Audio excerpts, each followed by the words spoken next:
What's up? Welcome back to the Section 10 podcast, episode 567, presented by Underdog Fantasy. It is the home of your 57-50 third place Boston Red Sox. My name is Jared Carabas, and I am a certified G and a bona fide stud, and you can't teach that. And this right here, this is Coley Mick, and he's 7 foot tall, and you can't teach that. And this right here, this is Tyler Milliken, and he killed his dog Bullet, and you can't teach that. Bada boom. Realest guys in the room. Steve, how you doing? Ooh, what up, Section 10 in the building? In the mother fucking building. Brewed by Blue Moon. Suck one. Produced by Jake Yazzie. Fuck yeah. Fuck yeah, Jake. The Red Sox have taken 2 out of 3 from the Los Angeles Dodgers. You had Shohei Ohtani hitting homers. You had Freddie Freeman doing Freddie Freeman things. Mookie Betts showed up at some point, I think on Saturday. It was all the stars. It was all the names. And the Red Sox said, you know what, Dodgers? We're going to take all those names. We're going to put them, one more time, Jake. We're going to put them on a piece of toilet paper, and we're going to wipe our asses with those MVPs, with those Cy Youngs, with those future Hall of Famers. Sure, we lost 2 out of 3 to the Cubs. Sure, we lost 2 out of 3 to the Phillies. But you know what, Dodgers? It's a different story when you roll up to Fenway Park. It's a different situation when you play the Sox in Boston. One more time, Jake. When you play the Sox in Boston, it's not the bank. It's not the friendly confines. It's America's most beloved ballpark with America's most beloved ass kicking into not really an ass kicking. It was a very competitive series. They took 2 out of 3. It's a series win. There will be Ketchup tonight. And I say this, I didn't want to, what? Whoa, T, whoa, what? Coley? Put his hand down. What's up? T, are those full calorie colas? Oh, They are. no, They are. T. These are full calorie Cokes. T. Hold on. T, come on. Hold on. Let me explain. Come on. Let me explain. There's nothing to explain. Boom. These aren't mine. What does that mean, dude? It's even You weirder. have the most, like, if for someone who wants to claim to not be a drug addict, like we get found with Yeah. the stash in your car. What are you talking about? Yeah. Oh, don't worry, they're not his. It sounds weird, but there's been Holding a lot him of for people. a friend. Yeah, that's it. Holding a couple Cokes in my room for a friend. That's what people do. Yeah. There's been a lot of people in and out of my bedroom lately. I don't know what's been going on. Whoa, Not like that. Not like that. whoa, Not like Martha. that. What else Not would like that. mean? Martha. I don't know. Listen, on, man. nothing weird has been happening in this bedroom, but Sounds- all I know is I've come in and there's items that don't belong to me in here. Okay, but who's popping in and out of there if not Martha? I sleep 8 hours a day. Oh, A lot so can happen people when I'm come in your sleeping. room when you're sleeping? Maybe. This is exactly this. I'm looking at Coke cans. There's a ketchup bottle next to the bed, which doesn't sound like me at all. I don't want to ask the brand. Yeah. And someone left a Papagino's box in here too. Someone. Yeah. Somebody, yeah. We'll find out who did it. I don't know. Is the someone in the room with SpongeBob us? looking for himself. Yeah. We're Not all anymore. trying to find out who did this. Mhm. See, I think I'm blacking out from the drugs, guys. Yeah. I think there's certain things that I'm not remembering Yeah. anymore. I'm not mad. I'm disappointed, T. You know, because you work so hard on that physique, and Oh, I've been a fat ass lately. Okay. I've been an All right. absolute fat Same, ass. man. I can acknowledge it. okay, that's fine. That's fine. Red Sox beat the Dodgers though, 2 out of 3 in the series, and in the 10-game winning streak. I didn't want to say this because I didn't want to jinx it. The 10-game winning streak, as you guys know, I was predicting the Red Sox to get swept, and as I was doing that, the Red Sox were sweeping teams. And then I came out of the break and I did it again, but it didn't work. And I was like, all right, we need to find something else. We need to find something else that's going to get the Sox back on track. And I didn't tell you guys this. I'm not taking a suspension. I do apologize for not telling you guys this, but I did something on the off day before the Dodgers series in hopes that it would unjinx the Red Sox. What's that face for, T? I don't know what you're about to say. I took it upon myself. Again, I didn't even ask Coley. I didn't even ask Jake about this. Or me. Well, I would never ask, but I unbanned Bon Jovi from the Section 10 Christmas party. Okay. I unbanned him. He's not banned Very big of anymore. you. Yeah, so Yep. Bon Jovi, look at this shit. Woo! I'm all in, baby. Now it's the Bon Jovi socks in the second half. I think this has worked for one series. The Sox have won one series, but it's against the first place team in the National League since unbanning Bless you, T. Bon Jovi from the Section 10 Christmas party for all religions and atheists. Rest in peace to him. Huh? That's why you unbanned him, right? What? Because he passed away? You can't. T. God rest his soul, man. Jared, we all know why you did it. It's because he died tragically and the news was nuts and he's still confused. He's like, sir, why did I get kicked out, sir? He's dead. I saw the news. He's dead. T, what are you talking about, my guy? It's all everyone's been talking about. It was like the three people, the dude from the Cosby Show, him, and who was the other one who died? Oh, Hulk Hogan. Do you think Ozzy Osbourne? You're definitely thinking of Ozzy Osbourne. Maybe that might be the guy I'm thinking of. Well, they both have O's in their name, so it's an easy one to mess up. Bon Jovi, Ozzy Osbourne, same guy, pretty much. They're two names. I mean, similar. Yeah, they're both guys. Yeah. Make music. Yeah. I could understand. Yeah. Fuck. Yeah. I'll always love when T says something so definitively and it's just not correct. It's just factually incorrect. Well, it's because he died, right? That's why you unbanned him. Mm-hmm. Yeah. I said that to somebody in passing the other day and they didn't correct me. The Bon Jovi died? Yeah, like I was talking about these three people all dying and they didn't even like act like I said something wrong. One of your hallucinations with the drugs, Yeah, this probably. dude's It on wasn't a real acid. person. Yeah, you weren't talking to a real person. No. It was a That person's an plant. idiot too then. Shout him out. Who is it? It would be wrong if I said their name on this podcast. Oh, Jay Stu? No. Okay. All right. A great man, Jay Stu. A great Of man. course. A great man. Shout him out. Yeah. A listener of the pod. I was curious about the shirt, but I didn't want to bring it up asking for your suspension in case it said like "fuck him" at the bottom or on the back or something like that. Nah.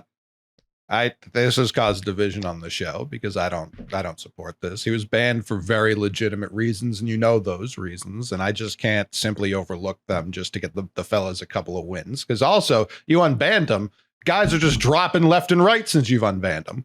Are we winning ball games or not? Very, very barely, but yes, they won Win's two a ball win. games. I don't think it's not like hockey. Or what other sport do you get points for like run differential or the equivalent in the sport? I mean, hockey, you get points for the overtime loss. So yeah, you're on board with that. Yeah, I mean it's we're winning ball games. It's just simple math, brother. It's at what cost, I guess is the question, but to me it's worth it. It's worth every penny. And so is the Underdog Fantasy app when you sign up. That's worth every penny as well because my picks simply just don't lose, some people are saying. You can play their pick'em game. It's as simple as selecting higher or lower on what I tell you. And you should sign up with the promo code Jared. That's JARED to get up to $1,000 in bonus cash and a special pick on Underdog. That's Underdog Fantasy promo code Jared. Well, I think as it pertains to Bon Jovi, it's not like we're going to have to see him until Christmas. Like we don't have to see the guy. He's just unbanned.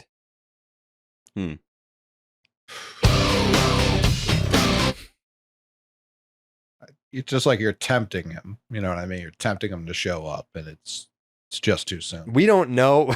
We don't know like what could like happen with the guys in the clubhouse if they did see, BJ. JBJ. Yeah. JBJ. Yeah, White Yeah. JBJ. Yeah. Good point. Do they Yep. even know who Bon Jovi is? Who? I would have to think so. Yeah, come on. The younger people? They don't personally. I couldn't even name a Bon Jovi song. You thought he was Ooh. dead 5 seconds ago. Right. That's a fair criticism. It's a good take. Yeah. Which, by the I- way, thoughts and prayers to the real Jump. He's probably going to die now that T put that out there. Like, Oh, tomorrow it's highly morning, likely. please, He's don't. got I like don't 1 wanna week do left. Yeah. I don't want to kill Yeah. anybody else. Yeah. T just killed White Hell. JBJ. Yeah. Yeah, who? Yeah, T. Jake. Well, wait, what was Jake, that? What? T, who'd you kill? I have a thing in my family for mentioning family members before they perish. Well, you're not Okay. related to Jeez. JBJ. Not that we know. Yeah. I just worry anytime I talk about someone, they're going to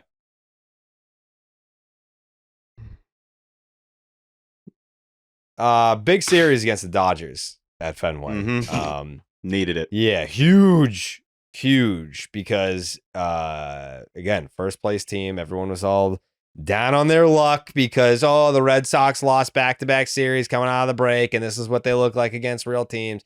The Dodgers are a real team. And I'm sure that there will be some cynical critics out there that are going to sit there and say, well, the Dodgers haven't been playing good baseball. All right, cool. Well, did they still have fucking all their best players out there? Yeah. Yeah, they did. I mean, look at to Coley's point against the Phillies. They were playing 500 ball for 2 months, and they got right against you. So what would happen? What would happen if the Dodgers won that series? The Dodgers got right against you. They were playing bad baseball. All right, well, then I think you also deserve a tip of the cap for keeping them playing some bad baseball. And it wasn't even bad baseball. Like the 2 home runs against Garrett Crochet on Saturday. How many people after those 2 home runs were sitting there being like, all right, cool, lost another fucking series? Like, people are waving the white flag in the first inning of the second game. It's crazy. it felt pretty over. We were receiving texts from people in the building who said it was over. The numbers that they had showed in the first inning about like the Red Sox not scoring runs anymore and giving up twice as many runs as they were during the stretch. Yeah, it was all alarming. All of it seemed very alarming. But this team, there's something about the fellas where, again, it's not like anytime they're down, I believe in them. Quite the contrary. But they do possess an amount of heart. I don't know how to quantify it. It's not the most I've ever seen by far, but it's there for sure. They're not dead dogs by any stretch. We've said it all year. They very rarely get blown out. Like they lose typically close ones. So they've been in plenty of close games. It feels like they know how to play in them. Sometimes it just doesn't go their way. I think that's probably the best way to describe it. They have a unquantifiable percentage of heart that changes on a weekly to monthly basis. I think that's probably how you should look at it. But yeah, it's typically a team that has this kind of ingredients and that's able to come back and win some of these games and now finally win some one-run games, which obviously wasn't a thing early in the season. You think they have that with them every day. They don't have it every day, but when it shows itself, it's exciting because you're like, oh, there it is again. Okay, they had a little fight there. There was a little spurt of fight that they needed in that exact moment. And if they didn't get it, they would have lost the game. I think today being the best example with, the Roman triple and then the Breggy bomb. It's like, yeah, that's actually all you needed to then hold on for the win. So, and credit to the bullpen, by the way. Got to shout them out. Shout them out. The bullpen consistently is putting them in position to win games. They gave up 2 runs all series. The Dodgers bullpen, by the way, gave up no runs all series. And you still won the series. Like, that's very impressive. They if you're a walked Sox 9 fan. guys today and still won the game. Oh, it was a rough watch. The finale was not fun to watch at all. Yeah, but and it I'm wasn't happy like an with it. 11 many of to the walks 9 were ball Buehler? game either. 5. Yeah. And Okay. 3 in that one inning. I now look at his last 4 starts. I think 3 of them, he has not looked good. I know, like, the lines, the first 2 you can kind of say, all right, they look decent. one against Philly was really good, and then today he looked like dog shit. There was hard contact early in that game. He was so lucky to get out of that game with the line he had, but it feels like Alex Bregman and Garrett Crochet just stopped this team from falling into what they've fallen into the last couple of years. And whether it's Crochet in that second game where you drop the first one and you go down 2 runs, it's like, oh, can the Red Sox offense even put up enough to kind of claw back into that? And then all of a sudden Garrett Crochet is out there and 6 innings, still 2 earned, but he strikes out 10. You're like, all right, he keeps you right in that game. He gives you the performance you want. Alex Bregman, a 10-pitch walk or a 10-pitch single leading to Roman Anthony on the RBI double off the monster. What Alex Bregman did today, you go back to the Chicago series when Crochet and Bregman stepped up to make sure you didn't get swept there. It feels like every time this team is kind of sinking and falling into the holes we've seen the last couple of years, those are the 2 guys that pull you up and say, all right, hey, we're not falling all the way through. We're going to get back on track. And I think they've become such a difference maker, and they're so important to this team because it's just not talent you've had on either side, whether it's leadership or just pure pitching ability like Crochet, that is stopping this team from hitting those lows they have in the past. Huge swing, by the way, for Jaron in game 2. Mick, you got your hand up? Yeah. You're right. I don't want to cut off your point because that was correct. He was awesome with the 2 triples and double. The fuck Correct. did he do? Yep. Yeah. Crazy. I'm furious about something that happened in this series, and I want everyone to take a guess what it is because it's something I'm very seriously furious about. Jaron forgetting how many outs there were. No. What game? I was didn't it love in? that. What game was it in? Is it game related before I do say my answer? Series related. Ceddanne Rafaela? Nope. Okay. Steve? Error mark. Oh, Jared. No, Jared. is it the amount of so many Dodger fans that were at Fenway Park that Alex Bregman got booed in his own home ballpark? Alex Bregman got booed in his own home park, Jared. And I didn't see all the headlines. You know what I mean? I could have missed a story or 2. I didn't read any stories of fans leaving bloodied.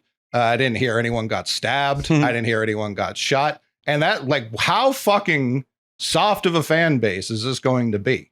I say today, Marcelo Meyer is hurt. If Xander had the same injury, he'd be playing. Oh, you can't say that. It's a poor kid. What do you want him to go out there and play hurt? Alex Bregman, like we just said, has the team on his back. He can't even fucking walk. I kind of do see that some players have played through injuries before. This fucking fan base allowing the Dodgers fans to come in here. I understand it's Fenway Park. I understand it's America's most beloved ballpark. I understand people want to come here and visit. I don't want them to feel that safe on it. I don't want them to feel safe enough where they think they can boo home players that loudly. That's fucking disgusting. And I think Alex Cora agreed with you, Coley. The fact that he talked about it post game and was like, I've never seen it like this. Like, this isn't kind of what we expect around here. It's a very weird feeling. To me, that felt like Alex Cora challenging the fans a little bit and being like, hey, look at what this team's doing right now. Hey. Look at how people are coming into this ballpark and treating the Dodgers, lifting them up. Like, this is supposed to be a team you take serious. This is supposed to be a team the city's backing. And for Cora to highlight it on his own, that stood out to me. I think he was really disappointed too. It's pathetic. I mean, they try. What's their group? The Pantones. What are they? They got that thing going on where they're like, look, we're walking through the street saying, let's go Dodgers. Like, it's weird because they have this big group mentality, but I don't look at them as like an intimidating presence. Like, I think they think they're like, oh God, they're just kind of average, and not average baseball fans because they're passionate to travel and all that. But they're just your normal baseball fans going to a road game. So I don't really care. Yeah, in LA, when Giants fans try to go there, they get stabbed. Like, that's what I'm talking about. You cannot be booing our players in Fenway unless it's us doing it to someone who makes a catastrophic fuck up. That's completely different. Road fans booing need to be killed. Your star player. Badly injured, at least a couple. You know what I mean? You don't have to kill all of them, but you bruise a couple people leave on a stretcher, Steve. They'll think again before booing. Like, they will stop booing. I'm down with that. I feel like I saw someone in the bleachers when I was a kid during a Yankees Red Sox. He kind of looked like Jeremy Giambi. He got so beaten and battered, they ejected him because he was inciting a riot. He didn't do anything. I watched the whole thing. He didn't do a single thing, and I still agree with that decision. Like, get him out. Get him the fuck out. we very clearly came from a different time, even than T and Jake, where, Sox Yankees, it was legitimately dangerous to be at some of those games. There was gang. I don't necessarily want to be gang wars. It was legitimately. It was gang wars. Like you were wearing gang colors by wearing Red Sox or Yankees colors in the opposing team's ballparks. And, but remember, like, having said that, I'm not surprised, right? Is it surprising that like the opposing fans fill up Fenway? If anything, it's a compliment to Fenway. People love Fenway that aren't just Red Sox fans. That's great. They can't feel that comfortable. So how many are we stabbing? Is it just punching, stabbing? Are we shooting these people? It could take as few as one to really send the message.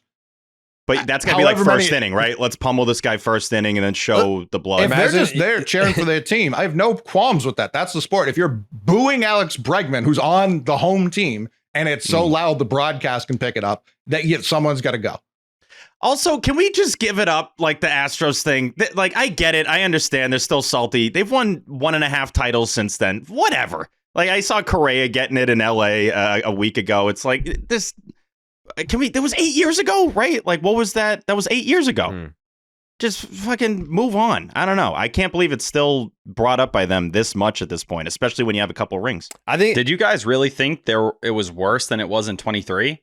When Mookie came back for the first time? Like, that to me, at least just watching on TV, I know I went to the game on Friday, but I'm not at the ballpark all the time. 2023, when they filled out Fenway, it felt like it was like 80-20. It didn't feel that bad to me in this series. Maybe I'm crazy, but I think back to Mookie's initial return, and that felt insane.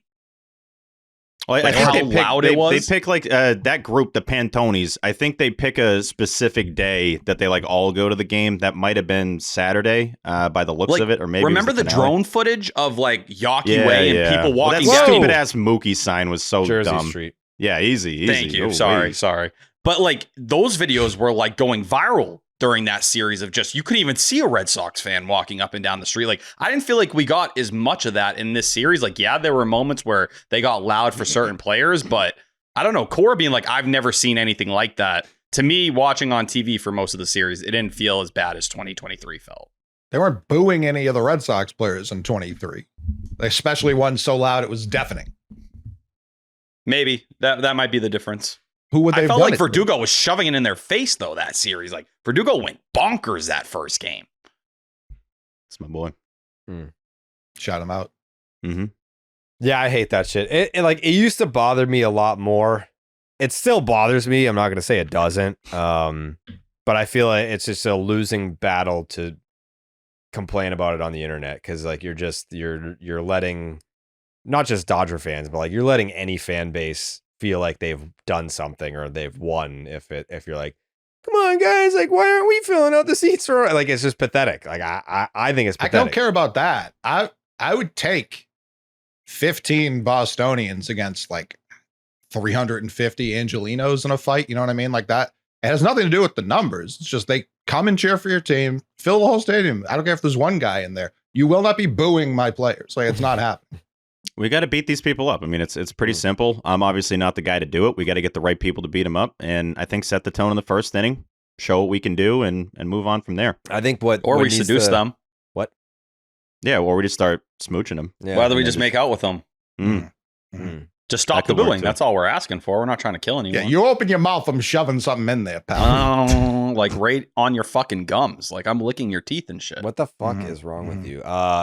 Yeah, so like if you're not gonna do that, or if you're physically harm anyone, I think what we do is we have Wally find their leader and take him by the ankles and dangle him over the monster. That way, you're not injuring anyone, but it's a clear threat. It's a message. Like you're saying, keep that shit up. Assault at the minimum. I don't know. That's assault. Battery, it's stupid. Assault seems like the physical one. Assault is any real action. The battery is when you're all right, so just assault. Yeah, some light assault. Just some light, if you're hanging over the wall, that's light assault. You could even say that's just goofing. That's not even anything. It's just much Wally more than goofing. Yeah. Yeah.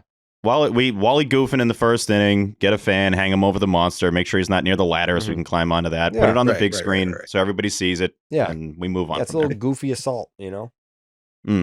Batter but more goofy than assault. Points to the monster.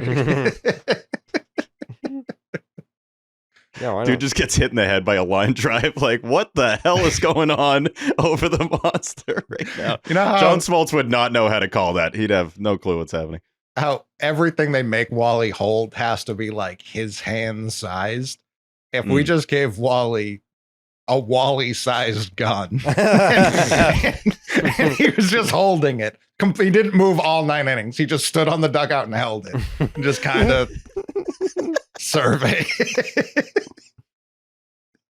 And it's like one of those like cartoon looking things, and he's just People are like, hey, I have a feeling that's loaded. Like something tells me it's real. I don't know what it is.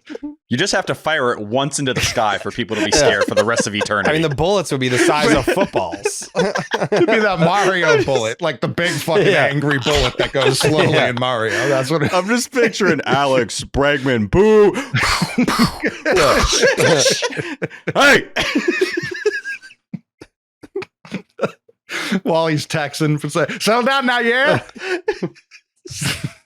I want him standing where Ref Snyder and Story sit next to Cora all the time. Cora right there, Wally right next to him. Mom, why is Wally shooting? Hey, shut up, Timmy. He's got to do this. This is for the road fans. Every first inning he fires Again, a couple yeah, warning shots. just it's about setting the tone because then the rest of the game you're fine. Like there's going to be no issues. Now batting very polite. number 2, the third baseman, Alex Bregman.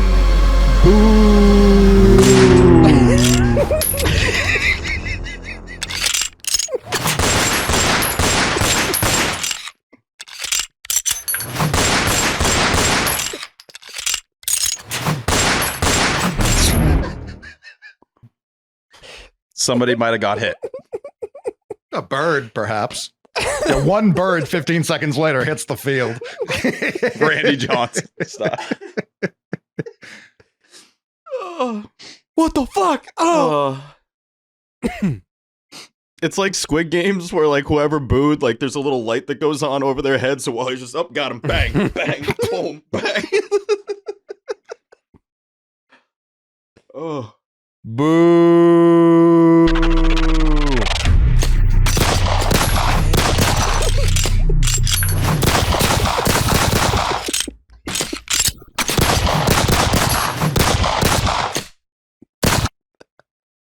Wally with a bolt gauge sniper. He's just like Bob Lee swagger.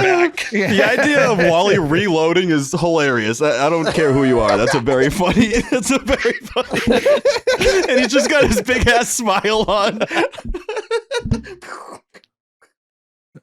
He's a cold-blooded killer. Just cuts to his face. And he starts doing all his Wally moves, like, hey, you know, boom, boom. Smiling as he does it. Oh. But yeah, the Rafaela thing bothered me too, obviously. But Yeah. I he do made up think for it.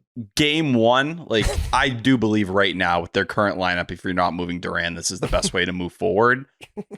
Game 1 does get managed very differently if he's in center field and he catches that ball, the 10% catch probability ball that everyone was kind of going back and forth on Twitter about in the third inning, which led to another run scoring. If it's a 2-2 game, you probably manage that differently and your high leverage arms are in. So like that's where the difference is. But at the same time, like I think that's unfortunately what you got to sacrifice in order to get the best lineup out there.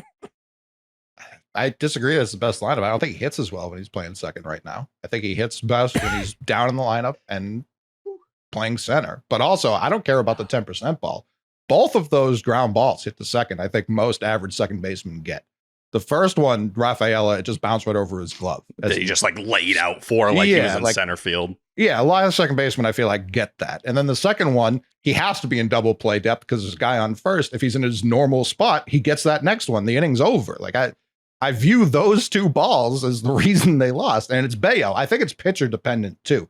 It's Bello. I want the best defensive lineup behind Bello because he's a contact pitcher. You can't like that. That was annoying. Didn't piss me off as much as the Bregman stuff.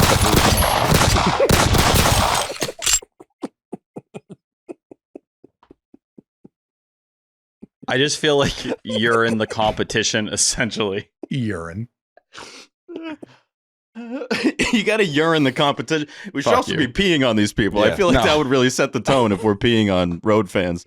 Yeah. It's just like, would you rather have Duran and Rafaela both in the lineup? And credit to Duran, he's +1 outs above average in center field when he's been out there this year. Mhm. It's been much better than left field. It's closer to what it looked like a year ago when he was a Gold Glove finalist.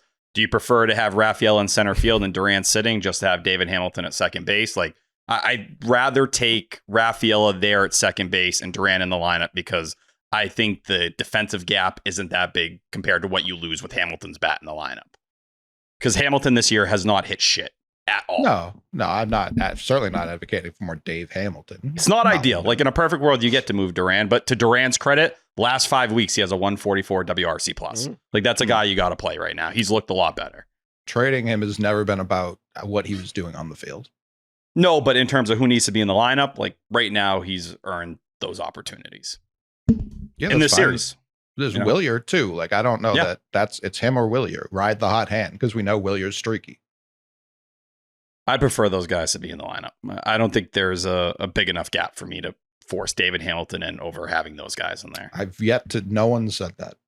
No, but that's why I think it's justified to have it the current way it is. Do you guys agree? Would you rather have Rafaela in center and Duran sitting or Abreu sitting? No. They're doing what they have to do right now. They're doing what Yeah. they have to do. You disagree, Coley? There's a better second baseman in the organization. So yeah, Like who? Christian Campbell. Oh, Okay. I thought you were going to say Vaughn Grissom. He's I was not. Thankfully. He's just not. Christian Campbell. I don't pulled a consider homer him today. in the organization. So, Yeah, no, I don't think the Red Sox do either. right. He's not. He's not an option. I forget about him every week. Yeah, it's Vaughn Grissom? name comes up. Even it's like, oh, right. Sogard, like Sogard's a better option than Hamilton. I understand Hamilton can be a late inning pinch runner, but Sogard's just a better baseball player this year than Dave Hamilton. I do like Nick Sogard a lot. Sox Yeah. prospects had it that Vaughn Grissom sub 500 OPS against 95 or better this year. Yeah, I heard down that. at That AAA. was- It's a pretty damning stat. And then you throw in And it that was he's like, dog what, shit at 8? defense. It was like 850 against like 94 and below. Yeah, like 92 and below was like a 1100 OPS or something. Like he's teeing off on garbage. He's doing the Bobby Dalbec. Relax. What the like you fuck just is don't your have deal, to say dude? that. But that's what it is. That's it's hitting AAA. So trash. most of baseball players in the history of the world. Yeah. You could have picked anyone. Right. Like how many That's guys out Rusney there? It's like, Castillo. oh, See how yeah. fucking easy that was? Yeah, when I see 98, I got like a 990 OPS. Like that's just a normal thing. Can't be sub 500 OPS. Yeah, get us that average everyday ball player that's just crushing high velocity. 101. That's a sweet spot. Yeah, He loves just give that. it to me. Like if it's not triple digits, then like I don't fuck with it. You know what I'm saying? It's Yeah. too slow. Yeah. Like my eye is teed up to hit triple digits, or else I get bored up there. Just you know? take. Yeah. Yep. Yeah. Kind of like how I want to just take a blue moon and drink it. Mhm. You know what I mean? Because Blue Moon was born in a ballpark. Do you have any Blue Moons? Actually, I'll ask you in a second. Blue Moon was born in a ballpark at the Sandlot Brewery in Denver, Colorado, so it's no wonder why you crave it. Its bold flavor, bright explosion of color, and iconic orange slice ritual guarantees a one-of-a-kind beer experience, perfect year-round. And for moments that you want a lighter option of your favorite beer, reach for Blue Moon Light. It's a refreshing wheat beer brewed with real tangerine peel for a lighter, exceptional taste at only 95 calories. Were you able to track down a Blue Moon? Because I know that the strike was going on at Fenway. Were you able to track down a Blue Moon at Fenway Park on Friday? I had a couple before the game. Oh, okay. That's I had to perfect. drive home. So, yeah, I had to be responsible. Yeah. And obviously everything going on at the ballpark, it felt like the right thing to do. Yeah, that is the right thing to do. Yeah. Support the workers. Inspired by the beer you already love and available year-round, a wheat beer from Blue Moon with exceptional taste and only 95 calories. Brightly brewed with real tangerine peel, tastes light and refreshing. Nothing compares to the great taste of a Blue Moon Light. Blue Moon made brighter. Get Blue Moon Light delivered by visiting get.bluemoonbeer.com/Jared for delivery options. That is get.bluemoonbeer.com/Jared. Blue Moon made brighter. Celebrate responsibly. Blue Moon Brewing Company, Golden, Colorado. Suck one.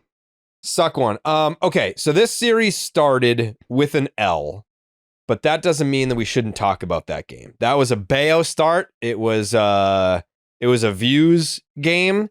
Brian Bello goes 5 1/3, 3 earned, couple walks, 5 punchies, did not allow a home run, which stood out to me in the moment. I feel like Alcala, all the comments after the game were giving Alcala shit. They would have lost this game anyway. The home run that he allowed didn't. I mean, it's not great, but it was not the deciding factor. They were already losing, and then that home run made them losing by Teoscar Hernandez, who was a motherfucker in this series. But only 2 hits. Yeah, that was it. 2 hits. Both homers, but yeah. Yeah. I did think that they had a chance there in that 9th inning. It was like a little tickle the balls moment with like Ben Kasparius, who I love, by the way. Big fan. Big fan. But I was talking about this on The Views about Sean Newcomb grew up a Red Sox fan and was talking about like the first time I pitched at Fenway, like it's just different. Like there are nerves that wouldn't be there if I was pitching in Cincinnati, for example. And I was like, Ben Kasparius, okay, like maybe there's some, like you're closing out a game at Fenway Park. It's a Friday night and it's the Sox. I was like, maybe there's some butterflies there, and ultimately did not come to fruition. I don't want to say it was a nothing burger of a game. It wasn't, but I think the big takeaway here, I guess, would be Brian Bello's outing. Did you notice anything, T, from like a pitch usage perspective? Yeah, the changeup, and they talked about it after the game. Bello was pretty happy about it. Cora was too. He got 5 whiffs on the changeup. 12 whiffs total for the game, but to see the changeup missing bats like that is pretty exciting. You can go back to the first run he gave up. Tommy Edman, like BABIP single to the utmost degree, just ends up falling in. Okay, whatever. Fine outing. Maybe he could have gone another batter or 2, but it wasn't Brian Bello that cost you this game. It was the fact that you had 5 hits and you were 1 for 9 with runners in scoring position. But we continue to see the progress of Bello's changeup again. And Cora said after the game that, he's not throwing it with the usage rate that we envisioned maybe 3 years ago, but to see it continuing to miss bats, which it wasn't doing earlier in the year, that should only make you more excited about Brian Bello, because hopefully this version of him isn't going anywhere. If this is what a bad Brian Bello day looks like, I think the Red Sox will take it every time. Yeah, this was the lineup. Game 1 was the lineup. Didn't do anything. The 5 through 9 hitters went 1 for 14, and the one hit was Connor Wong with an extra base hit. Honestly, what a moment. History at Fenway. Yeah. It could not believe it. Everyone gave him a standing ovation. He tips the helmet, obviously. Was that there wasn't a dry eye in the crowd. Was that a Wooded Dong situation? Was that a home run at any ballparks? Do we know? I think it was at every other ballpark. It was gone. That's how hard he hit it. But yeah, classic monster taking away a homer type of deal, like it always does. But no, the lineup sucked. I mean, being at Fenway on Friday, like the crowd wanted to go nuts. Like they wanted to have something to be excited about.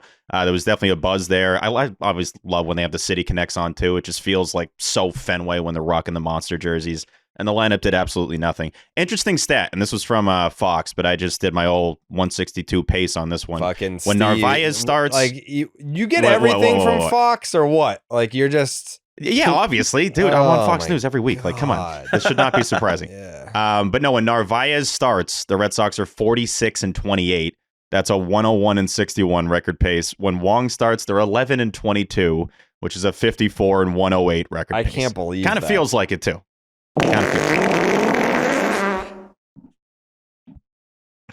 So the Red Sox win 2 games this series. Narvaez started both.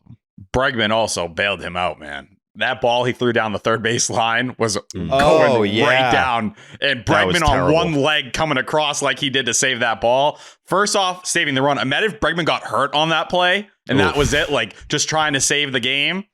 Then we'd be having a lot more mean conversation. I completely forgot about that play. Oh my God. I was like, why? Sometimes I have to remind myself that I'm on live TV because you want to be like, what the fuck are you doing, man? Like what? Like, I don't know. I have already accepted mental mistakes are just going to be a part of this team's DNA. Like we're almost in August now. I don't think it's a thing where, oh no, like we looked like a stupid team the first few months of the season, and then by the halfway point they were playing smarter baseball. Like no, it's a dumb team. Like it's a dumb team. It's going to be a dumb team. You don't just get smarter by August. I think that's just who you are at that point. We talked about it earlier. On that real quick, I do think Jaron scores. if he's going at Jaron's speed, I think he scores on that Conforto bobble in the finale when he thought there was one out and there was two outs. At the very least, he's getting to third.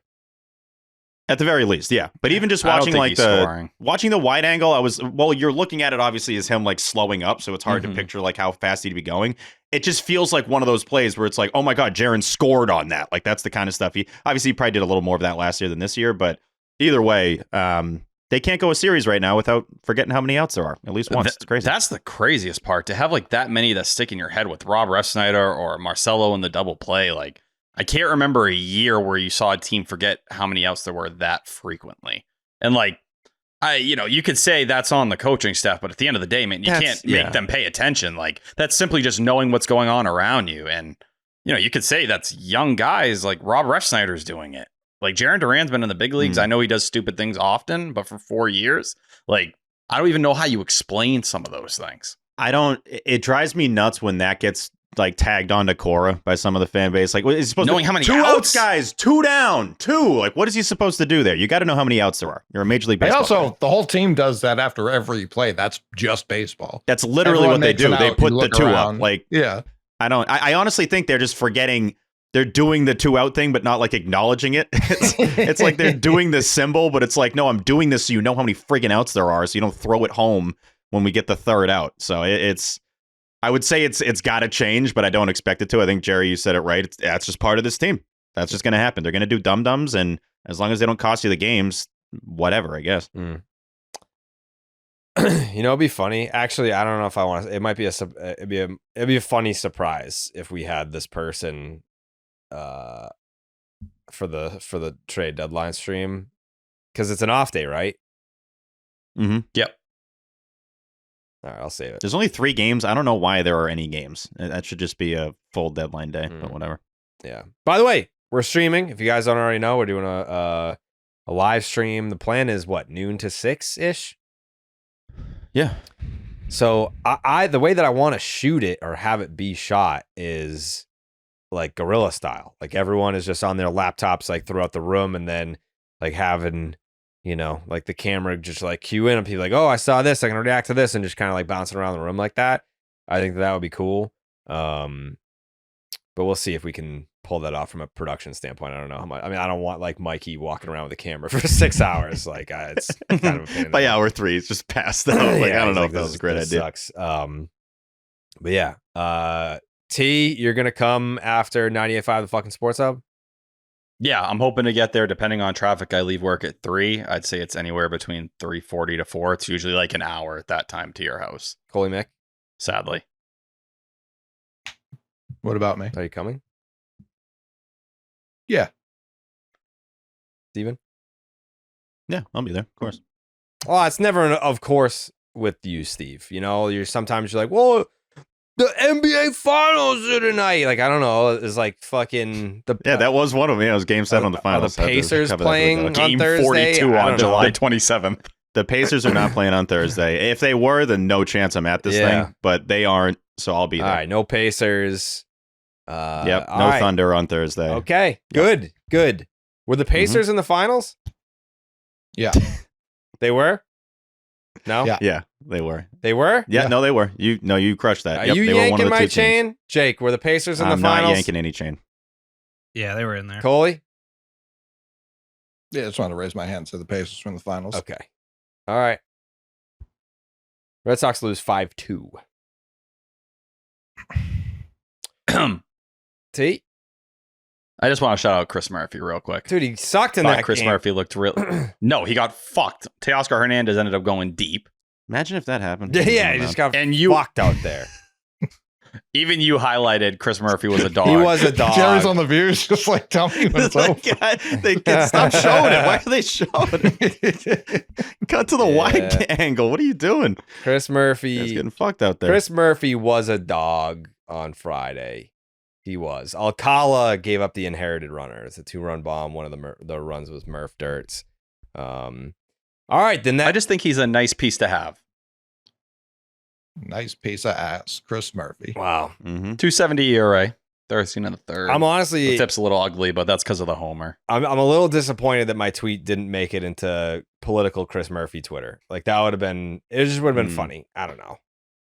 Next time, I'll tag him and be like, "Oh, I thought it was the other Chris Murphy's Twitter."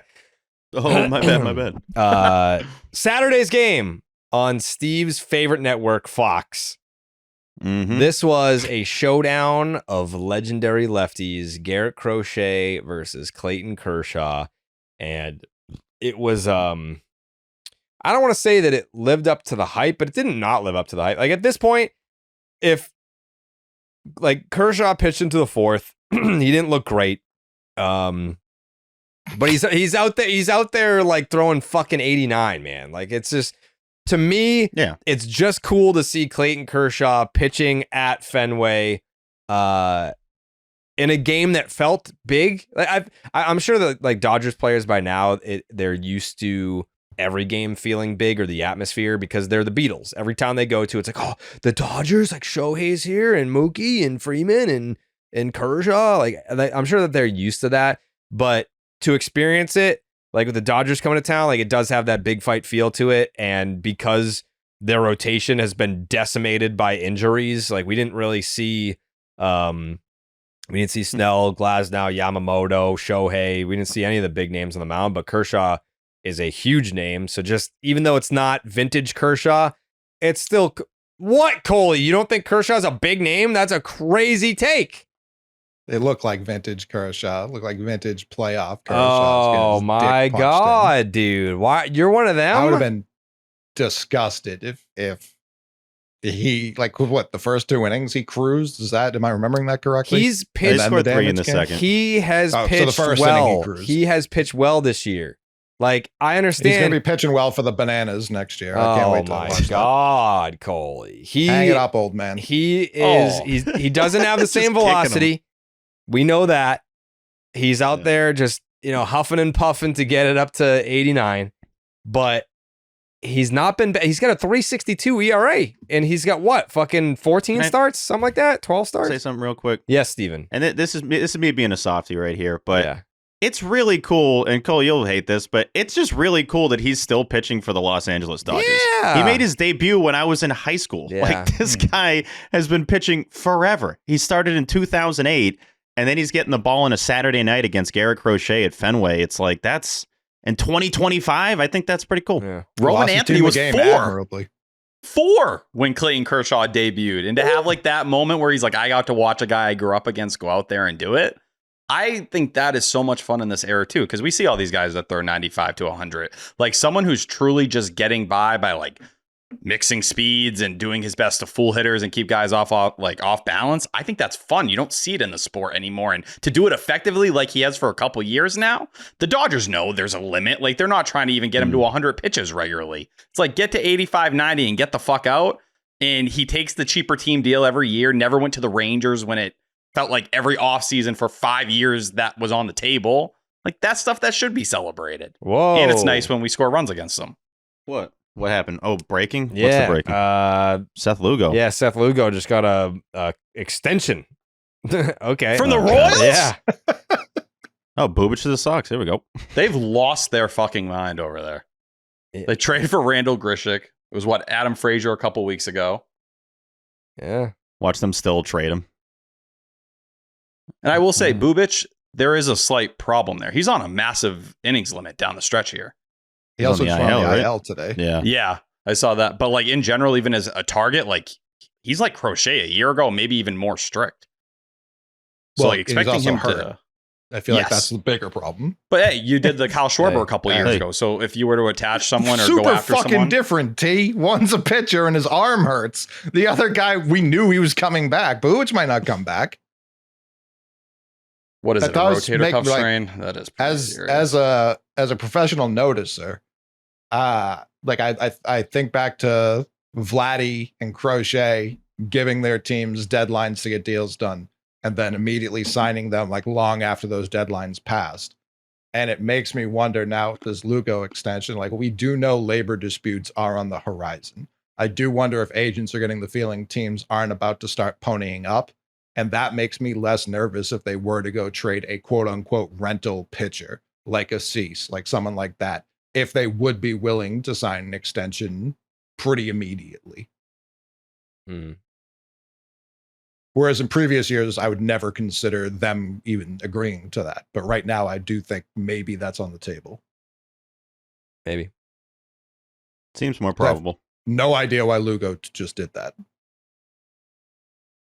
No. Also, just like in the season we're in right now, seeing all caps breaking from passing and it's just an extension kind of blows. I was fully ready for Suarez or something huge there. I mean, that's worthy of all caps breaking, but it's just like, come on, it's trade week. Seth Lugo probably also looks at it and knows he has like a sub-3 ERA and that his FIP's over 4. And I'm like, this was the luck's gonna run out at some point here. Do you really want to go on the market when everyone's breaking down what those numbers are going to be, or are you going to stick with the Royals who are happy to keep you around? It's a guy who's a leader and has overperformed his metrics and can help them because they want to compete next year. They keep saying that, and so far they've signaled they want to compete this year, despite not looking like they should. I think they have 13% playoff odds right now. That even feels high. What are the Red Sox playoff odds? Over 50. Probably like, around 50 maybe, going off Fangraphs. Yeah. 52.1. There you go. Does that feel right to you? The Royals, 12.7. Does that feel right to you? I feel a little more confident than I did previously because it looks like the Rays are absolutely falling off. But the Texas Rangers, if you're not paying attention, man, they got a better run differential than you. We've seen what their pitching has done. If they can just hit a bit, they should be in really good shape. But 9-1 in their last 10. They've been playing great for about a month now. They're going to be right there. You're only a half game ahead of them. And the Mariners got Naylor, and they're going to continue to buy on top of it. It feels like the coin flip is heads or tails, Red Sox or Rangers for that last spot. No. Yeah, it's tough to do the percentages stuff without knowing what happens at the deadline. Like, I feel like on August 1st, I'd love to see what they look like. If you told me the Mariners just like collapse too, like I wouldn't be shocked. I think it's those three teams competing for 2 spots. There's absolutely a team ahead of all these teams that is on collapse watch, my friend. Oh, yeah, Judge Yankees going down. That's very fair. Yeah, Yankees aren't making the playoffs. I don't know how they have the top spot right now, the top wildcard spot. They're Watching not this going team sucks. Yeah, Red Sox are going to pass them probably by the deadline. Fucking Tuesday. They're a game back, right? Mm-hmm. Judge did say, though, it's going to be a minimum stint, right? So it's going to be 10 days. And not that Ryan McMahon or Andres Jimenez moved me much, but didn't he, they're slightly better. Didn't he also say that about the ribs and it was like the whole year? Yeah. The Yankees, he's going to DH, though. The Yankees cannot be trusted when it comes to injury updates. Like, they are the most incompetent like medical staff, I think, in the entire league. Anyways. Saturday's game. Shout out Rod Stewart, man. I was at the Rod Stewart concert. He's still got it. He's like 81 years old. He still sounds the same.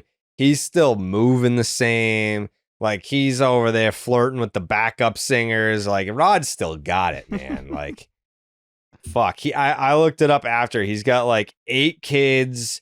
He's got like 9 wives, and he's just still going, man. Rod Stewart.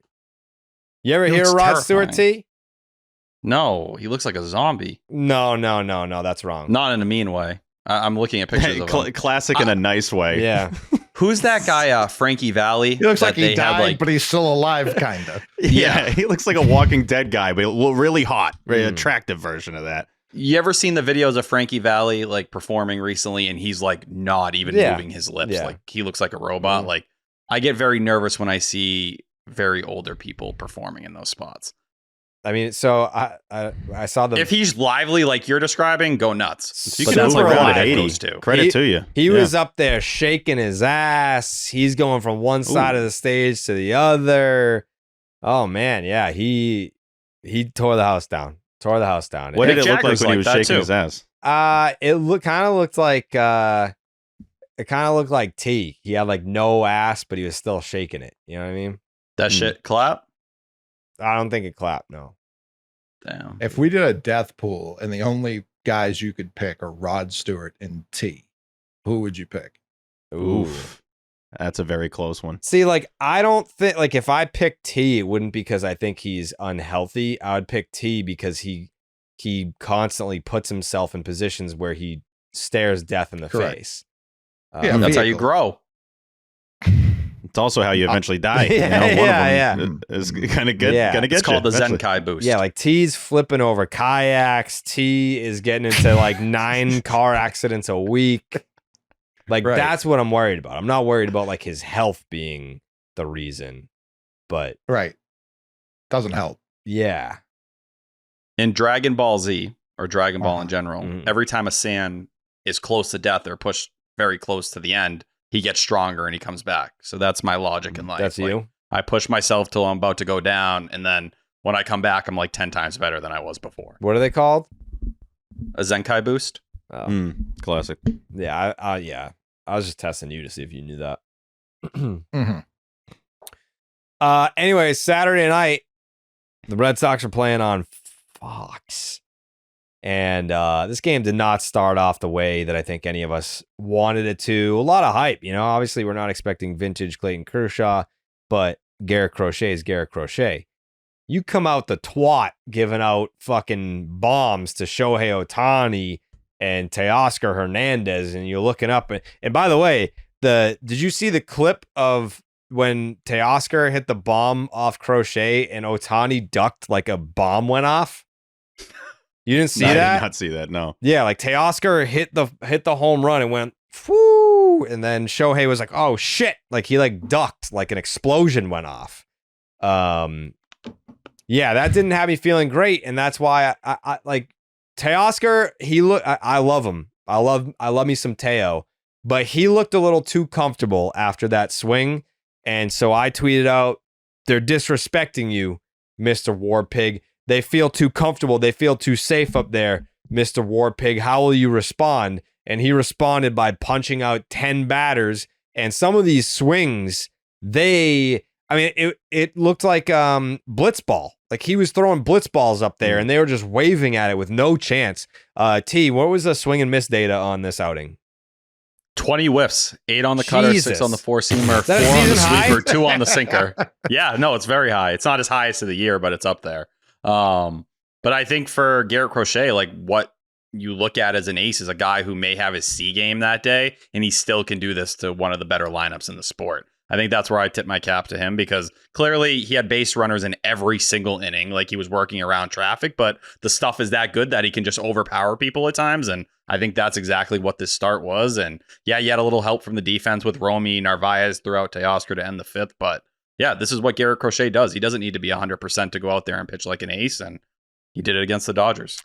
I like when he's upset. I get very excited when Garrett Crochet is upset. Obviously, giving up a leadoff homer to Shohei, you're going to think, it's Shohei Ohtani. He's going to have a great series anytime he's out there, basically. The second homer, I'm like, okay, I know he's pissed off now. There's no doubt that one has him, really wanting to lock into the top level. And as a Sox fan now, you just expect he's going to do it every time. It's so hard to have that expectation and then actually do that every single time that you either get behind or get in a tough spot. And I agree to you. I mean, it wasn't a great outing. I think it was, for him, a good outing, which is kind of what you've gotten, even when he gives up a couple of home runs like that. But this is from Sox Notes, our guy JP. Crochet's the only lefty ever to record a sub 2.25 ERA and 175 strikeouts in their first 22 outings with the team.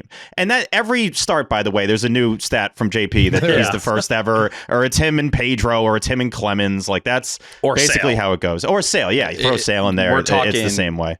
Hall of Famers, and like you've won 9 out of his last 10 starts. A month ago or a month and a half ago, we were talking about how you were only 10-7 or whatever it was. Like now when Garrett Crochet is on the mound, like you expect to win. That's what Crochet Day should be. And it feels like the team and the ballpark all have this buzz. And to see the way they're even playing at home, man, it's like, that's one of the more exciting things to me about this Red Sox team. They're 34-21 at home right now. Like that's something you have not had on as your identity in years. That's what the Red Sox should do in this ballpark. And even when you have Dodgers fans pouring in, it still feels like if people are coming into Fenway, you're in trouble. And that's a nice feeling again. And I know the bats weren't great, but like I was going to mention earlier, that Jaron swing was massive, because the reason me and a lot of other Sox fans were like, wasn't because of Crochet giving up 2 solo bombs. It was because this team's averaged 3 runs a game since the break. So if they just did what they averaged, they'd only have a 1-run lead if Crochet gave up nothing the rest of the start, which is what he did. And the bullpen then gave up nothing the rest of the way. But still, It's the concept of like when Garrett Crochet is on the mound, you better win. And they've won 9 of the last 10 starts that he's been out there. There was a stretch there where they were losing and he's giving you 7 innings and 1 earned. It's like, God damn, you got to win these games. At least now when he's out there, you expect to win and they are winning. And then the rest of the starters, for the most part, are holding up their end of the bargain too. So it's, second half hasn't been a starter issue. It's been an offense issue for the most part. But on Saturday, they got enough off of Kershaw, and that gives you the W. He kind of feels like a genius because as I sit here and reflect on the season he's had up to this point, it feels like he's had no bad starts. And that's simply not true. He just has his bad starts when the offense gives him 9 runs of support. So it doesn't matter. Like they still win those games. It's kind of, he's like, you guys don't need me. You're getting my C- game tonight. And then, like you said, this is probably like a B+B outing, but I can't even, with the 20 whiffs, it's like you gave up 2 runs. They were in the first inning and then you were kind of locked down the rest of the way. I don't know. It still felt great watching him as opposed to today. I feel like looking at an Ace's stats, and I'm not the advanced stat for Borb guy. A lot of times to me, it just comes down to what does his earned runs look like? Give me ER and let me look at that column. When I saw that 19 of his 22 starts are 2 earned or less, that's huge if it's 3 earned, like 4 earned or less. 19 of 22, he's given up 2 runs or less, and most of those are 0 or 1. Right. He's filthy. I mean, like he is exactly as advertised. He is a pig. He's filthy. He's the guy that you put out there every 5th day, and you're like, this is unlike anything I'm going to see this entire series, this entire week when Garrett Crochet is on the mound. He's better than what's been advertised. I would even go as far to say, like, he has been a true ace. There was a little bit of a question about that going into, like, after acquiring him. Short stint with the White Sox. It was the fucking White Sox. Like, it was, and he's far exceeded those expectations. And it's also important to remember what the White Sox wanted at the deadline last year and what he went for in the offseason. The next person who brings up Joe Ryan's name, I'm going to strike. I'm just going to strike them physically. Enough. I love the quote afterwards too. I feel like when Crochet's in his post-game presser, he still has some game in him. Like he's still kind of got some coming off the mound recently. Because all the other days he's like, doing jerk off celebrations in the dugout.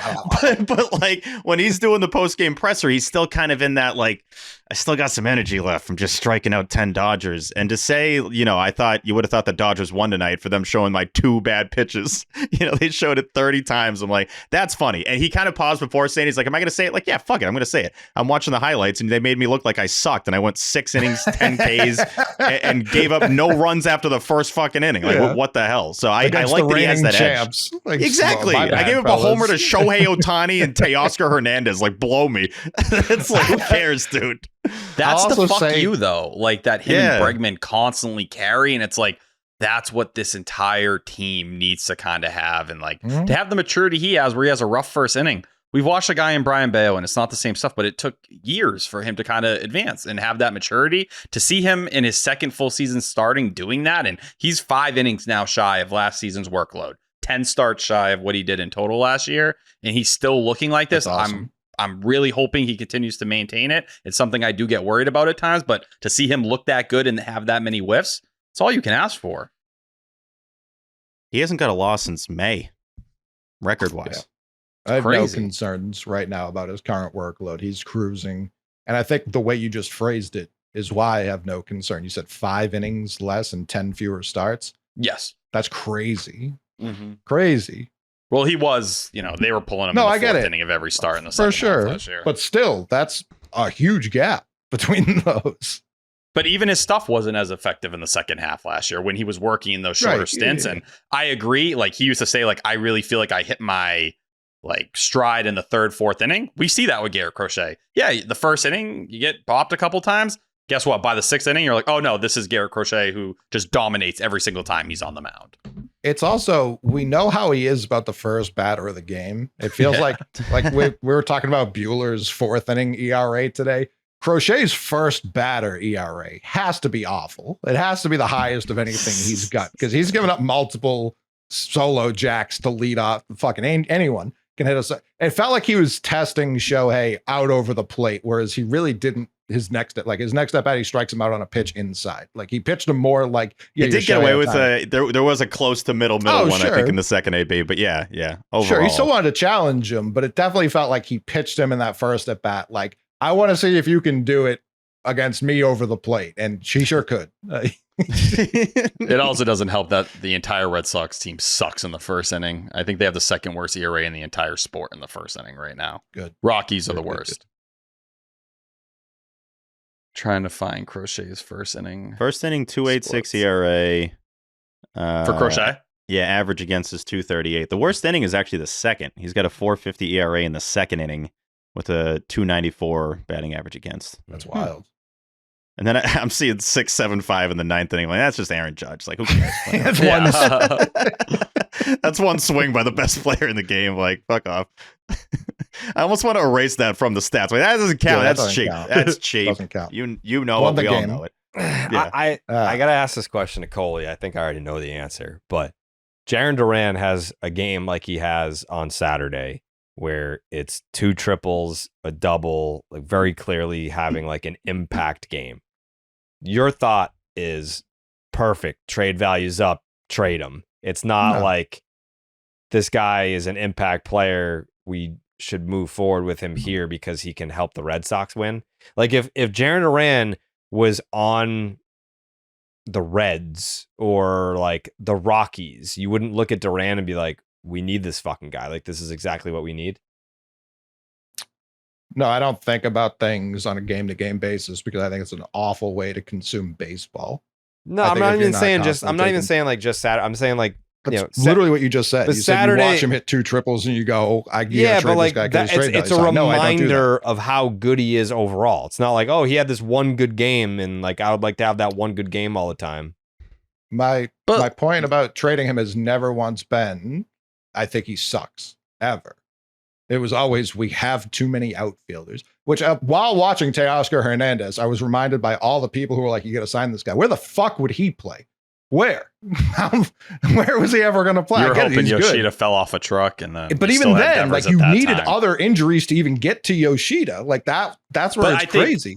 Over the offseason, we all assumed Buehler was definitely being shipped out. I think a lot of people were curious whether Ceddanne Rafaela was a starting. No, people wanted Rafaela in the infield as a utility player. No one counted on him being a center fielder. I remember there was a stretch this offseason where most people were like, I'm not even going to include Buehler or Bray in my team projection because he's getting shipped for something somewhere. Well, that was the point. People thought an outfielder was getting traded, but Craig has invented the world's longest road.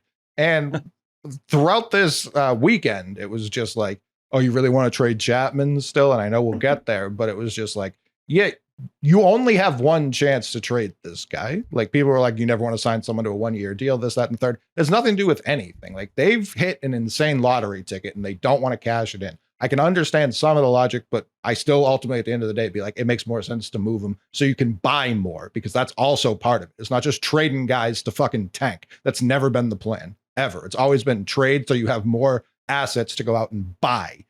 With Duran, like last episode I said here, I said trade him and Buehler. Like I still think that kind of makes sense to me. Like that to me, if they're your top 2 trade assets, we have more outfielders. Like I don't know that that's still not the worst idea.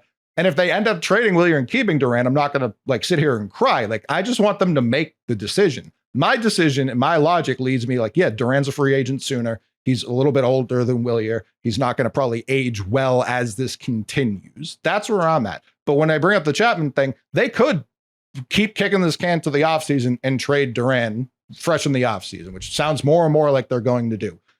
But like if they just need to make a decision. I don't really care who it is.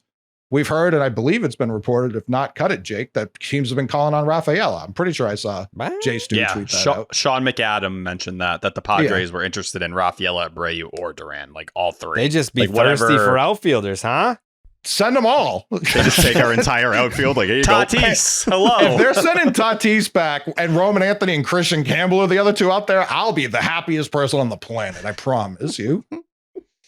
No, it did feel like, though, with Meyer going down, it was almost a relief. The way Cora was talking, he's like, hey, it all worked itself out. We kept saying at some point it was going to happen, pieces were going to kind of fall in, and here we go. Marcelo Meyer has this wrist injury that somehow we still don't have anything of a timeline on. It's been 4 days, and they're like, he's still talking to specialists. He's still feeling it out. I don't know what to expect there, but and how long it's going to take. Like, he missed a month with the injury in 2022, said he wouldn't compare this injury to that. We see the brace. But if Meyer's not coming back over the next 2 months, and I don't think that's out of the question, like, I think it makes sense to kick the can down the road until then. Yeah. Unless you were going to make some kind of trade, for a second baseman, maybe that makes sense. And even then, there's really not, besides like a Willie Castro or something that fit his perfect options there. Yeah, Coley was letting the takes fly today in regards to Marcelo Meyer. I was right. About what? All I said is if Xander had the same injury, which to T's point, we don't know because they won't fucking tell us, Xander would be playing. Not well, though. He'd be playing. He'd be contributing. Like Meyer wasn't hitting before that. His defense was going to still be fine. And again, I don't know the level of pain he's in. I don't know the injury. All of that's fair. All I'm saying is Xander would be playing. Yeah, but I just remember and every we know time people inside the organization have been frustrated with Marcelo Meyer throughout his career with the Red Sox, not just at the Boston level, throughout his career since they drafted him, with how he's handled injuries. And one of the T, am I making it up? One of the times Cora was asked about the Meyer injury, he was like noticeably aggravated. There was something. Over the last couple days? Yeah. I didn't see that. No, I did not. Okay. But I do think with Meyer, and I've said this for the last couple months, he's never played more than 91 games in a single season. Like, that continues to exist. That's something you need to pay attention to, and it's part of his story. Plays a beautiful second base, third base, shortstop. We hope the bat's going to come along, but I don't think anyone expected much from the bat this year. He was called up earlier than he was ready to. And we were just hoping that he could sit there and play good defense and help you get by. Definitely not facing lefties, but for Meyer, yeah, I do think there's some questions to how long he's going to rehab and what it looks like, because when injuries have popped up before, a lot of times it's been in like this July area, and then we say, oh, he's going to come back, and then it's like August, September, and they're like, he's not coming back. Now, is that because he's a top prospect and they're like, let's be careful, we don't need to rush it? Or is it because, he's a slow healer or whatever it may be? And the Sox prospect guys were debating this back and forth. Right. We don't know. We have to see. And I won't accept, he can't play through it because he's young, when all I've been hearing is you have to make the playoffs this year. Though you can't have both of those thoughts. That's not how this works. Well, and I think the other thing is, too, it's like, all right, Meyer at second base, and what are the alternatives as well? Like, do you have alternatives that make sense? That would you rather have Marcelo Meyer go out there and you're not going to get anything with the bat and maybe he's 70% on defense? Or would you rather Ceddanne Rafaela go out there and you can get all the outfielders in the lineup? And like we saw today with Rafaela, you may question whether there were those couple balls on Friday that maybe Meyer makes a play on. That play today he made in the 8th inning was a fucking electric moment and a massive play in that game. And I think we all believe wherever you put Rafaela, even at shortstop last year, the metrics sucked, but he was getting better as the year went along. You'd hope he can do that at second base. And we've seen when you have shit defense at second base, like Christian Campbell was hurting this team badly with his defense. There's literally everyone who's played second other than Meyer this year has been awful defensively. Yeah. It's the same reason Vaughn Grissom partially isn't up. Like, they don't want him playing the infield at all. And I think with Rafaela right now, and who knows, it's just, you don't know with Meyer, and I don't blame them for being extremely careful with him because it's a guy with a long injury history, and that's just not escaping him anytime soon. It's part of his thing. Xander was the ultimate, I'll go out there and post even when I'm hurt, and I'll go and do it, and the results were garbage. But a lot of the time, it was because you had no better alternatives at shortstop either. There was no one there that you felt comfortable with or wanted to go play the position. At second base right now, you got a pretty good alternative. Yeah, I don't really get the whole like Xander would be playing argument, because I remember every time that, especially when it was the wrist injury, we would always, the early years. Yeah, like if he had the wrist injury, we would always go to the date of the wrist injury and be like, well, this is when he started to fall off. Like, since the date of the wrist injury, he's hitting 117 with a fucking 430 OPS. So like, what would be the fall off here?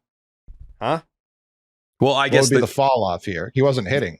The comp is having Ceddanne Rafaela in the 3 outfielders in the lineup. Yeah, like you're getting better production. They're still not doing that every night anyways. So that's where it's just like, I as someone who prefers, regardless of this, I would prefer Rafaela in center no matter what.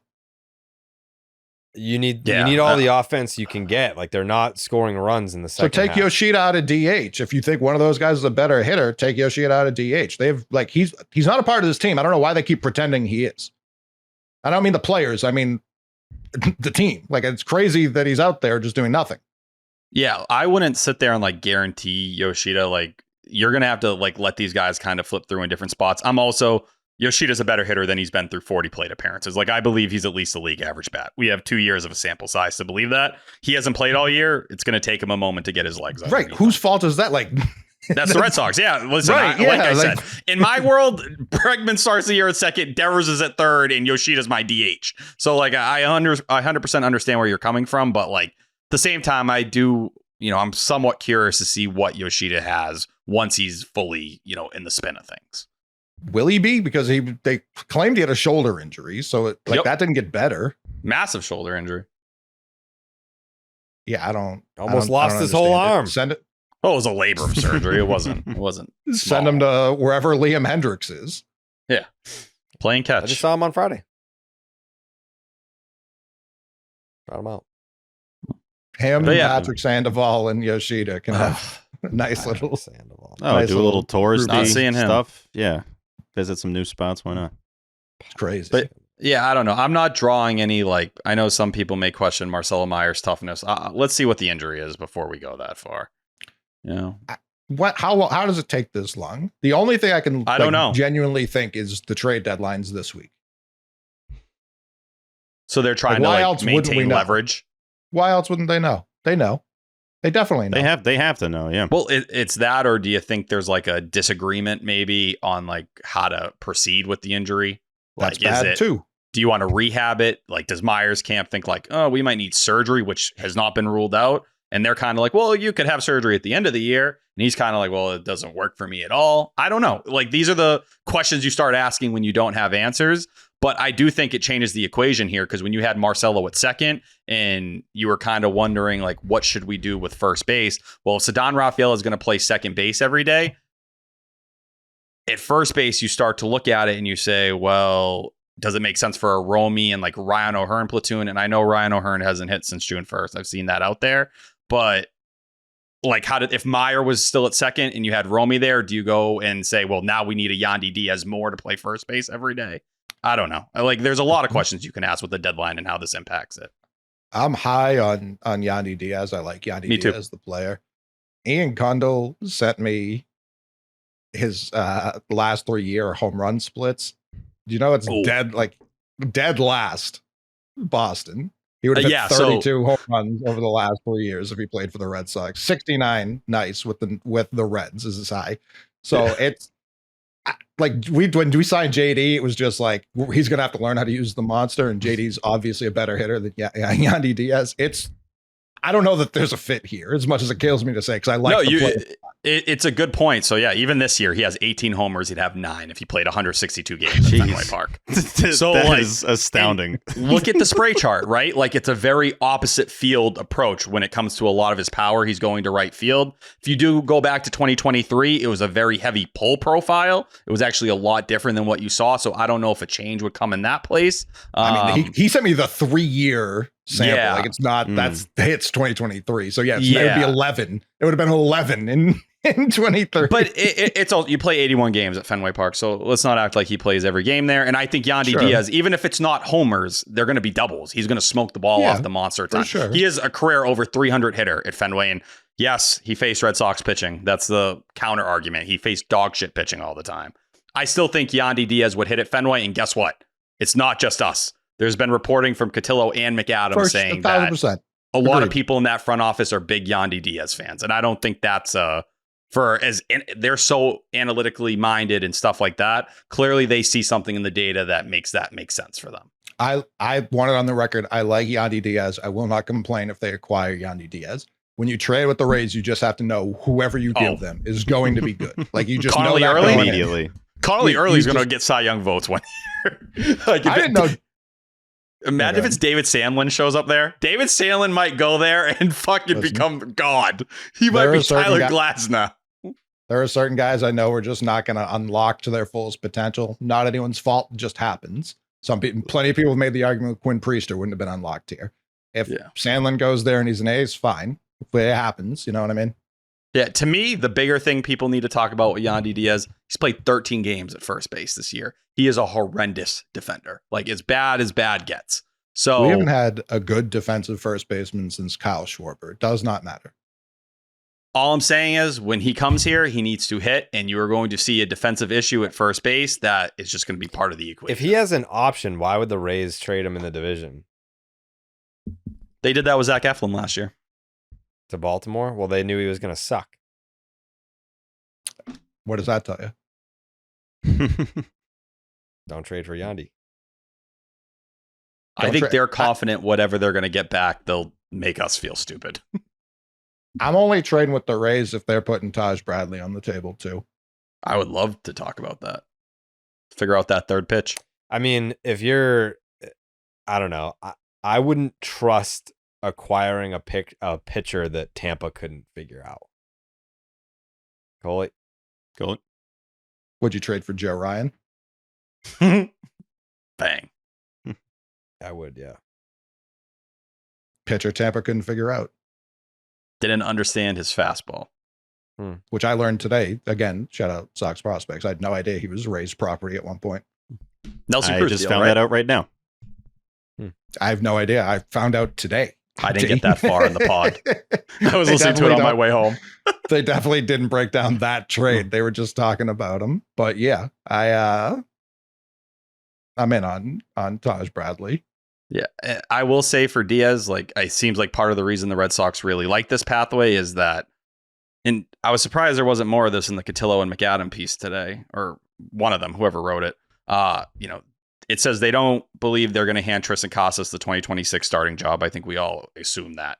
But the fact that he's under team control for $12 million next year and it's a team option, I don't know what that means for Christian Campbell either.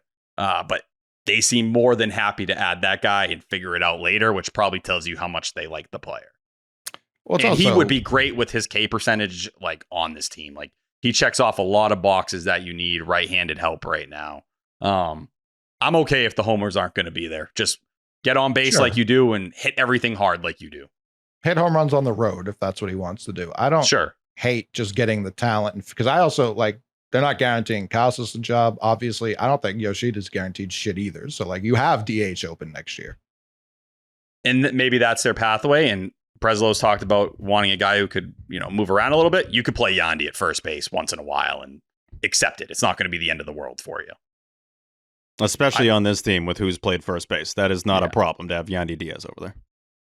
It's also why my preferred path is Mark Vientos. And I had a lot of people today tweet me that Mark Vientos sucks. This is again why I can't deal with, like, day-to-day baseball talk. Like, what are we talking about, man?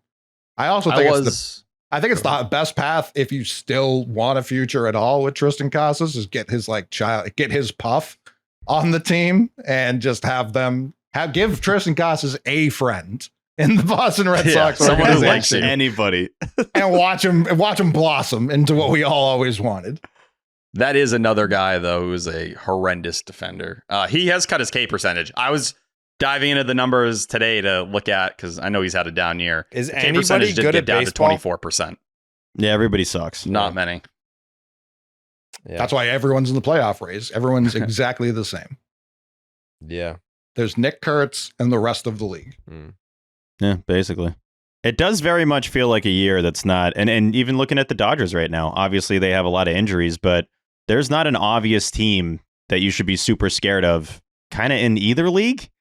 Not like it's probably going to affect the Red Sox to worry about the National League, but even looking at the AL, I'm trying to see the rest of the Red Sox schedule, and it's like they play one division leader from now until I think it was September 23rd. Like for the next 2 months, the Astros are the only team that leads their division that they play. They can beat the Astros. They just got swept by the A's. Yeah, so it's like the Astros are very beatable, clearly. What was the run differential in that series? It had to be insane. I mean, what was Friday? 55. Like 50? It was a 4-game set, too. That's brutal. Yeah. I think Nick Kurtz like scored as many runs as the Red Sox this entire series. In Did you that see one that game. one game? He had more total bases than Connor Wong all season. Yes. It's not If I was- super hard to do that, but Bro, yes, if I was still Connor Wong crazy. and I saw that, I'd throw my phone out the fucking window. Like I'd give up. I genuinely like that'd be enough for me. it is. It's very tough when you're factoring in an entire season. And I know Connor Wong's obviously not the everyday catcher for the Red Sox, but those stat comps for one game when we're talking about a baseball season that goes for fucking 8 months. And you got one game and it amounts for more than your entire season. 37 games and you got outdone in fucking six in the span of 3 hours, he fucking tops your entire season. Quit. Like I support Connor Wong, but fuck, man. I saw that stat and I was I don't know what to say, that man. included Wong's double. I know. First one of the year. That's He even got crazy. the extra base hit to go into those stats. Fenway popped on the double though, man. They knew. They They knew. knew. First knew. one. Again, Shed. standing O. They stopped the game. He ripped, I couldn't he believe ripped the it. base out of the dirt. ball. Yeah. I remember Manfred was there. It was crazy, dude. You had Shohei like bowing. Like it was They wild. stopped Friday the was whole game. They had his family Yeah. there. I think it was a league-wide thing too. It wasn't like they just stopped it at Fenway. They stopped every game Wife to was acknowledge. crying. They were in Pittsburgh showing it on the video board. They stopped the game. Yep. Skeens couldn't believe it. Yeah. Oh, it was done. O'Neal Cruz was cheering him on. It was Yeah. crazy. Yeah, the Astros have a plus 39 run differential. The Red Sox have a plus Jeez. 54. Yeah, the Astros are in first place, and they would have the 5th best run differential in the AL East. Jeez. Wait, yeah, what? Yep, And the Rangers, would they be number 1 in the AL East right now? they're number 1 in the American League, brother. Oh, the Rays are the same The run Rangers differential as the overall? Red Sox? Wow. What the hell? Mm-hmm. Yeah, the Yeah, Rangers are dangerous, plus, man. Plus 74 for the Rangers. And Oh, that's yeah, what their with today's lineup game. That underperforming makes sense. big time. Yeah.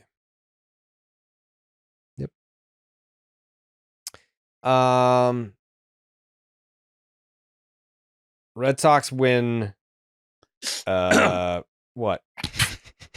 T's new thing when he puts his finger up, it's just like I realize if I don't act quickly, I'm just going to get Just cooked. talk. No one was Just saying go, anything. dude. Red Sox win 4-2. Yes.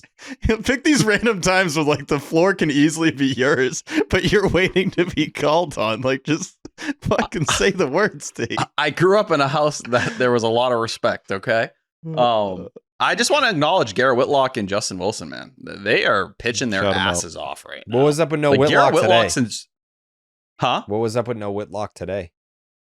I don't know if they're trying to be careful, but they've used them on back-to-back days. I think it was the 20th and 21st the last time. So not sure why we didn't see him. It worked out. But since June 1st, 2.25 ERA, 144 FIP, 12.1 K per 9, 2.7 walk per 9. Like, he is friggin' looking ridiculous out there. 134 batting average against.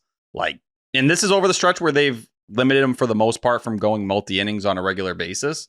And it's changed a lot since Slayton went down too, but he is true. Like, it's not 2021 Whitlock because it's not multiple innings anymore, but on a per rate basis, he is that filthy again.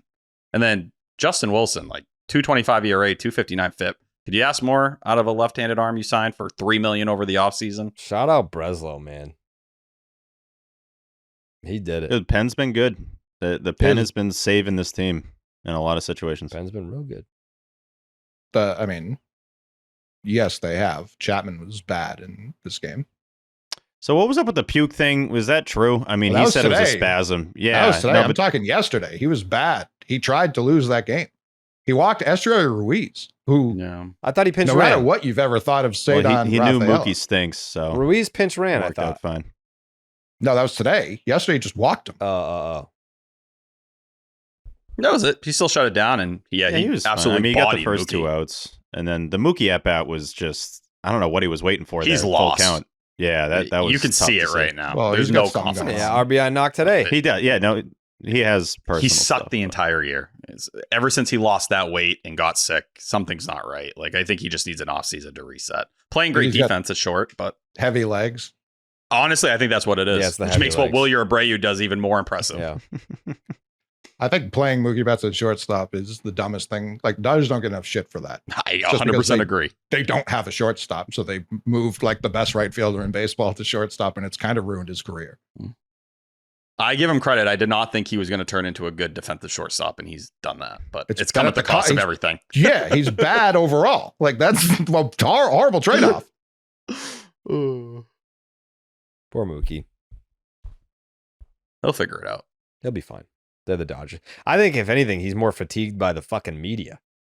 Like he has to like answer the same question every single night, and he gives the same response every single night. He's like, I just got to be better. Like, you know, what's going on with this and that? I just got to be better, man. I can't speak for my teammates, but I got to be better. Got to be better. That's me. I got to be better. Red Sox win 4-2. And then the finale today. We sent former Dodger World Series champion Walker Buehler to the mound against Dustin May. And they had a mid-off between them. Dustin May goes 5 innings, 4 earned. Buehler 1 out shy of going 5 himself, 3 earned, walked 5. Only punched out 4. How many fucking outings is this where he's had more walks than strikeouts? I feel like you never really see that. All of them. Yeah. It happens seemingly every time. Yeah. More walks than strikeouts. Cora cooked him after the game and didn't even give a fuck. What did he say? He's like, no, Cora was They like, were he was like, like, yeah, he describe didn't really give Buehler. us a chance. Yeah. Yeah, he's like ineffective.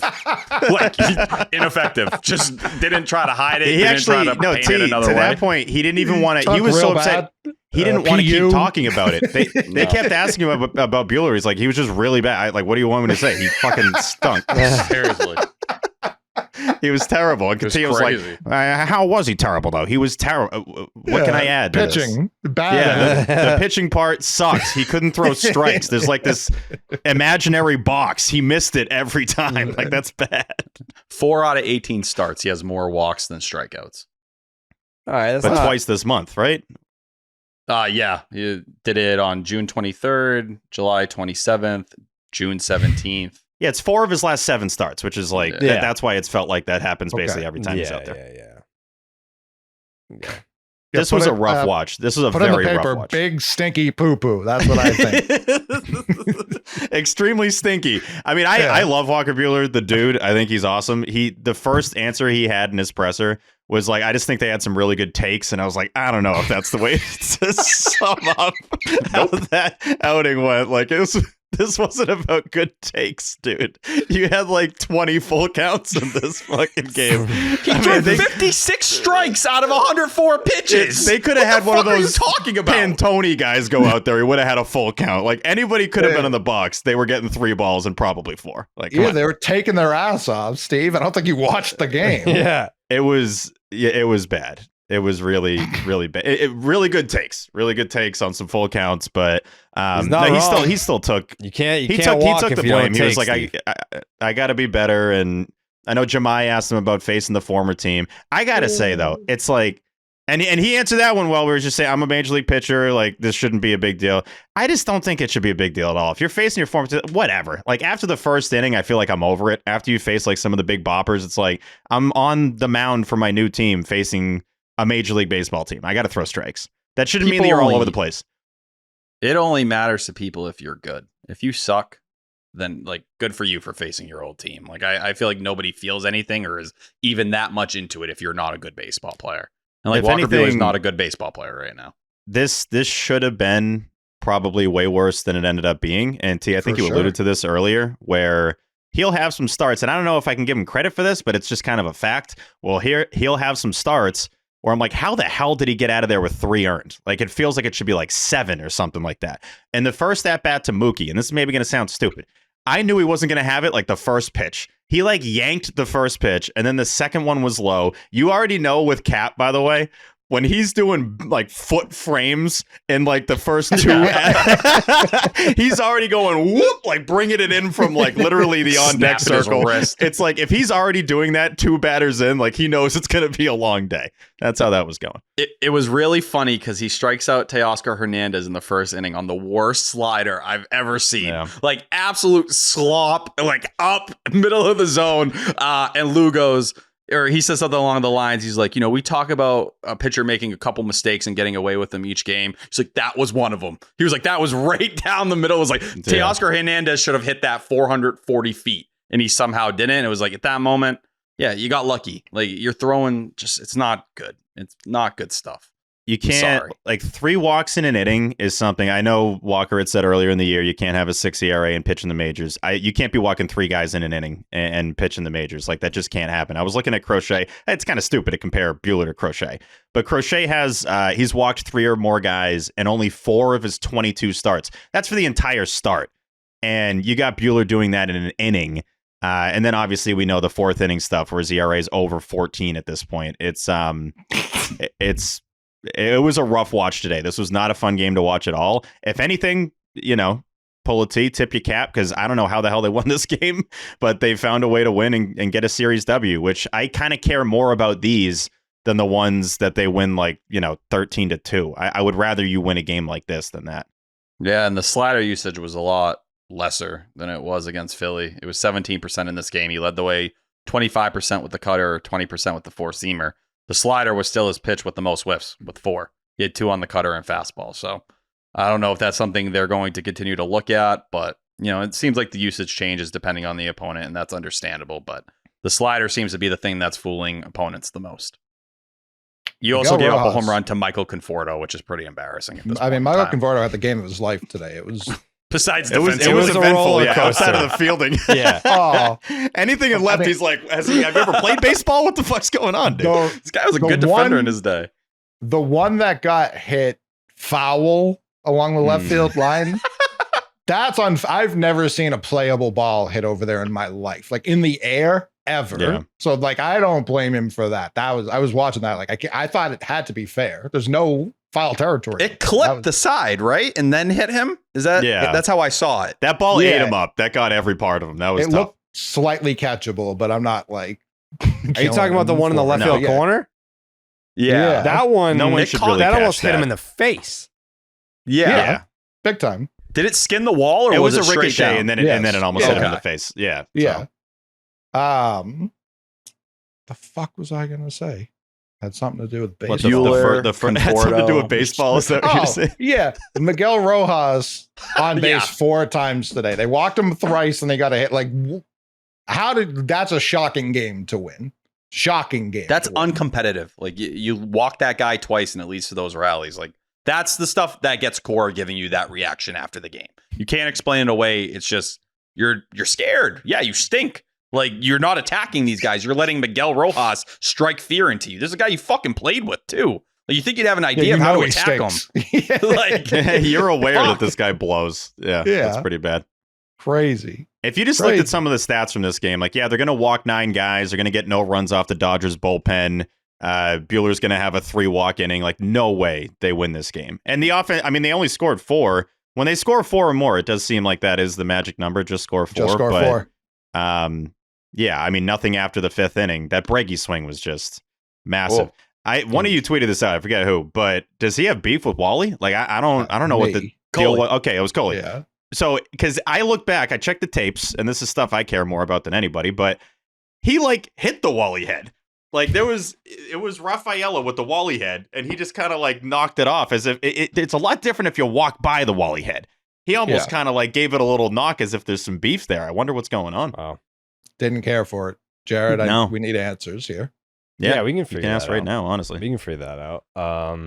Credit to the whole team, though. Everyone was like, what? Dude, you have to put that. Imagine he's just like, nope, not doing it. That would be the weirdest thing of all Oh, they would time. beat the shit out of him. They were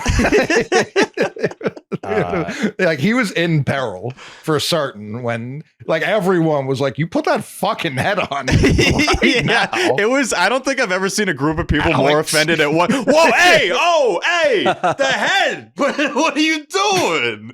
Because he wanted high fives. They're like, you think I'm going to high five you without this fucking head on your head? Like, what are you talking about, dude? Stupid, dude. Willier looked like he was going to stab him. Oh yeah, Willier was furious. Yeah, Willier genuinely furious. was not playing around. He was like, "Put that fucking head on." Oh my god! Say it on too. Wally, get the gun, please. Yeah, I was gonna say Wally's shooting fans for booing Bregman, then he just shoots Bregman because he didn't put his head on. Yeah. Ultimate betrayal.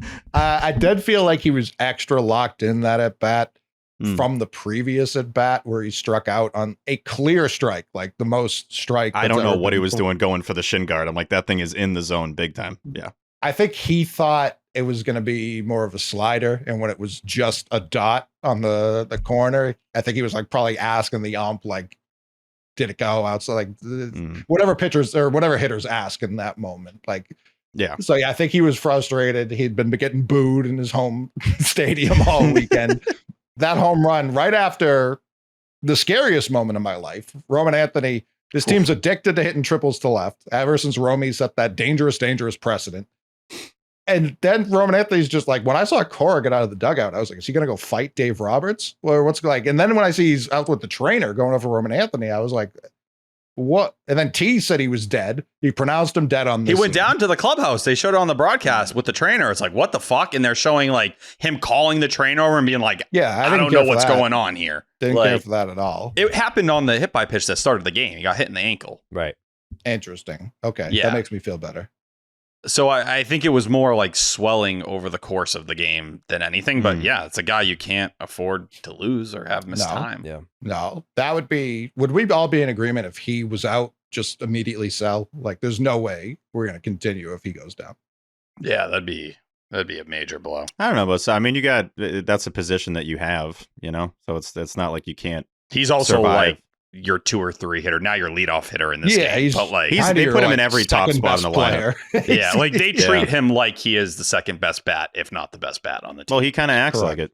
Like his at-bats are they're so professional. They are the most professional at-bats ever, and he's barely legal to drink alcohol. It's crazy. Like I cannot believe some of the pitches he's spitting on him. Like you should swing at that. Like that's crazy that you were able to take that and you correctly acknowledge where that pitch was going to be. Like being his age, being a rookie, it's crazy what he's able to lay off of. Like Bregman told me the Alvarez line at the media availability All-Star. He said it again today. He wants everyone to know. He's like, I'm going to keep saying this fucking line. This guy is Yordan Alvarez, and until everybody knows it, I'm going to keep saying it. So it's the highest praise possible, and the fact that he keeps bringing it up, it shows you how much he thinks this kid can do. Well, speaking of Bregman, time to bring back an old segment, I do fear. It is the Nextel Call of the Series, brought to you by Nextel. This call belongs to none other than Dave O'Brien himself. Third. And swinging a drive. Out to left. Back. She's gone. Yes, you've got to love his swing at Fenway. And the Sox are on top here in the 5th inning. The veteran hitter, what's your best pitch? What's your go-to pitch? If it is, whatever it is, I'm sitting on it. It's the sweeper. May's been going to it. He's been throwing it a ton. And it's what Bregman was looking for. It's a pitch you can drive if you hang it. And he doesn't miss it. You still got to put your swing on it. But Alex Bregman gets Fenway Park on its feet right now. Hey! You said it. You know, he knows what his best pitch is. You know what he leans on. He's going to go to it. And what helps in that whole situation is that this guy, Jerry, has been swinging sneaky pissed at Bregman that after the game he said he was sitting fastball. I was like, let Lou have it. I was like, please let him have it. I love Jeremiah asking the question. He's like, hey, Lou would mention this. You're probably sitting sweeping there. He goes, nope, definitely not. I'm sitting on the heater, and I actually just stayed back and hit the sweeper for a homer. He could have just lied. Yeah, that was easy. Just for the moment. And I'll also add, Wrong. Wrong. That guy sucks. Awful call. He was completely wrong. You listening? Can he hear this? Fuck you. Yeah. He's just flipping him off. Like, you suck, dude. And then here is Will Fleming's call of Alex Bregman. So can we get the thing? Tying run at third. 3-2 Dodgers. Infield in. May into the line. He throws, and Bregman drives one high and deep into left field. It is gone! Off the National Car Rental sign. A Breggy bomb. And it's 4-3 Red Sox. Those are he your, just hits different with Will, man. those are your calls favorite of Will the thing is that- series, brought to you by Nextel. That is absolutely incredible. Was that a redacted thing, by the way? Because I don't remember the Nextel thing. Okay. Yes. Yeah. All right, just making sure. I love when Will, because off the bat, he's always like, and this isn't a bad, not like rushing to the call in a bad way, but he just starts running. Like when it's off the bat, it is high, it is in, it is gone, and it's gone. It's like, oh my God. The excitement level is unmatchable there. Well, but he shouldn't be the thing excited. for OB is the she's gone. He loves the she's gone. That's Will Fleming should not be excited because... no, I know. He did a terrible thing. Yeah. Sets at the letters, he throws, and Duran takes the ball. Kershaw varies his cadence a lot. I mean, people who've watched baseball for the last 15 years know that he's got that funky, herky-jerky wind-up where the knee comes up, and then he brings the foot down, he pauses, and then sort of slides down the line. Sometimes, though, in big spots, he will quick pitch, and he did it there to Well, listen, man. You know we love you, but you have to know that there's children listening on the radio. There's just no place for language like that. Especially, I'm sure, the FCC regulations, your job could be in jeopardy. Just, I don't know, man. It doesn't feel, I mean, like Monaco. At first it was Monaco. Now it's Will. Yeah, he had to go to church for his sins. We saw him in the dugout on Friday. He was almost in tears apologizing. I'm going to say something real quick, Jerry. Yeah. Mm-hmm. Will, I know you're listening. Mm-hmm. And I think you're going to do it again. I don't think Will's going to stop. I don't think Will's going to stop. And I'm not even necessarily saying this as an insult. Will stands on his business. Yeah. When he got business, he stand on it. I think he's going to keep saying F-bombs. You think that he's just unhinged then? I think he's just going to take these suspensions. Yeah, partially. Because he said it very clearly. It wasn't like shouldn't have done that. It was with purpose. You think he just looked us directly in the eyes and said, I'm dropping the hardest F I can muster right now? I'm almost putting an SPG that he's going to do it on Monday for the Sox Twins. Oh, wow. It may be in his vote. It may be in his Ketchup vote. I don't even think we have to wait I that guess long. I didn't consider that. If you get a suspension during a MVP vote, that'd be crazy. Wow. Well, I guess we're going to find out. We'll see. Yeah. Mm-hmm. Again, those were the I calls do of the wanna no, highlight- those were the calls of the series brought to you by Nextel. My apologies. See? Two things. Okay. Oh no, I remembered. Dustin May's reaction to giving up the Bregman homer. I have never seen a pitcher Incredible. bend his head like that in my entire life. He was doing the limbo. He literally did the limbo after giving up a homer. My spine would snap in half if I tried to bend like that at this point in time. It would be it for me. His arms were moving around like spaghetti. He's like, no. It was crazy. He looked like he got shot by Wally. Like he got shot right in the back. There was a TikTok I saw of some dude like showing he was an extra in Sinners. That's the movie, right? And he was showing like how he acted getting shot. That's exactly what Dustin May looked like. He looked like he got shot in a movie. It was incredible. That and Dave O'Brien's excitement for the Trevor Story sack fly, which he definitely thought was going beyond the bullpens for a home run in the first inning. He thought that was going to the Red very Sox. funny. Yeah. He was, dude. He got more up for that call than he has a lot of homers this year. To the point where I'm like, he's circling under the ball. You do see That's that, right? it. It's like he's at the edge of the warning track. Like it's not that deep. And he was certain. Yeah. That was a big run, though. Very. It was a huge run. It was the game-deciding run, in fact. They don't win without that sac fly. It is funny to me when Lou calls Obi, like it's Obie. I do get a kick out of that. That's just a completely random observation. Obi. It's like I don't know, Obi. Like Obi-Wan Kenobi. Yeah, 100%. Yeah. Obi Trice. No games, no gimmicks. It rip. Yeah. Yeah, all right.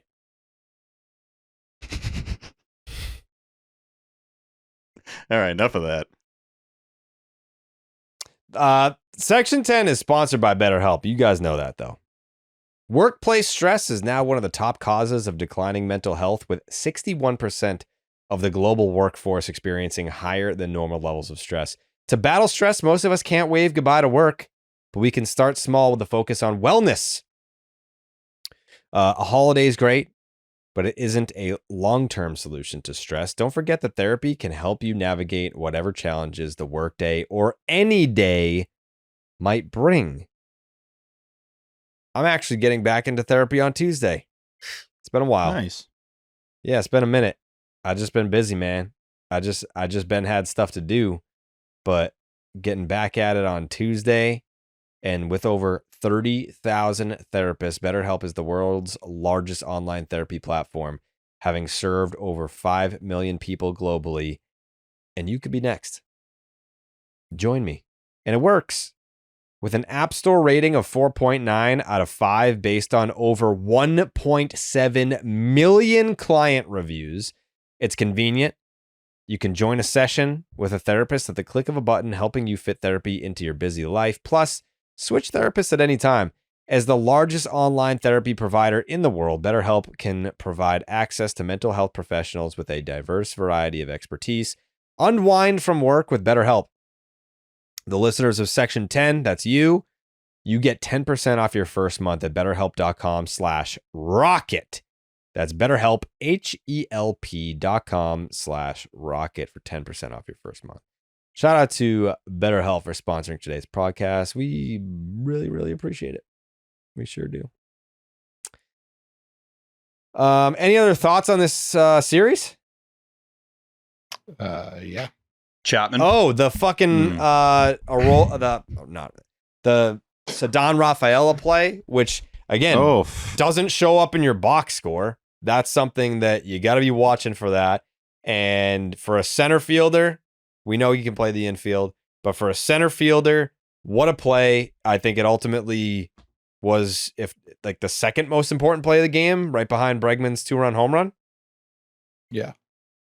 I mean, you could argue that's the most important play of the game, including the home run.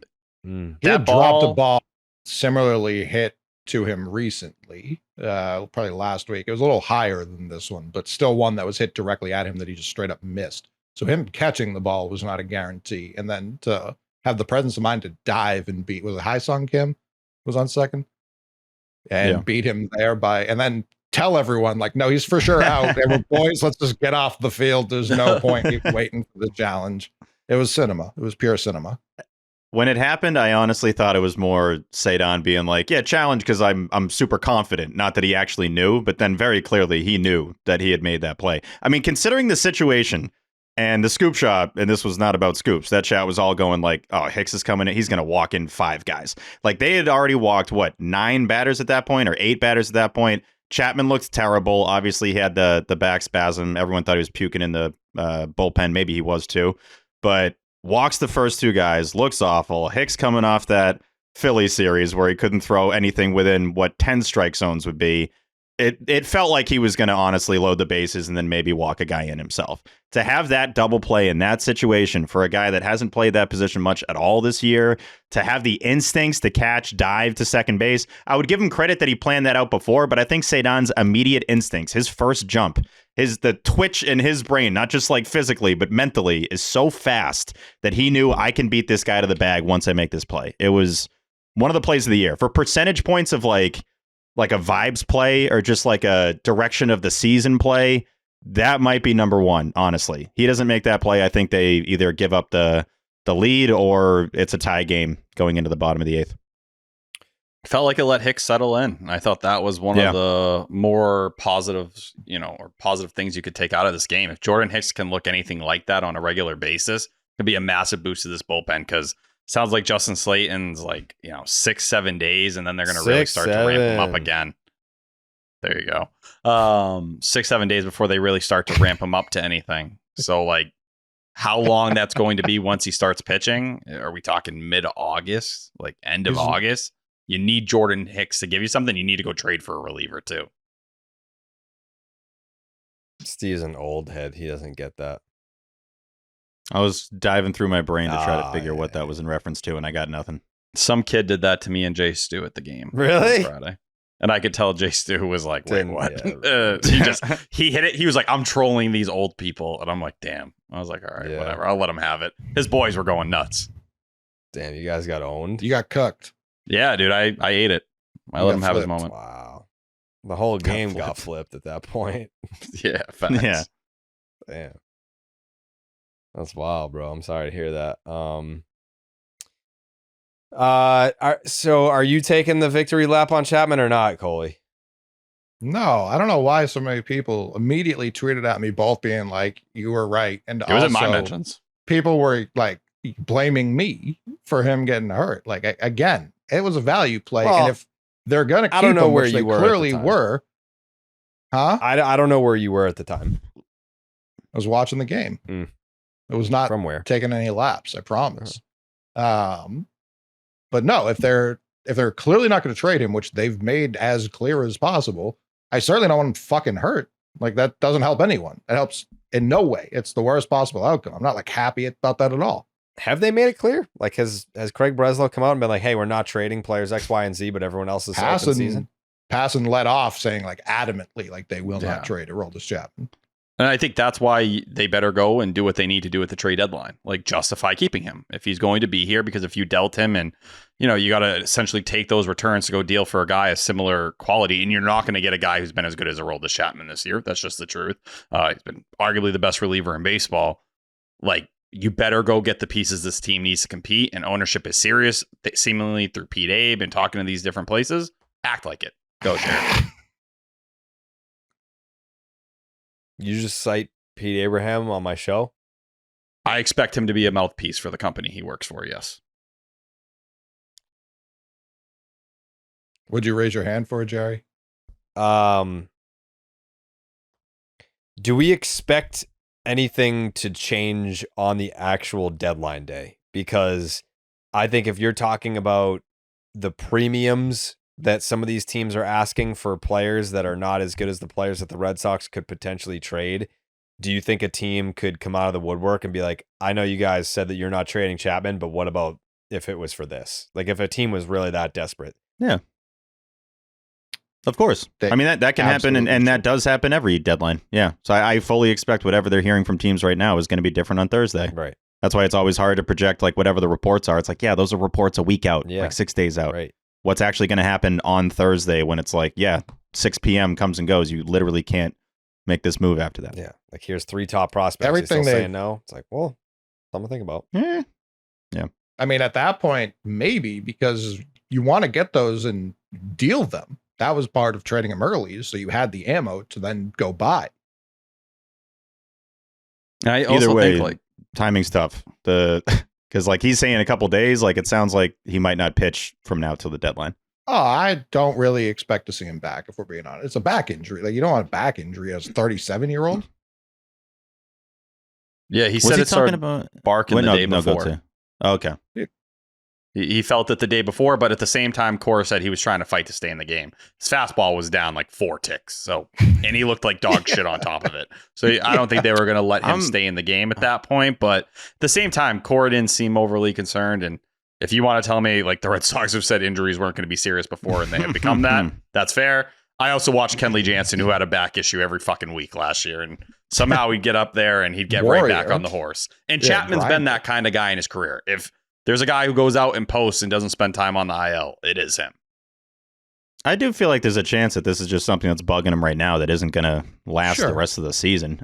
Sure. I do respect that he came out of the game, though. Even if he's trying to stay in there, it's good to be like, you know what? If I come out, we might have a better chance of winning because I'm obviously not right now. He's throwing 94, 95 miles an hour and walked the first two guys he faced. Like, that could have been the worst inning of his Red Sox career. So I'm glad that he decided to come out. And I think when it comes to the bullpen as a whole, you're fourth in ERA right now in the entire sport. Like, that's how good this bullpen has been this year. And there are going to be things. Garrett Whitlock, like, had elbow surgery a year ago. Like, what is he going to look like when you do get to August and September? And maybe there's certain restrictions and they feel nervous using him on back-to-back days frequently. Like, we didn't see him today. Like, that means more guys are going to need to step up. I have no faith in Liam Hendricks, who says he's coming back. I don't want to see him on the mound, but he's going to try. You hope Justin Slayton's himself, but I don't know. And you don't have the same luxury with some of these young flamethrowers that you had that you thought you were going to slot into the bullpen. Now, maybe Peyton Tolley becomes that guy and you're like fucking throwing it against the wall with Crochet Sale back in the day and he's out there pumping 100 out of the pen. Cool. We haven't gotten to that point. So there is going to be a balancing. Maybe Kyle Harrison in some capacity. Who knows? Well, no, I need Kyle Harrison starting games over. Like, Kyle Harrison's better than Dick Fitz and he's better than Walker Buehler. Like, he needs to be starting. I don't want him in the bullpen. But I need to see a couple starts in a row before I'm ready we've seen. I mean, he's been a better pitcher at the major league level this year than either of those guys. I know they've tweaked. He's a different pitcher now. Split change. I get that, but we've also heard Lucas Giolito just adds pitches on the fly between starts. So like I don't need him wasting more good starts at Worcester. It really does nothing for me. Like it will start to make me angry the longer they do it. But they just did send David Sandlin to AAA. While we've been talking. Oh, and another pitcher as well. I'm blanking. Was it Hayden Mullins? Was he in AA? Hold on. Who has this? Hunter Knoll. I saw Chris. I saw Mr. Himself. Had Andrew Parker. Had Mr. First. Hatfield, you told me you were going to DM me during pod nights if there were promotions. Red Sox are promoting Connolly Early and Sandlin. Mm-hmm. Connolly Early. Well, yeah. Good for both of them. So those could also be, again, the trade deadlines this week. So yeah, they could both be gone. Big time. But if Sandlin's going to contribute probably ever for this team, it will be in the bullpen. You know how I feel about that. I would have moved David Sandlin, and he chirped me on Twitter, and I tipped my cap to him like a month ago. That's very funny. I had said something on the podcast. I was like, if he ever figures out how to pitch more than 5 or 6 innings, it'd be a miracle. And then he went out there and threw 6 innings in his next What start. A ridiculous thing for you to say. Like, that's Huh? 5 or 6 innings is more than enough innings. No, but at the time I was like, he could never go more than 4. Like that was the entire thing going back to the year before. And then he goes out and he throws, 6 innings and he's doing the thing. And someone tweets underneath who was like, all it took was you talking shit about him on the podcast and he liked it. And I was like, all right, good for you, David Sandlin. Like, shove it up my ass. I'm fine with that. Like, go out there and pitch, please. I don't give a fuck. Like, T is just constantly bent over. Like he didn't do it for a full year in 2024. Sandlin. Like, there's a reason why like people go crazy when they see he goes 5, 6 innings. It's a big deal. Like, we want to see it because the stuff is that good. Even though I do think he's a reliever long term. Yeah, and he could a be filthy short one. term.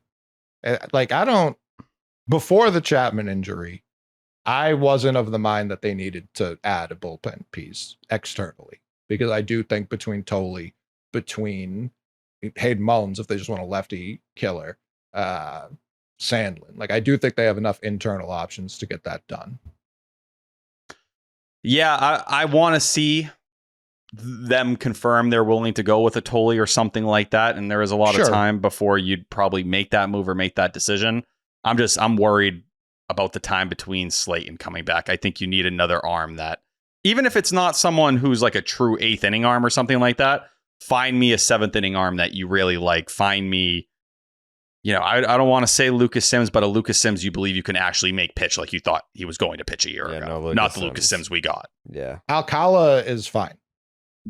Yeah, he's more than fine. The home run moves me 0. Yeah. Yeah, that's what I mean. Like the people still talking about the bullpen, and it's a lot of people. Like, I don't know a bullpen. T just mentioned what their season ERA is 4th in baseball. Yeah, 4th in baseball. I don't know what people are talking about. Like, yeah, it's always nice to add another arm. I don't know that that's necessary. I really don't. No. I mean, how many times do we look up and it's like, oh man, a shit start or a mediocre, not that great start for starter X, and then you look at the bullpen, it's like non-crochet 0, starter. 0, 0, 0, 0, 0. Yeah, the pen just goes And out it's there. everyone that comes in. Yeah. Everyone's putting up zero. It's not like there's that one guy like, oh, fuck, so-and-so's coming in. It's like everybody that you give the ball to, you feel pretty good about. Yeah. And at worst, it's like, all right, if it's not a 0, it's like 1 earned run. Right. Yeah. Yeah. Like Hicks is your biggest wild card, and at the end of the day, he's still going to gas like 102, so it'll be cool, even if it doesn't work. Yeah, I know. It's entertaining. Like, I know it can be a roller Handsome coaster. fella. Like, Oh, yeah. One of the sneaky, best-looking dudes on the team, and he throws gas. Like, yeah, I'm going to watch.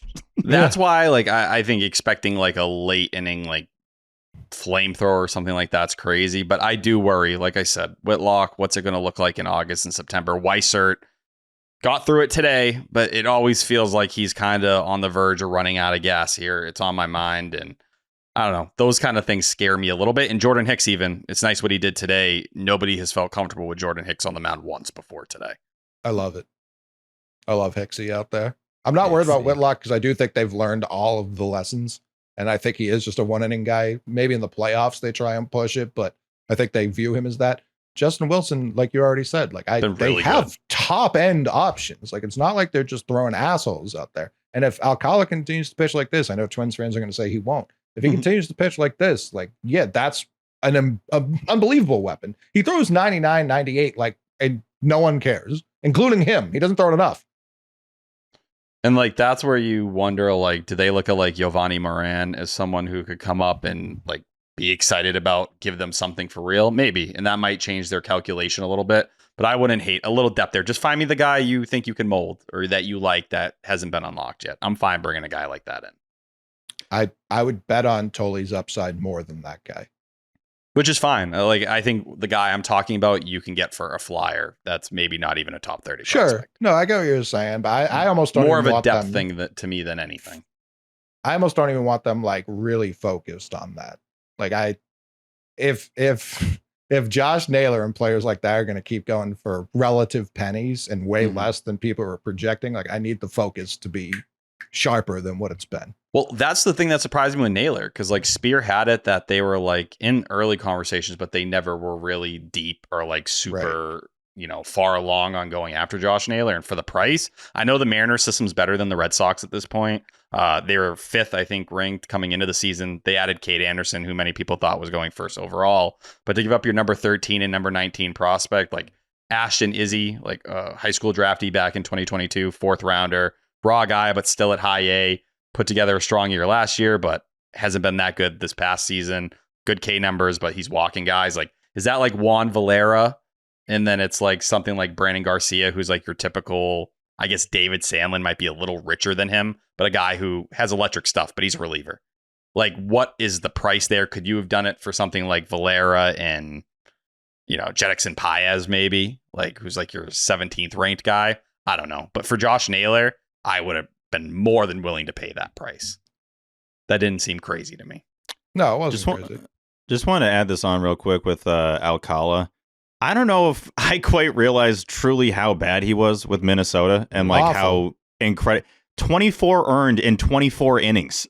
This guy gave up an earned run every friggin' inning on average that he pitched for the Twins. 2 earned runs and 14 1/3 for the Red Sox, a 1.26 ERA. So it's like he gave up a home run, whatever. Like, who cares? That's going to happen at some point.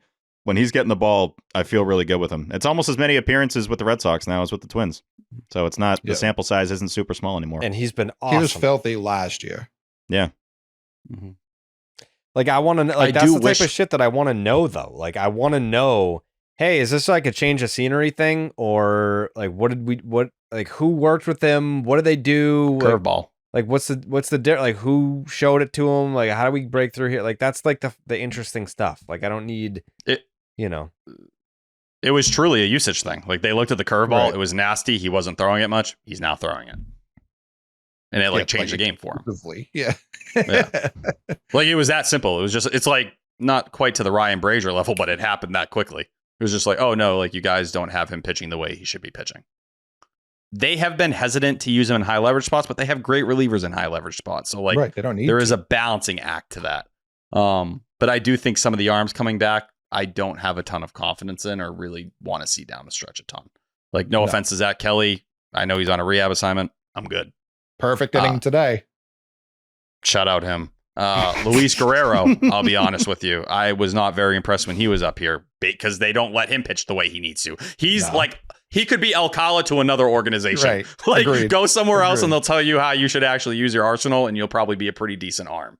I want to have arms you feel good about, and I don't think we're going to see Tanner Houck again this year. No, and that's like, I've had people be like, oh, just move Buehler to the bullpen. No, thanks. No, too many walks. No. Yeah. No, not enough velocity, too many walks. Yeah, I'm good with that. Too much stink per the manager. Yeah. You think I'm going to move him to the bullpen? He sucks. Yeah. No way. Yeah, so we can Our stick bullpen's around good. those guys. He's going to ruin the bullpen. He'll make them stink. His stink per 9 is He's got a high stink per 9, dude. I think it leads the league. Yeah. If we're adding any type of arm, I want it to be a starter. I don't care as much about a bullpen arm. What I'd would argue you they list? like need a starter too. I don't think Agreed. it should be like a if you can get one. And that's like in addition to promoting Harrison. And again, it doesn't need to be his next start, but soon. Like I'm picturing him as a weapon down the stretch here. But I need another like person we know has pitched at the major league level successfully before. Are you just DFAing Walker Buehler? I'm not going to kill anyone, I promise. That's my Just promise Dodger here and fans. now. Everyone will be alive and well. Not mostly maimed, but no killing. Because if we do add an arm, like pick whoever you want, say it's Merrill Kelly or something like that, and then you have Kyle Harrison up, I guess Richard Fitz, either you send to AAA or you try in the bullpen, and then I'd rather try him in the bullpen than a lot of the guys we've mentioned. Yeah, I agree. I think Fitz is someone like he should hit 100 out there. I don't see why he couldn't. And Fitz also, like, he needs to stay on the bench to be around Crochet. That's paramount. For Crochet's off days, like, he needs his pal there. Have we heard anything about Zach Gallen? I know he's mainly sucked this year, but like he's still Zach Gallen and it's a contract year. And if we're talking about fixing pitchers, like would that move it at all for you guys? No. If they got Gallen? Me, it would. No. Me, it would. No. At I a certain like Zach point- Gallen a ton. It feels more like an off-season fixing than a mid-season fixing for me. Agree. I would rather see, because it's almost like he's not going to cost what he should. Like if we tried to trade for him in the offseason.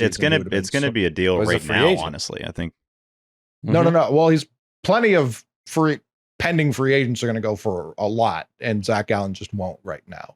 Yeah. So that's where it's like, let's see if he meshes at all. Like one thing we know right now, Walker Buehler and the pitching coaches here do not seem to mesh. He's constantly looking for advice elsewhere. That's not just a Walker thing. There have been other pitchers who also haven't exactly clicked. Quinn Priester obviously has done better with the Brewers, and that's not even a Bailey thing. That's an organizational thing.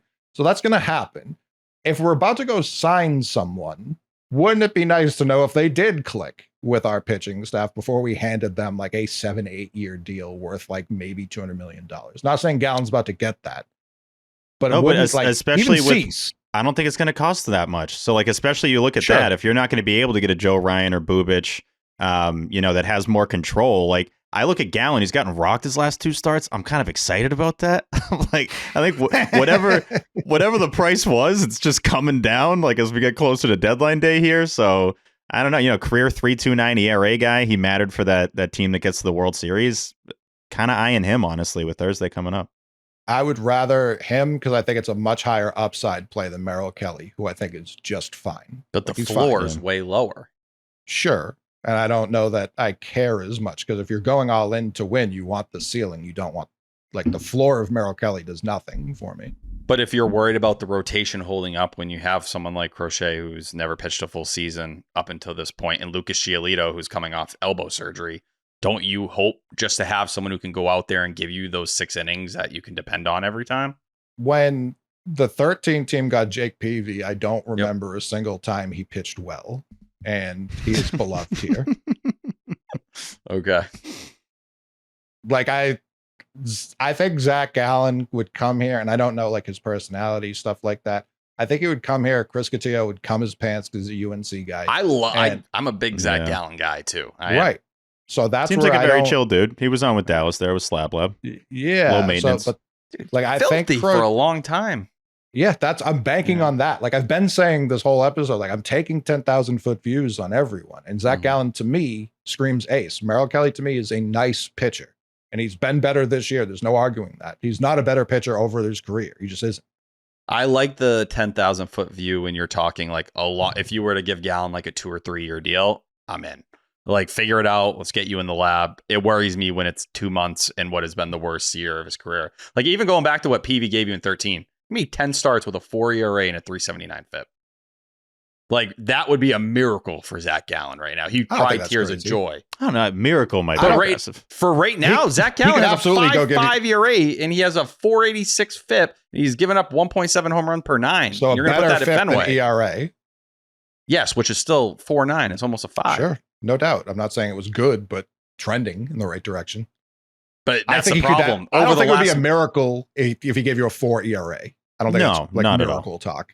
It'd be a major flip to what he has done this year, and especially lately. Even like, if you want to be like, well, has it gotten better since June? No, it's a 563 ERA and a 519 FIP. Zach Gallen does not. He had a couple good starts to start the month, but yeah, last couple have been brutal. That's it, and I think that's what's upsetting. I think it felt like there was momentum building. Like, all right, maybe like the K to walk ratio is looking a little bit better, and then he ends up falling right back in, and he's given up, 2 homers in his last start, a homer in the start before that, and then. What? Those 1, 2, like 3, disastrous numbers. 6 out of his. Oh, whoa. Jesus Christ. He's given up a home run in 1, 2, 3, 4, 5, 6, 9 out of his last 10 starts. Holy shit. I have an important stat, though, T. Yeah, what is it?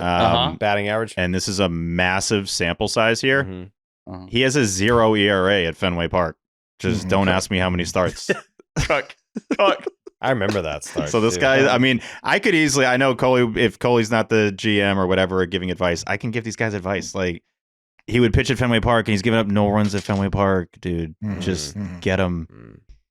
I tried to put in a good word for Coley as far as the GM job is concerned. That's big. With the Nationals? With who? Oh, you didn't see? What, you're talking to the Rockies owner? No, I was talking to JH, my boy. There you go. Nah, T had no idea you were talking to JH. Yeah, that was crazy. What do you mean by that? That was actually crazy, T. I'm sorry. I saw John Henry and everything went out the window. The more I think about it, T, the fact that it came from the Section 10 account. I gotta see the picture again just to see how outrageous. It's like the back, I think, at Jared's head. Couldn't be more JC. Yeah, but I have full tattoo sleeves, dude. Who the fuck else you looks think you like invented that? tattoos? Who looks like that on the There's field? not a lot of double tat sleeves on the field. No. Ryan Roberts looked like that. Okay, when's the last time he was at Fenway? 2011? Like 2014, maybe? What year was it? 2014. Yep. 8 games. It was a good 8 games. Who the fuck else looks like that? Nobody. I wasn't really looking at your arms. I was more looking at like the back of your head. I am at the forefront of the image. Jared's maybe 85% of the picture. I am in the foreground. Your aura He's was so being, much of this photo. No, Yeah. his aura got like swallowed by John Henry. That's kind of just what happened. AO. Wow. I mean, here's the thing. There was a big part of me that wanted, because like Mikey and I were in the dugout. It was so hot on Friday. So we were just trying to so hot. get a couple posts up on the 10. We look up. Jerry's talking to JH. Couldn't believe it. I just couldn't believe JH was in the building to begin with. Shout out JH, by Then the way. convo's going on. You guys are obviously, talking about exactly what the trades are going to be for the Red Sox and all that. He told me everything. And I wanted to get a shot from the front, but like, dude, Henry, he'll like dart eyes over it, and like, I'm just like, okay, my bad. I'll stay over here. Like he has I don't want to say it's a presence, but it's like, I don't want to annoy the owner of the team, regardless of what anyone's opinions are of John Henry. JH. So I was like, you know what? I'm just going to take a picture from this angle. And then little did I know, T would have no idea that that's No the back idea. of your head. No, that was someone else that had the Kane mask tattoo on their arm.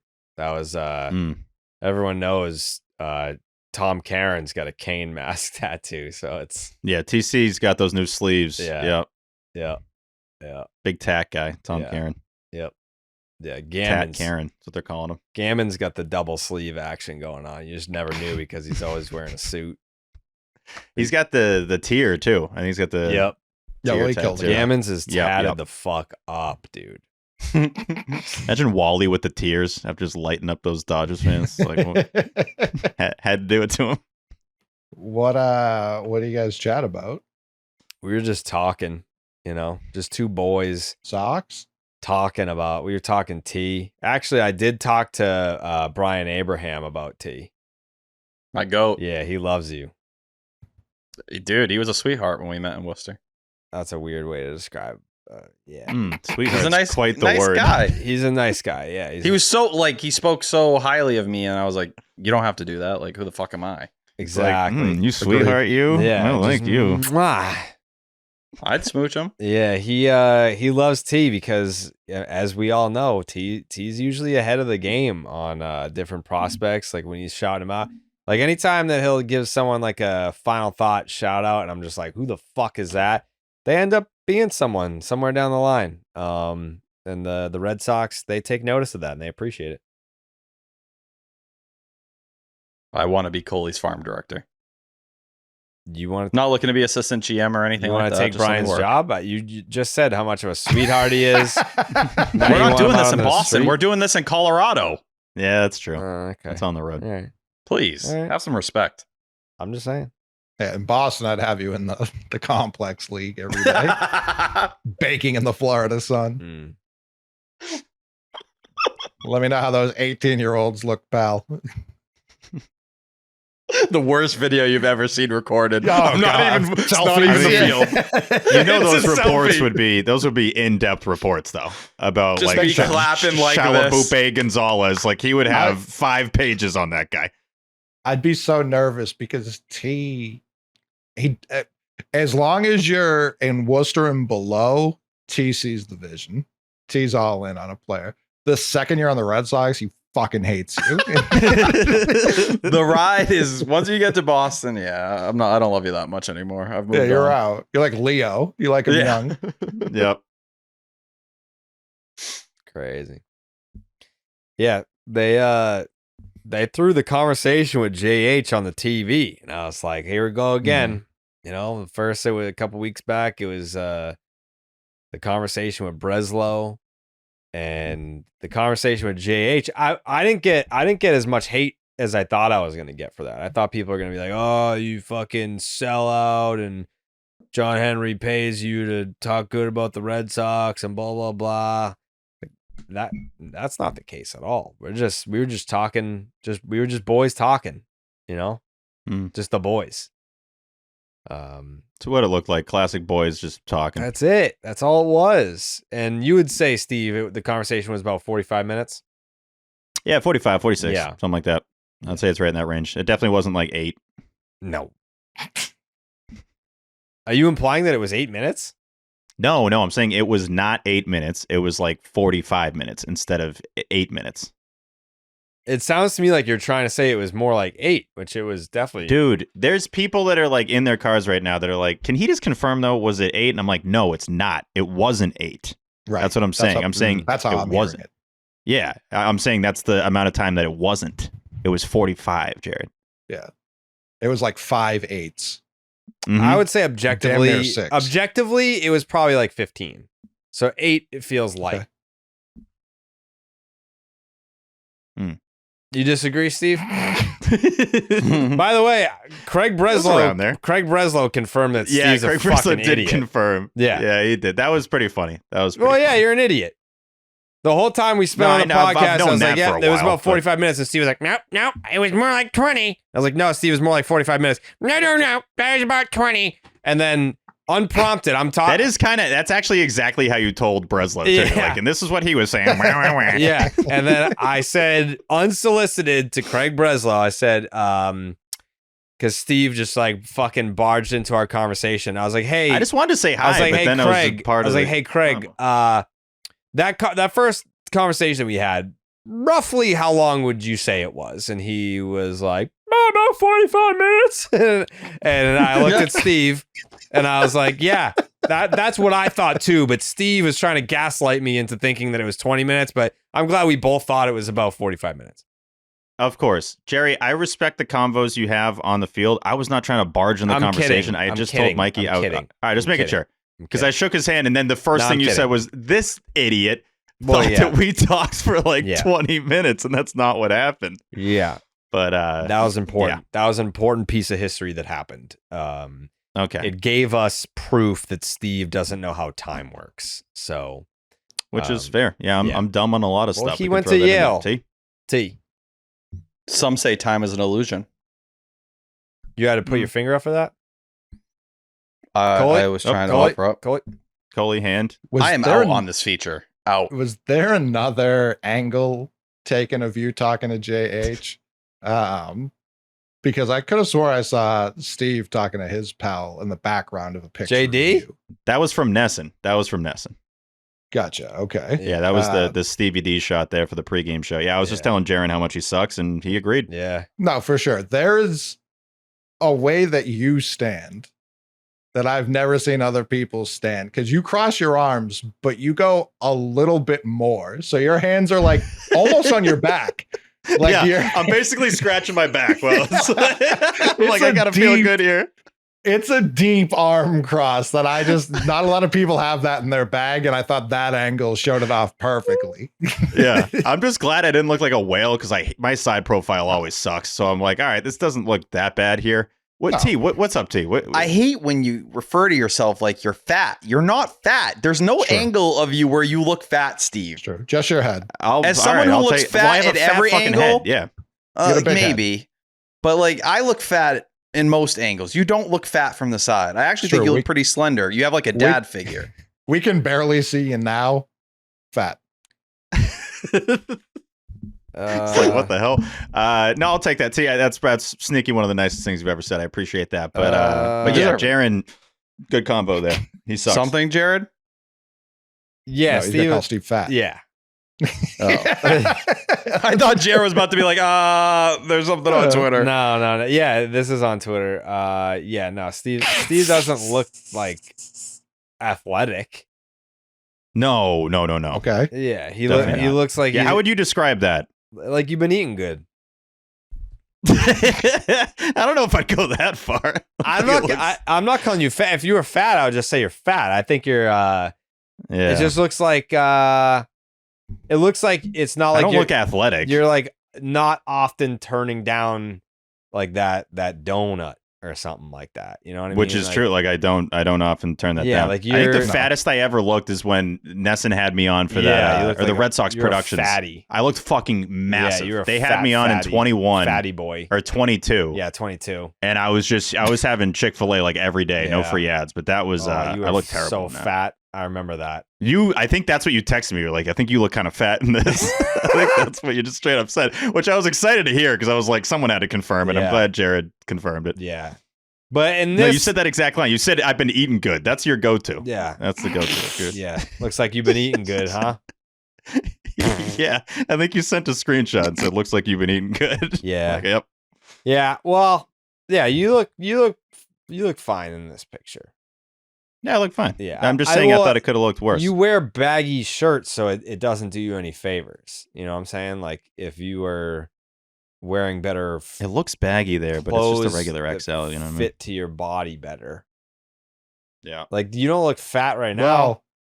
Well, it's also tough being next to Jaron Duran. Like, correct. This guy's ripped. He's fat. Yeah, he's a fucking fatty. Yeah. Slow. Yeah. Tubbs. Yeah. Jaron. That's why he's so slow. That's why he can't get around the bases. Yeah. The triples was because of the Fenway dimensions. Had nothing to do with his speed. Yeah. He's like skinny fat. You know what I mean? Yeah. Or just dad fat. bod. That's what people see. Dad bod is like flabby. He looks like a pregnant man. Yeah. Yeah. You know what I mean? Like he's just got that. It looks like he's hiding a pumpkin under his shirt, but everything else looks normal. Yeah. Trying to steal a watermelon. Yeah. Well, that's why all this trade stuff is weird to me. Like, why would you? No one's gonna want a fat ass. Right. Why would someone trade for this guy? I mean, the Red Sox wanted a fat ass. They signed Pablo Sandoval. Yeah, exactly. Had to eat the money. Still the best headline of all time. Look at this fat fucking piece of shit.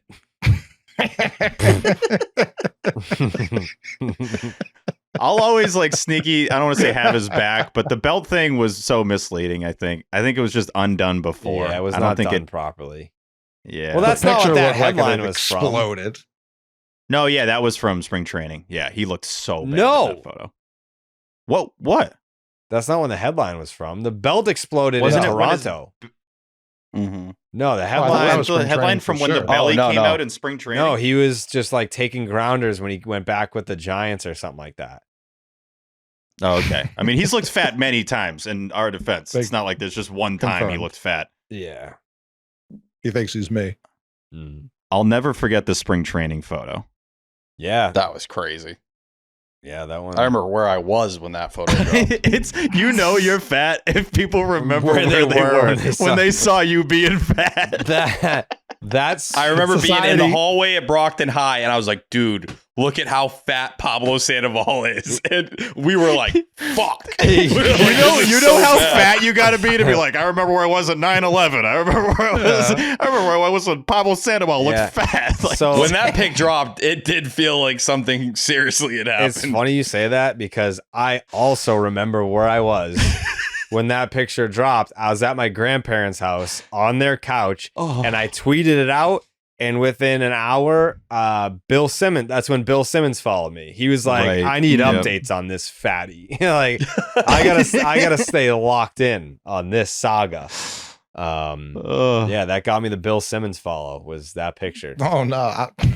I googled Pablo Sandoval fat just to really remember, because I do think your memory makes him a little smaller in your head. And no, he's No. gargantuan. But the Providence Journal, like it's like the third or fourth row down on Google Images.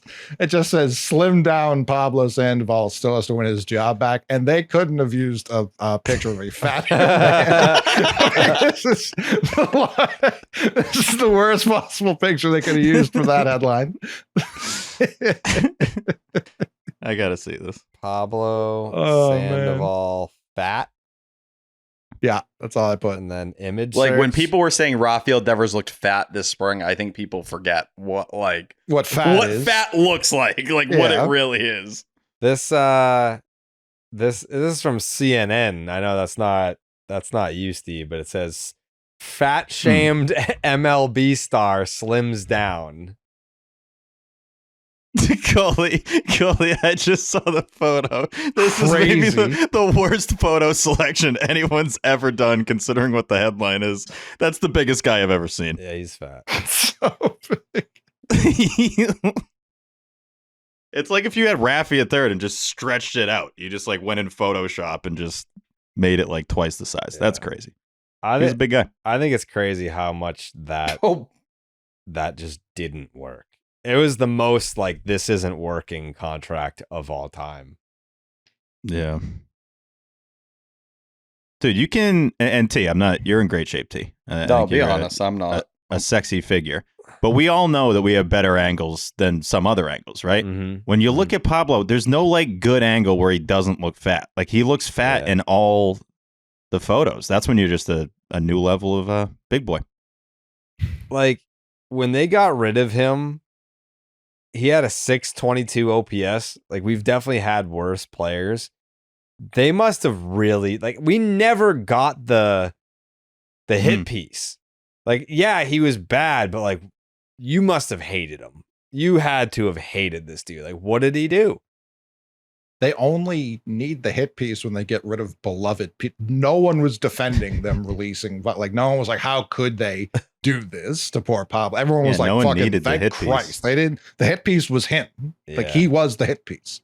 Yeah. I guess there It also helped them that he had a couple productive years after that, where it was like, all right, like he kind of got his whole life back on track, went home and did it. Like it made it a little bit like, you know, he kind of saved his legacy to some degree. he fucking went back to the Giants 2019. He was 32. Like I remember him being older. He wasn't. Me too. He wasn't that old. Like when He's the only 32. he was Jeez. 30 when the Damn. Red Sox got rid of him. He was 30. In 2019, he played 108 games, had a 1.4 WAR, 268 batting average, 820 OPS. He slugged 507. So 23 doubles and 14 homers in 2019 with the Giants. Like he came home after all that and had a good year. But yeah, out of baseball by 34. What a loser.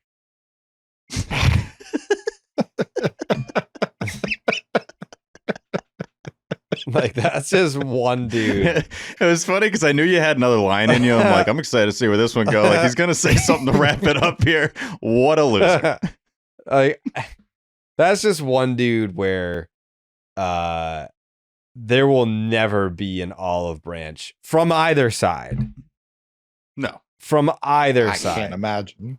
Yeah. I mean, you got that story on the Tonight Show. Yeah. Like, Yeah. It was just about a guy being fat. yeah. Well, that was the what DM stuff. What was that one again? That was the clubhouse. Bigboobs.com Yeah, that he was liking on Instagram. Diva Legacy. BigJams.net. Diva Legacy. Right. Yeah.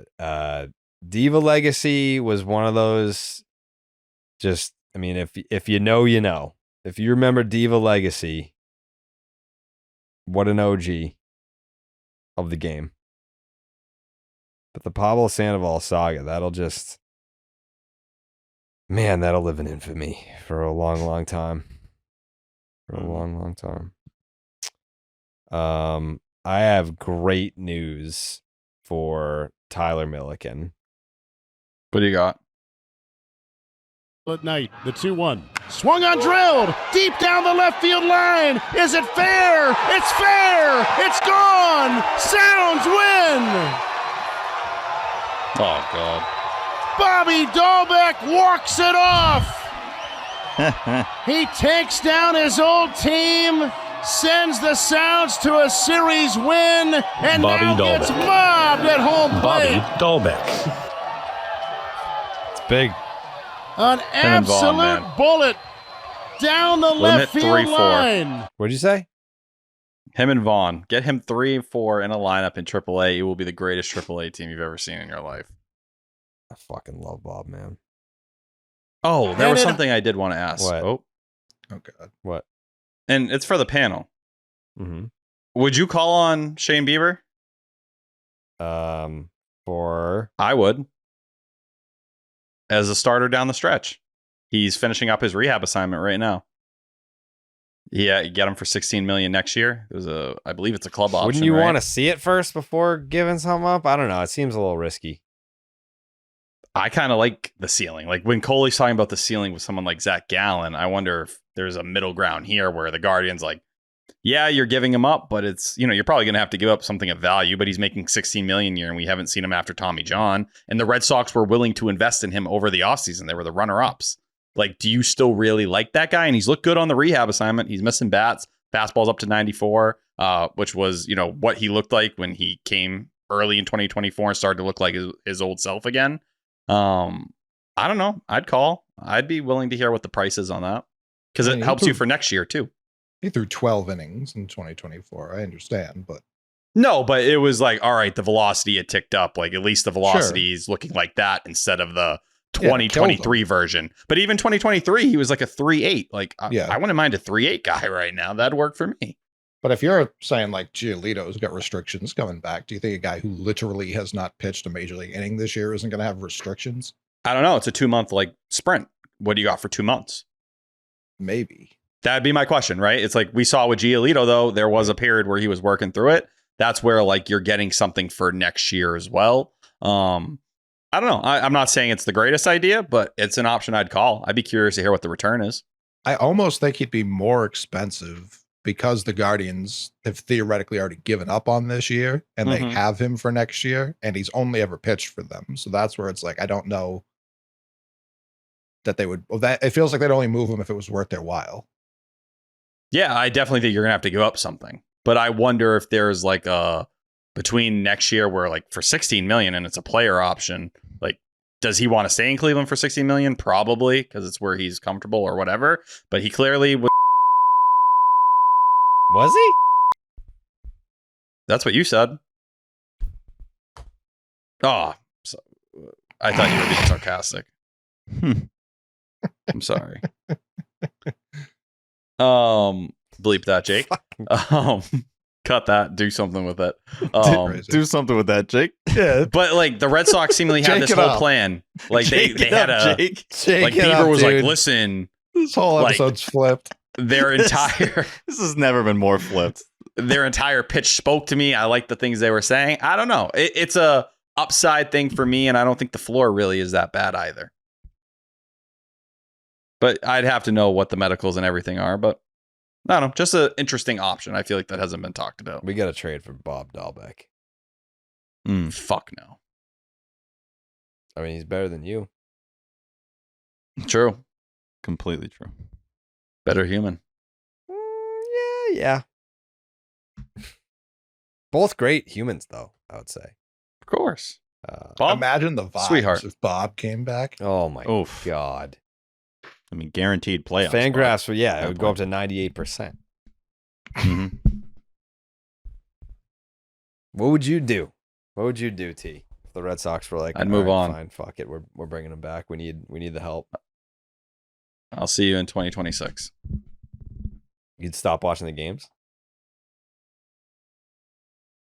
Maybe out of protest. That's crazy.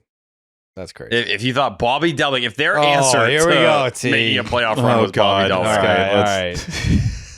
I'm sorry. I'd have to question everything. Cut him off while we can. Yeah. This guy's had too many. Like we're just gonna get this guy going for no reason. All rowdy for nothing. Look at you. Nope. Let's shut it down now. Yeah. All right. T, why don't you calm down and just tell the people about Mando? Do you think I can handle that right now? I think you can. I think you're in the perfect headspace to talk Mando. The problem is when I start talking about Bobby Dalbec and I start getting hot and fiery. OPS is over. If you've been 1,000, around me in by my the way. life at AAA. Talk about Mando. But when I do start talking about Bobby Dalbec, I get a little worked up. And when I get a little worked up, I start sweating. Unfortunately, I sweat doing just about anything, breathing, talking, thinking. But thankfully, when I start sweating or I start to smell, I have Mando to protect me and make sure I smell great. I'm someone Jared wants to sniff. Mm-hmm. Steve will come up to me and not tell me I smell like shit anymore. Coley would never get that close to me, but I bet if he did, he would think I smell pretty damn good. But when we're talking about Mando, when I went to Pittsburgh, I needed something to keep me fresh. When I was sweating outside, I had swamp ass. I had all these different things kind of coming after me. And Mando was kind of the key to me surviving. And a lot of that was the 4-in-1 acidified cleansing bar. Shampoo, face wash, body wash, and deodorant all in one bar. I didn't have to fill my suitcase up with all this different stuff, all these different products. Even I almost shaved down there. You can use it as a shaving lather. So it's technically like a 5-in-1 if you really want to be honest about it. It simplifies your whole hygiene routine, saves space in your bag. Like I said, Puff can't pack for shit, always losing things, doesn't know what to do. This is exactly what he needs to get by as well. And he also struggles with swamp ass, so it's something we really bond over. Going to their controlled deodorant stick, it stops odor before it starts. All day odor blocking, not just masking with fragrance. Also fights sweat, double protection. It's so simple. 1 or 2 swipes under each arm keeps you fresh and dry all day. Safe for all skin types. I have eczema, really bad in certain spots. Mando does not make that flare up once or whatsoever. It's doctor developed, high quality, has premium ingredients. Every ingredient serves a purpose. There's no fillers or junk, anything that you have to try to Google search or figure out. This isn't your average deodorant or antiperspirant. It combats sweat, stops odor, respects skin. It's created by a doctor who saw firsthand how normal BO was being misdiagnosed and mistreated. It's clinically proven to block odor all day and control odor for up to 72 hours. They do offer the deodorant stick and the spray deodorant as well if you don't want to rub anything on your armpits. All products are baking soda free and paraben free. You can choose from a variety of fresh scents like bourbon leather, Clover Woods, Mount Fuji, or Pro Sport. And it's clinically proven to control odor better than a shower with soap alone. 12 hours after a shower, the average man's Grundle odor level was a 5 out of 10. With Mando, the average Grundle odor level is a 0 out of 10. Want to try America's #1 whole body deodorant formula right now? You can find them at Walmart, Target, and other retailers across the country. For the best deals, go to shopmando.com though. Mando starter pack is perfect for new customers. It comes with a solid stick deodorant, cream tube deodorant, 2 free products of your choice, such as the mini body wash or the deodorant wipes. Big fan of those. And it all has free shipping, so you don't have to worry about paying some outrageous price to get it to you. As a special offer for listeners, new customers get 20% off site-wide with our exclusive code. Use code SECTION10 at shopmando.com for 20% off site-wide plus free shipping. That's shopmando.com. Please support Section 10 and tell them we sent you. Mando's got you covered. Protect your pits. Smell great doing it. And suck one. All right. Should we do some ketchup? Let's do it. Yeah, why the Are we going to touch on any of the McAdam stuff? We're like 8 hours into this podcast. I'm offering it up just so people don't say we didn't talk about it. It smells like ketchup.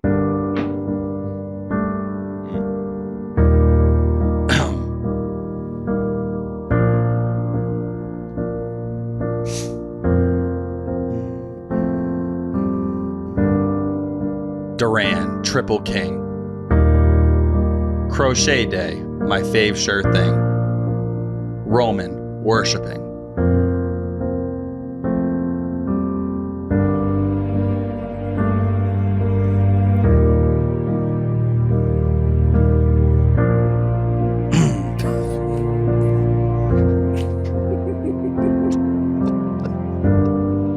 Preggy for Breggy. Infield, no prob for Seti. Ketchup, we're ready. A series of haikus by Tyler Milliken. I thought you fucked up there for a second. Yeah. No. I missed the beat and I was like, it's too late to go now. Yeah, you have to wait for the beat to come back around. Sometimes you gotta let it breathe a bit. Yeah. What are you gonna say about this McAdam stuff? You can have the conversations about how you felt about the alleged rumor, and McAdam reported it. It was on Friday that there was a trade the Red Sox quickly rejected. It was Jarren Duran for Dylan Cease, Ethan Salas, who's number 40 on BA's list right now, and another prospect. It was not like anyone of much notice, it seemed like, in the Padres system, or at least, upper echelon. But Alex Speier denied that report the following day. Later that night, around 11 p.m., it looks like he had updated his article, and that's now taken out of there. So I don't know if people want to kind of look at that and say, well, that's proof that McAdam report was right. But it did stick out to me that Alex Speier initially had refuted it and then went the other way and completely erased it from his story. But I do think there's a lot of people that were pissed that Craig Breslow would turn a deal like that down. Because you are getting Dylan Cease, which many people, despite his 4.50 ERA this year, essentially everything under the hood looks exactly like the year before when he was a mid-3 guy. And a lot of people picture Dylan Cease as kind of a perfect option to be behind Garrett Crochet. But I think there's a lot of concerns with Ethan Salas, a guy who's never hit above single A. Yes, he flew up and got to double A at age 17, but he's dealing with a stress fracture in his back right now. It's not DeVries either. That was the other prospect who's number 1 in the Padres system, a top 6 prospect in the entire sport. I wonder if it was a Boston Bateman, who's not a top 100 guy, but 6'8 lefty that seemingly Craig Breslow would fall in love with, that kind of arm. But yeah, I don't know. The fact that it seems like the Red Sox did reject that deal after that rumor stands out. I think that's pretty notable. Do we believe that they actually rejected this? Yeah. Speier refuted and then took it out. What does that tell you? I don't know. It feels like a very un-Spear-like thing to not then acknowledge it, but then again, he's not on weird. Twitter. Yeah. And say what you will, McAdam, man, him and Cotillo, what have they missed? Like, there's certain people like that want to like treat those guys like in a weird way because sometimes they report negative stuff, which has been true. Like, how many times have they genuinely been wrong? Who had Nolan Arenado before anyone? Me. It was McAdam. Yeah, Jared. Yeah. Mm-hmm. But I don't know. That stood out to me quite a That bit. was a funny example to use. Yeah. Of all the ones that you could have gone. Jared always has pretty much everything first. I mean, it's True. not fair. He just keeps it to a certain group of people. He doesn't Just give want the everyone fellas scoop. to know, But yeah. yeah, exactly. So it's not a fair comparison. But in terms, to T's point, publicly reported, it is always them first. Yeah, which kind of worries me about the passing thing because I would loop him in as far as like Red Sox reporting goes. The whole standing pat thing is still looming large over my thoughts, but Which is like, as much as people want to scream at me about me wanting to trade 2 players and then buy more, I think everyone can agree that's a better option. Full out selling is a better option than doing nothing. Doing nothing would be insane. Yeah, I would rather you pick a direction than just stay in the middle and not move the needle one way or the other. That's insane in a year where you're over the luxury tax. But for that package alone, I don't blame the Red Sox for saying no because Dylan Cease is a rental. And as I said, Ethan Salas does't really move me at this point in time. I think the brand's better than the actual prospect. I would agree Jared with that. accused me of being a Salas slobber, and I literally searched my tweets. The only time I have ever tweeted about him was in relation to this deal. Yeah, but you were slobbing some Salas. No, I haven't. No, I haven't. I think a couple years ago it was totally normal. Like getting to AA at 17 is fucking. I know, insane but that's at that so. time. That's what I'm saying. Like, there's no shame in being a Salas guy, but you were of all the players I've ever targeted from the Padres specifically, I've never brought him up. I've obviously been a Fernando Tatis guy because my brain, like everyone's a Fernando Tatis guy. I don't give myself any credit there. Who's their other catcher, T? Because they always have a catcher. They have a guy who's on the team now who sucks, but he was their top prospect for a while too. You're bat first, right? I don't think he's even on the team anymore. Pretty sure he is. He just stinks. Is he? Right now, their two catchers are Elias Diaz and Maldonado. He was a bat first catcher. The Red Sox had been rumored to like him. That's what I'm saying. That's the catcher I've brought up before. I'm blanking on his fucking name right now, which is bad radio. So fucking Salas was... Oh, Luis Camposano. Yeah, Luis Camposano is a guy I've definitely mentioned. Salas was the kid that was a prospect when he was 16. Like, he was playing pro ball at 16. Signed for like the biggest international bonus ever. Yeah. Yeah, but not someone I've ever been like target him because in the early days I never would have thought the Padres would give him up, so I wouldn't have brought him up then. And now he stinks. He's stunk for like 3 years now, and he has a stress fracture in his back as a catcher. Yeah, like that's he's amazing defensively. Like we've heard that again and again, but I don't know. Like I'm not looking to essentially trade that for Jarren Duran. Like I think you can do a lot better. I'm not advocating for it. I just was more asking if we thought that it was real, and do we believe that the Red Sox immediately rejected it? We're like, fuck no. I think go ahead. No, I think Duran to the Padres really only makes sense if they put DeVries on the table and we're also adding like a Franklin Arias, which I would do in 2 seconds. Me too. And obviously still take Cease back as well. But outside of that, it's going to have to be a 3-team deal because the Padres outside of Cease and DeVries don't really have anything that makes any sense really at all. It just doesn't line up. So if it's a 3-team deal and someone else is using players coming our way and they're sending other like Cash Mayfield or someone like that to a different team, like that would make more sense. But as of now, that's why I talk about the Mets so much. I think they have more to offer us. Do you think that for what 2 years of Duran, the Padres would part with their top prospect? 3.5. 3.5. That's why Yeah, Duran's got time left. So 3 more years after this. Yeah. It's so 3 years of Duran 4 for your number one prospect, and then would the Red Sox want someone that's X amount of years away in a deal like that? DeVries probably like 2 years away. He's that good. Well, he's in and high there's a A. big difference. But he's a top 6 prospect in the sport. Yeah, Salas he's gonna is fly top 40. up. So DeVries will be in the majors by 2027. He's moved almost as quickly as Salas did when you like go and look through the years. Yeah, but he's kinda performed as a shortstop. That's why he's so it's like you're gonna trade one of your. He's gonna play anywhere. Where are you putting him? You It doesn't matter. you're locked up. You want him on the field. Okay. And again, if you have that being in your you're not looking at Joe Ryan anymore. If that's a guy you acquire, you're looking at whoever you want. Like he's gonna probably touch AA by the end of the year at age 18. Yeah, it's disgusting. Mm-hmm. And he's again, holding his own this year at high A. It's like You're a 750 acquiring him OPS. to be a trade chip for later down the road. either you want him in your organization. Doesn't matter what happens with him. You want him in your organization. If he ends up playing for you in 2 years, sick. That's not a bad thing. I guess.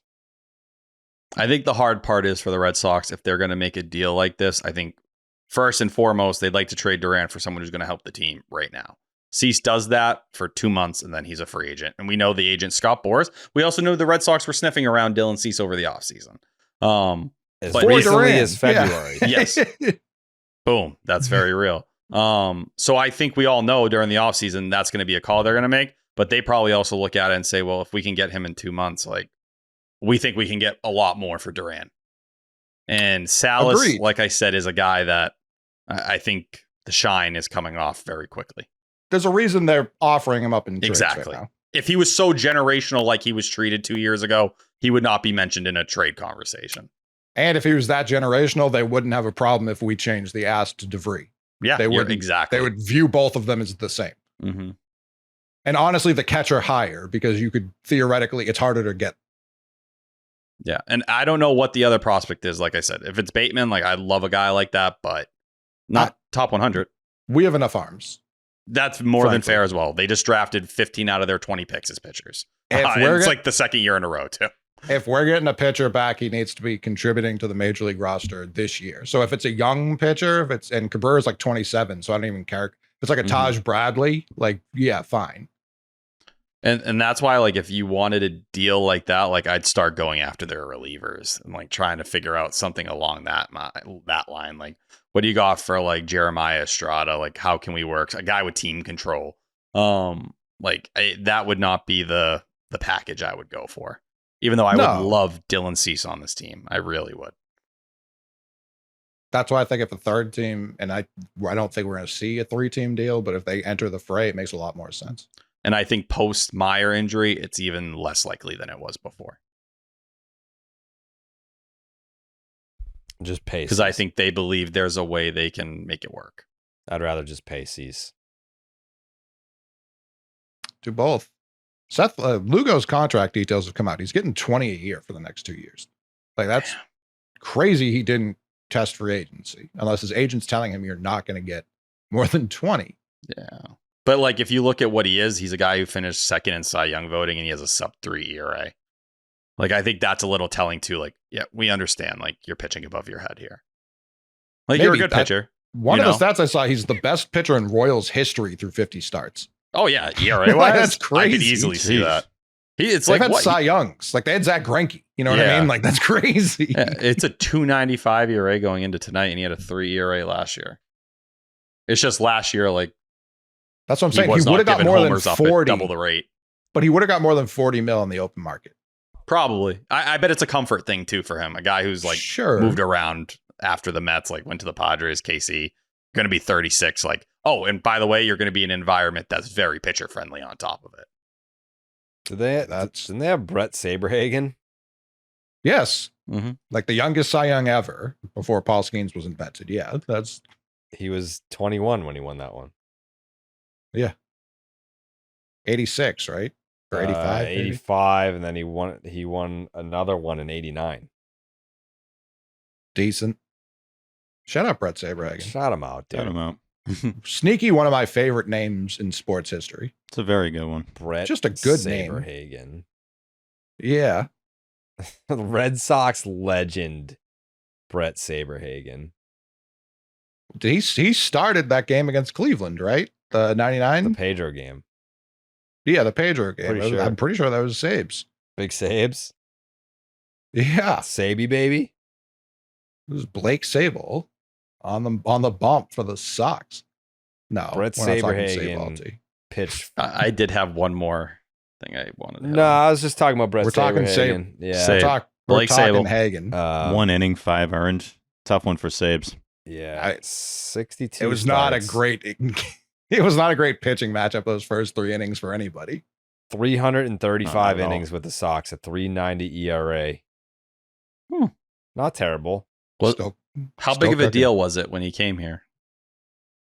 I mean, that was 1997. I was 8, so I can't really give you like contextual. Okay. Yeah, we weren't doing breakdown pods on that one. Too. We weren't. No, I don't know. I don't know if you like just remember like people being excited.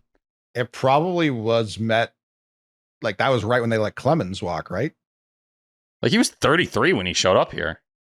33 in 97 was like a 54-year-old today. Yeah, you might as well have been the oldest dude on the team at that point. That is not how 33 was. It was not like we just talked about Lugo being like, oh yeah, he would have got a bunch of money hitting free agency at 36. That is not how it worked. And Bret Saberhagen probably he probably smoked cigarettes. Like that would be my guess. Like this is not the same. It was a miracle that he was still pitching at 33.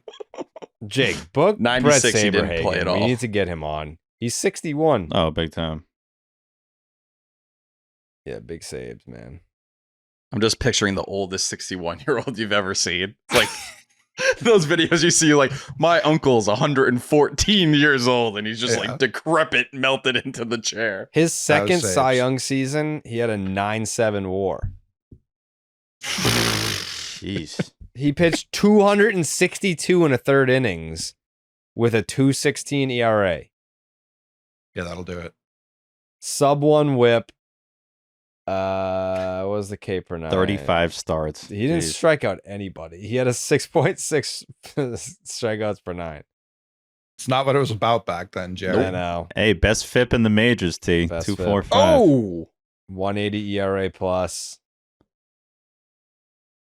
Best. There was a day in Maz MVP asked voting? me like a question about him on air, like a trivia question, and I legit could not have had any less of an answer to the question. Huh? What was the question? I don't remember. Who's Bret Saberhagen? Yeah. I had nothing. I don't remember. I just remember I was like, I don't have anything for you. I picture the guy in his car right now. Like, are they really still talking about Saberhagen when they haven't done Ketchup yet? That's fucking. We're already at 3 hours. This is outrageous. We're pushing 4. Last thing. Oh, T. my God. In the McAdam story, the Red Sox. T, I want to go to bed, I'm out. T. I'm going to literally kill you. Between I'm done. fucking. Dalton Rushing got mentioned on the pod. That's all I'm saying. All right. All right, cool. That's all I There's wanted. no way that's what. No way.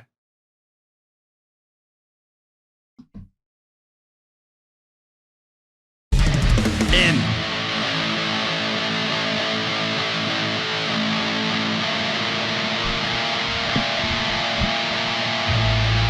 Ketchup Series MVP.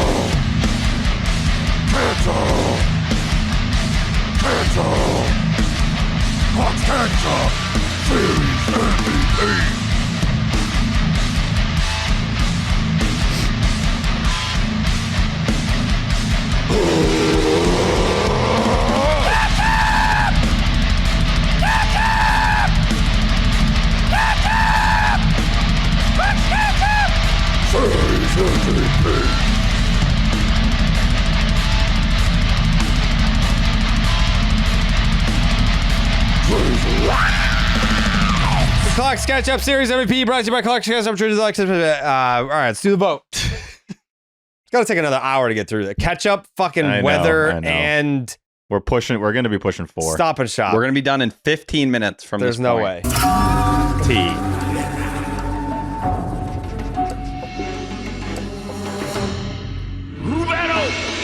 Alex Bregman. Steve? Bregman. Jake? Let's go, Braggy. T? The Bregman. Coley? Alex. Alex? Wow. All right. Hogdale, what do you think, brother? How the fuck do you open this? Don't tell me I hope it's just he says Bregman and it just He just goes Alex Bregman. Happy unbelievable. He didn't send it as an audio file. All right, just Bregman. perfect. Save to downloads. Is there like what? Oh no. Hogdale, I don't know, man. This is it's no. not an audio file. It's not an audio file. Yep. It's Bregman. He's a smart man. Hogdale voted for Bregman. All right, now on to the panel. TC, Bregman, Dave O'Brien.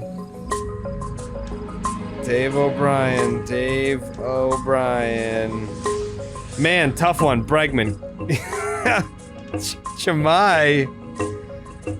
Jamai says, I'm going Alex Bregman.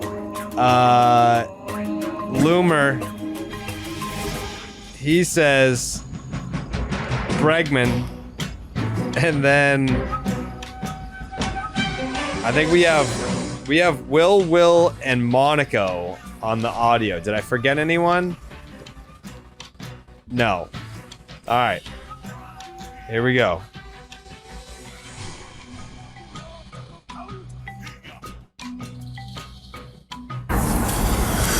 Fuck the motherfucking Dodgers and their stupid fans who filled up Fenway Park here this weekend. We're here to drizzle.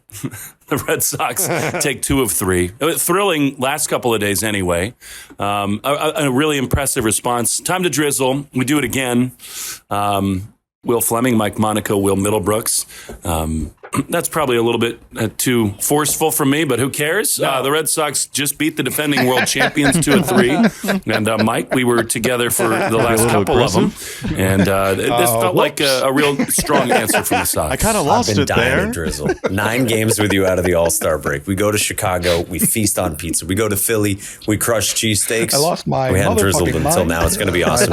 Yeah, it was enormous. I mean, the finales in the first 2 series were awesome. Then to lose the opener here on Friday, to come back, especially the way Game 2 on Saturday started, that first inning, those first 3 batters, couple home runs. Alex Cora said it sounded like Dodger Stadium. To answer back and win a series from that is no small thing, and I think it is why it feels different with this team than the last couple of years. You know, Brooksy, it was crazy in the first couple innings. You were out carousing on the town with hockey players and planning where you're going to live here and all these sorts of things. We actually worked and did the game, but in the second inning, it was crazy. I mean, Ohtani hits the homer and then Bregman comes up and Fenway Park is booing him. Now, it's the Dodger fans who are doing it. I sort of filed that away and thought to myself, he's going to have a big moment. He sure as shit did. I thought he leads so much of what this group does, and I thought it was fitting that he was right in the middle of today. Well, so many of these guys follow his cue, right? And to see that happen at your home park, obviously full Dodger fans, they travel, right? And there's so many on this coast, and you're going to go to Wrigley, you're going to go to Fenway when you don't live in that town, and you're going to go check out that stadium. And You don't have a job. But getting them booed here was insane to me. Insane. So I was actually across the street at Hotel Commonwealth. There's an outdoor area where there was a party going on. For the VIPs. Definitely not if I was there. But we could hear it because you could hear everything in the stadium. I'm like, who are they booing? And then I checked Twitter, and of course it's like Bregman getting booed by all the. It's fucking crazy. But this was a huge series. It felt like a playoff game, even though the Dodgers are beat up. And look, you win 2 of 3. You go 4 and 5 through this stretch of really tough teams. 3 of the best teams in baseball. And you don't lose ground. You look at the wild card standings. The Yankees have been losing. Seattle's been losing. The only team in that mix is Texas that's been hot, and they're right on your tail.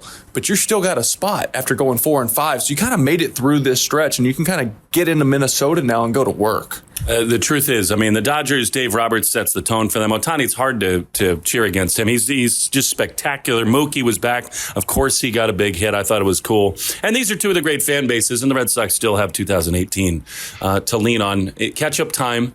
I even 10 minutes ago, I thought this was a hard one. And you can make cases. There are going to be lots of votes for lots of people. But I know where I'm going, and we'll start with Brooksy. Well, there's several guys. To your point, that's why this is tough. Roman played well. Duran had a couple triples and won a game for this team yesterday, and Bregman did it today. And it's tough. I'm going to go Bregman. He got 5 hits. He won the game for him today with the big homer after Roman did hit that triple, RBI triple. And you said it, Bregman, everyone follows his cue. He's the leader of this team. That has nothing to do with Ketchup, but it's just recency bias. Maybe he hit that homer today, and that's what feels right. So I'm going to go with Bregman. It has a lot to do with Ketchup, for the record. Mikey, your turn. Maybe everything to do with it, especially on those hash browns this morning. Give me Duran. They each won a game. I just feel like if Duran doesn't rise up in the bottom of the second inning Saturday, there's no telling where that series goes because of, Will, what you were saying, Flemming, about how loud it got in the top of the first inning on Saturday. I thought Duran set the tone on Friday, 10-pitch at bat, bottom of the first inning, gets on a couple times in that game. I'm a nerd. I'm looking at my scorebook right now. It's between his thighs. Let me review the games. 3 extra base hits on Saturday. Only got on once here on Sunday. But I just think his energy and it's such a great window into the emotion that he plays with, the connection he has with this fan base, and the electricity he can provide on Saturday around this time of the year, a few days away from Thursday at 6 p.m. Eastern time.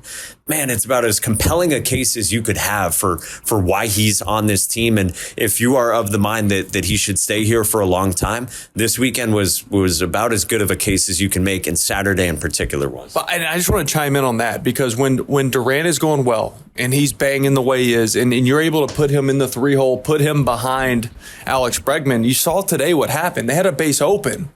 They could have easily pitched around him, but at the same breath, you're like, man, Duran's swinging it right now. He showed it in this series. It forced May to throw a sweeper in the zone. See ya, and that's the game-winning swing.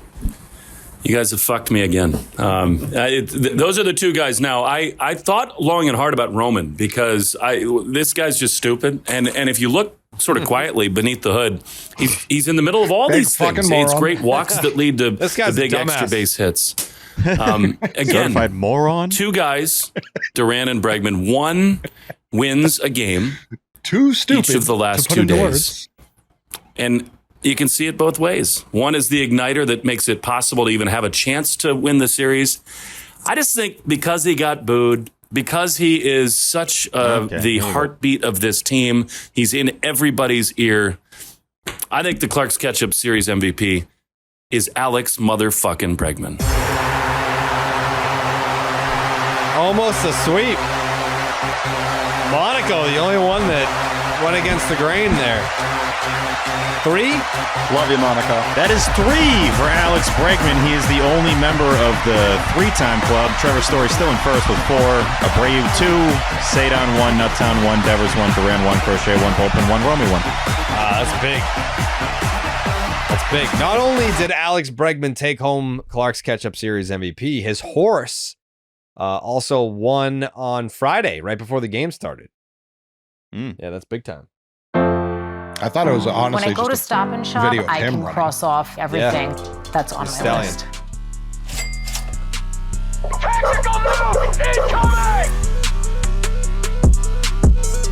Stop and shop. Look ahead. Stop and shop. Fuck yeah. Fuck yeah. Look ahead. Red Sox win, leave them dead. Red Sox win, I'm seeing red. Stop and shop and look ahead. Red Sox win, leave them dead. Red Sox win, I'm seeing red. Stop and shop and look ahead. Fuck yeah. Fuck yeah. What's better than having to stop and shop, getting it done for all of you? The Stop and Shop look ahead, brought to you by Stop and Shop and Stop and Shop and buying tangerines. Dick Riders standing up on the series opener. The Dick Riders are going to be heading to Minneapolis, Minnesota. This is going to be tough to get through these Twins names. I'm just going to be honest and upfront and forward with you. It's going to be tough. It's going to be tough. There's 2 that I want to make fun of, and I'm going to do my best to not. So, Dick Fitz versus Simeon Woods Richardson. That's in game 1. Nothing funny about that. No. Nope. Blue Jays legend. No. The second game, Lucas Giolito versus Chris Paddock. And then the finale is Brian Bello versus Zebby Matthews.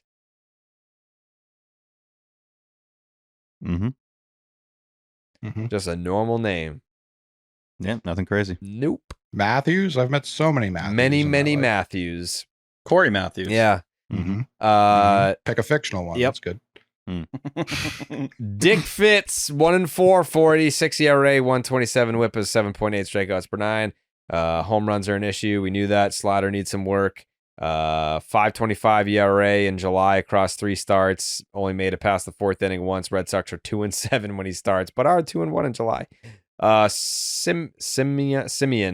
Simeon Woods Richardson, 5-4, 4.14 ERA, 137 whip, and a 7.6 strikeouts per 9. Does not get a ton of depth in games, and he has only completed 5 innings in 8 of his 16 starts this year. Also not a big strikeout guy. Been better lately. 1.99 ERA, but a 4.81 FIP, so he's been a little bit lucky. The Twins are 9-7 when he starts and 4-1 over his last 5. Lucas Giolito in game 2, 6-2 with 3.97 ERA, a 126 whip, and a 7.9 strikeouts per 9. Back-to-back tough outings for Giolito to start the second half. He's allowed 5 home runs and 9 earned runs over just 9 1/3 innings pitched. The home road splits, 7 starts at home, 4.84 ERA, 8 starts on the road, a 3.30 ERA. The Red Sox are 10-5 when he starts and 7-2 in the start of June. since the start of June. They score 6 runs per game behind him. Chris Paddock, 3-9, 4.95 ERA, a 1.28 WHIP, and a 6.7 strikeouts per 9. He's pretty mediocre. 17 home runs allowed this season and only 83 strikeouts and 111 innings pitched. All 6 of his pitches give up a slug over 400, and his curveball is a 615 slug. Doesn't walk a lot of guys. Faced the Red Sox earlier this year. He was okay. 5 innings, 5 hits, 3 earned, 1 walk, 2 strikeouts. The Twins won the game 5-4. The Twins are just 5-16 when he pitches this year. In the finale, Brian Bello, 6-5, 3.32 ERA, 1.28 WHIP, 6.9 strikeouts per 9.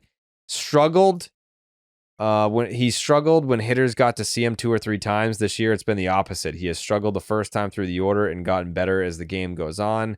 The first time through, it's a 778 OPS. The second time through, it's a 674 OPS. The third time through, it's a 548 OPS. He has a 4.24 ERA in the first inning, and 4 of his 11 home runs have come then. Bello, he's still only allowed more than 3 earned runs once this year. He has a 3.13 ERA and a 3.88 FIP in July. Had a great outing against the Twins earlier this year. 6 2/3, 4 hits, 1 earned, 1 homer, 1 walk, 5 strikeouts. Red Sox are 9-9 when he starts, 3-2 in July. Zebby Matthews, 2-2, a 4.97 ERA, a 1.34 WHIP, and an 11.8 strikeouts per 9. Mm-hmm. So 5 ERA, but almost a 12 strikeouts per 9. Very interesting. FIP's beautiful. What's that FIP, T? I have it right here. It is 275. Ooh, he's made 6 starts this year, but missed 6 weeks with a shoulder injury. He has made 2 starts since his return. 1 stunk, 1 was good. Against the Rockies, 4 innings, 8 hits, 5 earned, 1 walk, 6 strikeouts. Versus the Nats, 6 innings, 2 hits, 0 earned runs, 0 walks, 7 strikeouts. He throws gas. It's like 97 with the fastball, but hitters actually crush it. 359 average, 487 slug. Slider's nasty, 182 average on that. The Twins are 4-2 when he starts and are 1-1 since his return from injury. So that is Dick Fitz versus Simeon, Woods, Richardson, Lucas Giolito versus Chris Paddock, and Brian Bello versus Zebby Williams. Prediction time, T-Dog. I'm going to take 2 out of 3. Twins have lost their last 3 series. Don't have a single win since coming out of the break. The Zebby Matthews game scares me a bit because I do think he was a top 100 prospect guy coming into the season. Someone I think who's just been underrated, partially due to injuries and partially just because he hasn't pitched in the big leagues much. But I believe Richard Fitz and Lucas Giolito are both due for a bounce back start very badly. And I don't fear Chris Paddock, and I certainly don't fear Simeon Woods Richardson. This should be, it's almost like you're lowering the difficulty for the Red Sox over the last 10 days or so. Playing a very mediocre baseball team that is going to be probably selling some pieces in the next couple days. Give me the Red Sox 2 out of 3. Steven? Yeah, I would agree with T. I have Red Sox winning 2 out of 3. The Twins are just a really boring team. There's not much here that's super entertaining. They've been this way for quite some time, and they've lost all their series since the All-Star break, including one to the Nationals over this past weekend. For the Red Sox, 6-1 in series finales this month. That is definitely impressive, and I believe it's 6 in a row. Got to start winning more of the series openers. Dick Riders, you got to be standing up, just like the Pantones did at Fenway Park, those Dodgers fans. I'm sure there's going to be that times 10 going to Minnesota for that Dick Fitz start on Monday. I don't think he should be a number 80 guy. This has kind of been bugging me. I like Dick Fitz a lot. People say I look like him, so I feel like he's my boy. He was number 25 with the Woo Sox. I feel like a number change might give him some more wins, so just throwing that out there. Some options, 37, 38, 43, 47, 56. Just think about it. That 25 that he had with the Woo Sox, Winky has that number. That should be available. Yeah, like Winky, when's the last time we even heard his number? So just give him 25 and let's just go from there. But yeah, give me Sox winning 2 out of 3. Is he playing baseball? I think it's in the IL. He's on the 60 day or something like that. But yeah, I saw that he was number 25 and I was like, I forgot he was even on the roster or even in the organization. But yeah, Sox winning 2 out of 3. Winky going into the deadline feeling good about themselves. Winky doos. He's still doing it? I guess. I think he's hurt. I don't know. Oh, Josh Winkowski? Yeah. He's throwing down in Florida. There you go. They basically just told him to get fucked. Yeah. Mhm. Go ahead. I wanted to say 2 and 3, and then you started saying Simeon Woods Richardson's name all fucked up and laughing. And I smirking, didn't say that wrong the first 2 times, I don't think.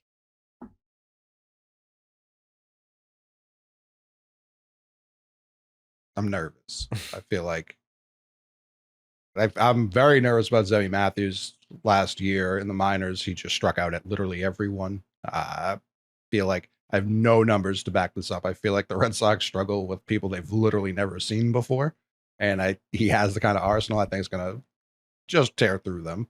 Hope I'm wrong, but I'm going to go 2 out of 3. I reserve my right in the future to change it to 1 to 3. If Simeon Woods Richardson carves us up, I will blame Jared for that.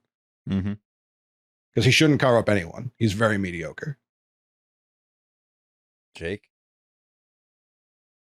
Now that Bon Jovi's in the mix, I can't see how they don't sweep. I think that's going to light a fire under these guys' asses. They take all 3. I agree. I agree, Jake. Jake's out on that for 3 hours. He jotted that down at like noon. I think the Red Sox are getting swept in this series. Yeah. I do not have them winning a game. Monday is another one of the views. Wow. Yeah. We got the views on Monday. The VEUs. We got the views going on Monday for this. Pretty excited. So people don't realize Jared wears the wrist brace because of how often he's hitting the super fan. He's hurt his own wrist. I'm doing it in solidarity with Marcelo. Oh. Yeah. Brace up for Marcelo. I genuinely thought Romo was going to go on the IL today because they just can't exist separately. Yeah, I was like, they're going to sit on the bench every day together. I was cooking up like a suicidal tweet about Roman, and then he went back into the game, and I was like, all right, delete. That was fine. Yeah. It was more like if he has to go on the IL, then here's how I'm gonna. That's I'm probably going the on top. permanent IL. I think that's the top barometer for how good a player's playing. Like even the idea of them going on the IL, it's like I should just leave Earth. I shouldn't be around anymore. We're selling everything. Yeah.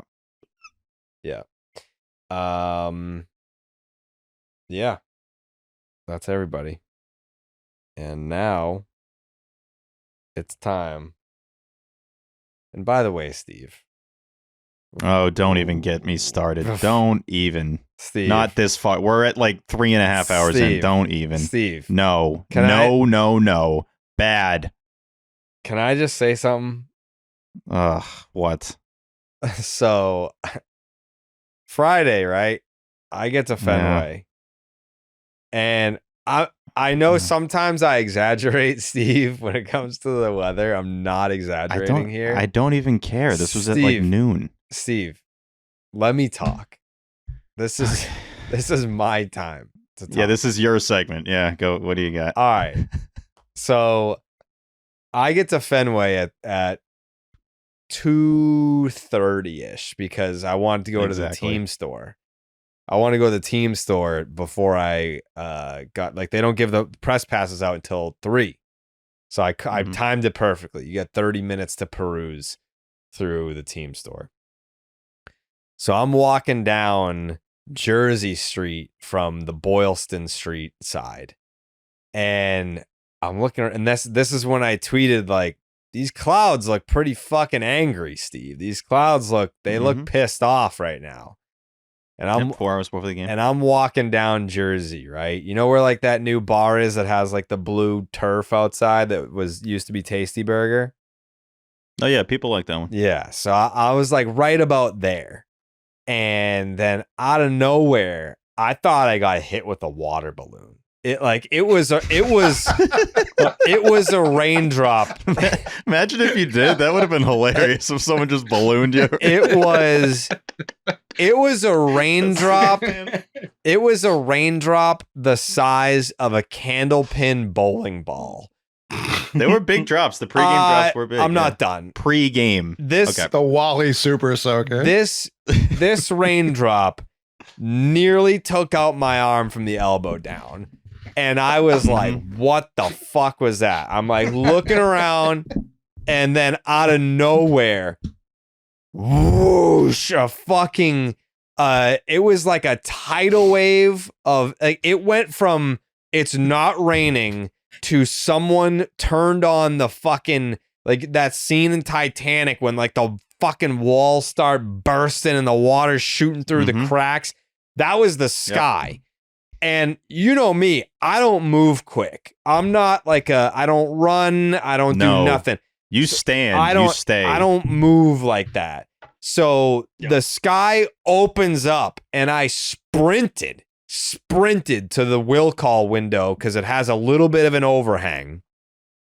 You got all these people from out of town being like, we're in line because we're going on the tour. I'm like, I don't fucking care. I was like, I have to be on TV tonight and my hair can't be fucked up for this. So I'm underneath the overhang. Everyone is seeking shelter. And you know those kind of heavy plastic signs that are like, they're like teepees. Like if you stood, like not Coley, but like if any one of us stood next to it, it would like the top of it would come up to your nipples. So pretty tall, pretty heavy sign. And we're standing there under this overhang and the wind is blowing these signs down the street.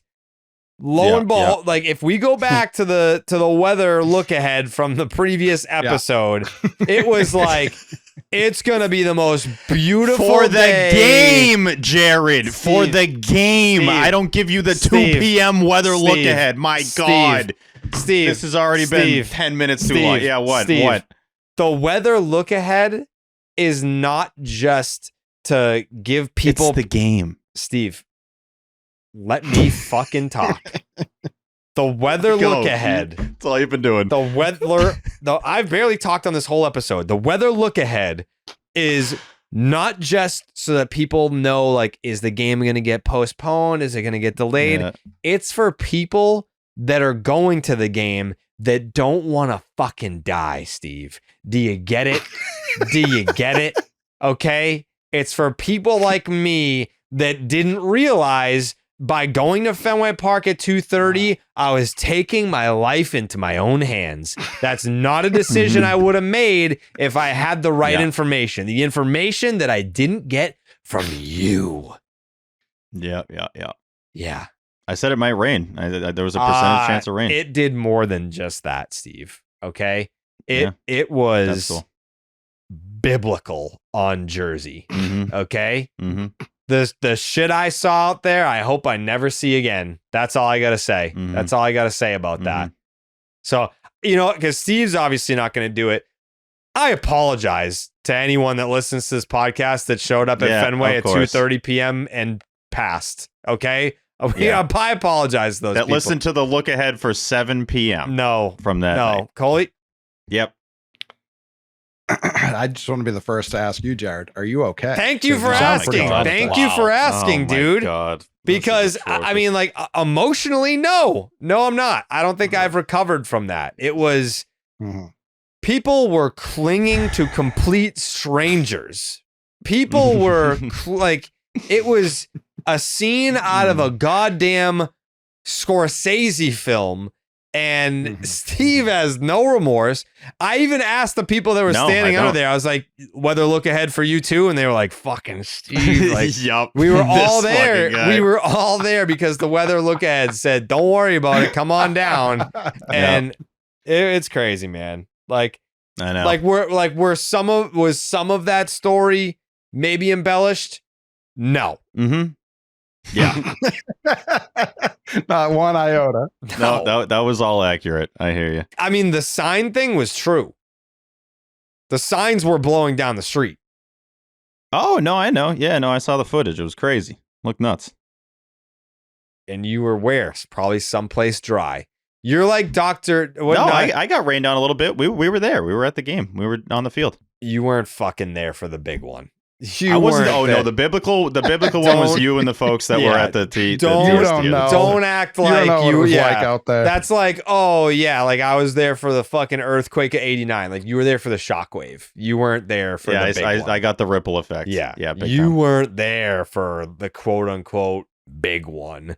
The chaotic tornadoes. Who could forget the big one? Yeah. July. What was it? The 25th, July 25th. Yeah. When the big one hit Fenway. Oh my god, dude.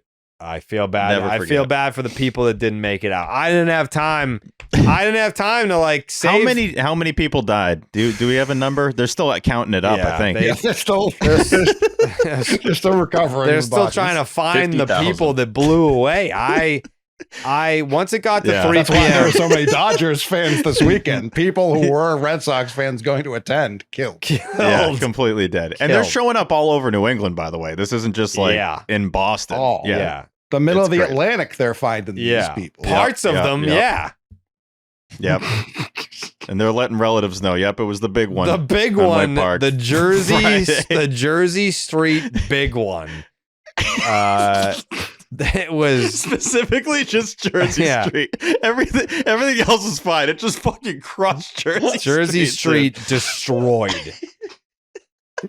It's not even recognizable anymore. All the Lansdowne didn't get any of it. It was just Jersey Street. Just Jersey wrecked. Street. Boylston Street was fine. Yeah, it's the way of the wind Newbury patterns, you know? Right. Yeah. Like it was perfectly in parallel with the wind patterns was Jersey Street. So people, if you were on Jersey Street for the big one, there's not many people that were, Let me see if I can that live to talk about. Yeah, I'm gonna find the video on my phone, and you tell me if you think you wouldn't fucking died in this thing. No, I saw the videos. Yeah. Let me see. Hold on. Let me see. Oh my god! Hold on. That's all they heard. This is the have a park tour from a third party. They said to get a paper ticket printed. You can hear the person saying, the last thing I'm ever going to do is buy a Fenway Park ticket tour. That's what he was saying. Yep. Yep. That's why John Henry was there. He was there for the big one relief fund. 100%. Yeah. He wanted to be there just to be like, I care about all those that we lost on Jersey Street. In the big one. And the big one. Yeah. Yeah. 72525. No one's going to forget that date. It's crazy, dude. Mm-hmm. You better do a good job on this one. I always do. I mean, you're like the guy that called the Titanic unsinkable. I'm telling you, there is nobody that hates this segment more than Jared Carrabis. I love this. There's nobody that wants to bring down the weather. I love the segment more than Don't Jerry. say that. Take that back. Take that back. I am not taking it back. Take that back. And you poison these individuals. To the point that when it rains at Fenway, it's, oh my God, Steve, I told you it was going to rain. I'm talking about, this is about Sunday. This is about the finale. This is about the finale. You even said Steve to the reply to the Red Sox. I wasn't talking about you. We talked about chaotic tornadoes. Yeah. Oh, is it different Steve? Yeah. Is that?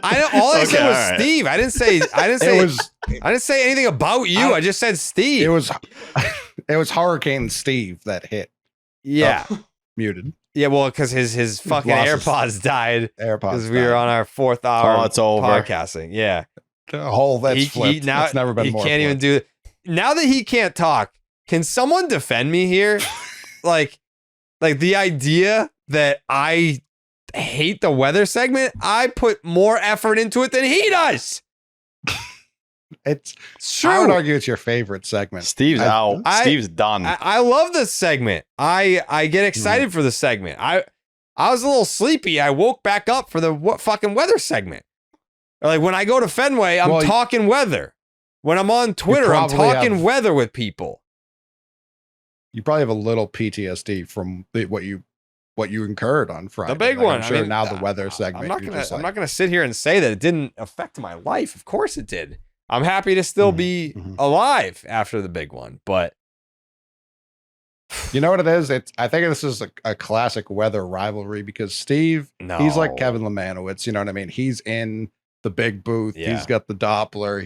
He's telling you the 7-day forecast. Yeah. You are like Al Roker, and they just toss you out in the eye of the storm, and you're reporting there. You got and those guys always have some tension. Yeah. It's just like, that guy's giving me the weather, but that guy's really out there living in the weather. Yeah. Like, who do I trust? Yeah. So I think that's where this rivalry really stems from. I don't want it to be, I wish it was more teamwork. I don't want it to be a rivalry. I want it to be something of more of a cohesive unit, but how am I supposed to do that if I can't prepare for the environment that I'm entering? You know, if you drown.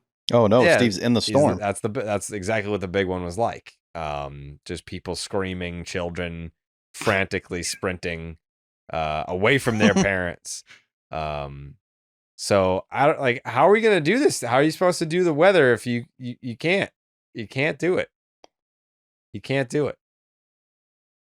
Oh, they're fully recharged.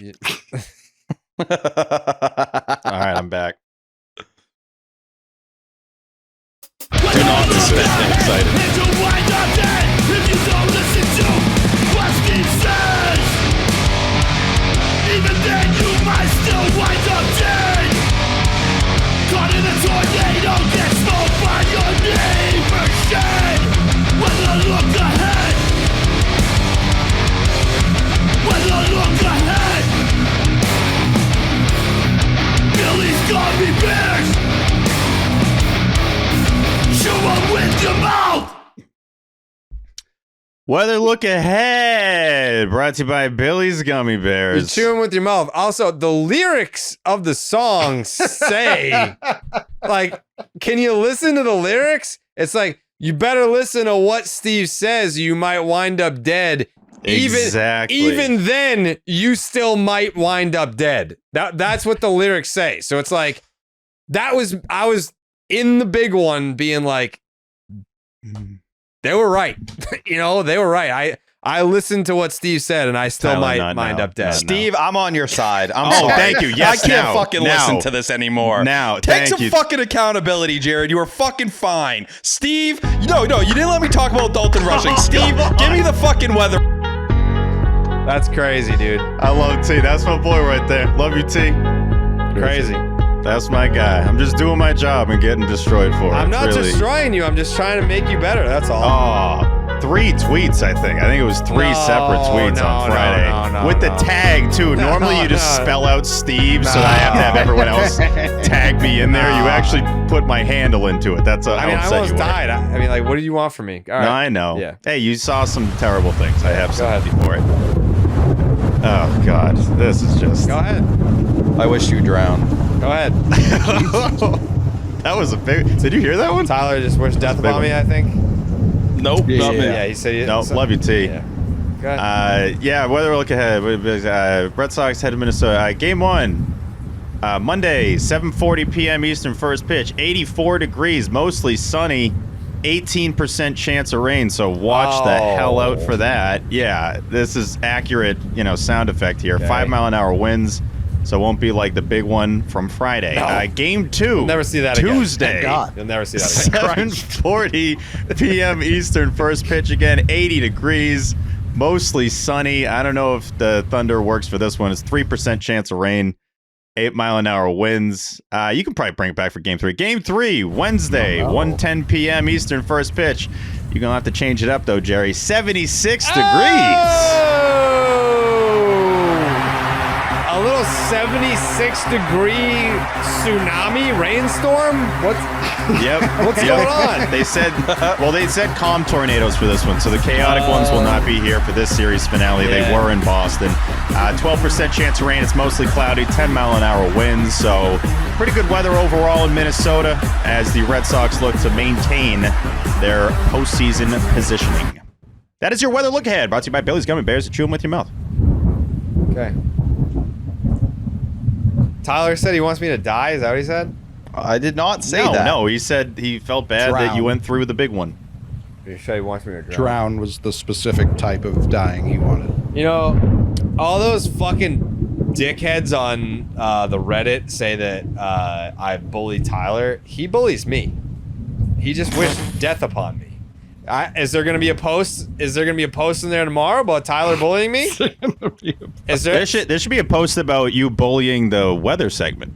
Do that, Reddit people. Good point, Steve. Right, Good point. point. There were people in family like, Steve, I think Jared just goes too far with the weather. I'm like, I agree with you. Am I someone who stood up for the person being bullied? That's what it sounds like. No, I should be exactly applauded. what T just did. I mean, whose life was in danger? Mine. So therefore, I was the victim, and you guys are not. Love you. You're here. Yeah, because I don't see a mark on your body. We did lose a lot of people. Oh, you fought in Iraq, but you survived, so it didn't even count. Yeah, the rain means he needed a brace on his. Oh, I mean, he just said, I don't see a mark on your body. I almost lost my fucking arm, dude. You got carpal tunnel. What was the event, Jared? Like, I understand the big one, but like, what was the happens? Like, what happened to cause it? Like, was it a sign that hit you? Yeah. Okay, it was clinging to a stop sign. Okay. Almost ripped my fucking appendages off. Okay. Don't you ever say I don't care about the weather segment ever again. I don't know if I said it like that. You said I hate it. You said no one hates it more than me. I don't think you want me to succeed in weather look ahead. No one wants you to succeed more than me. If you succeed, we all succeed. Don't you get it? I guess, but like I said, it could rain, and it rained. Oh, it did more than just rain, Steve. No, and it was the big one. Friday's different. Friday's different. The path of destruction. I know.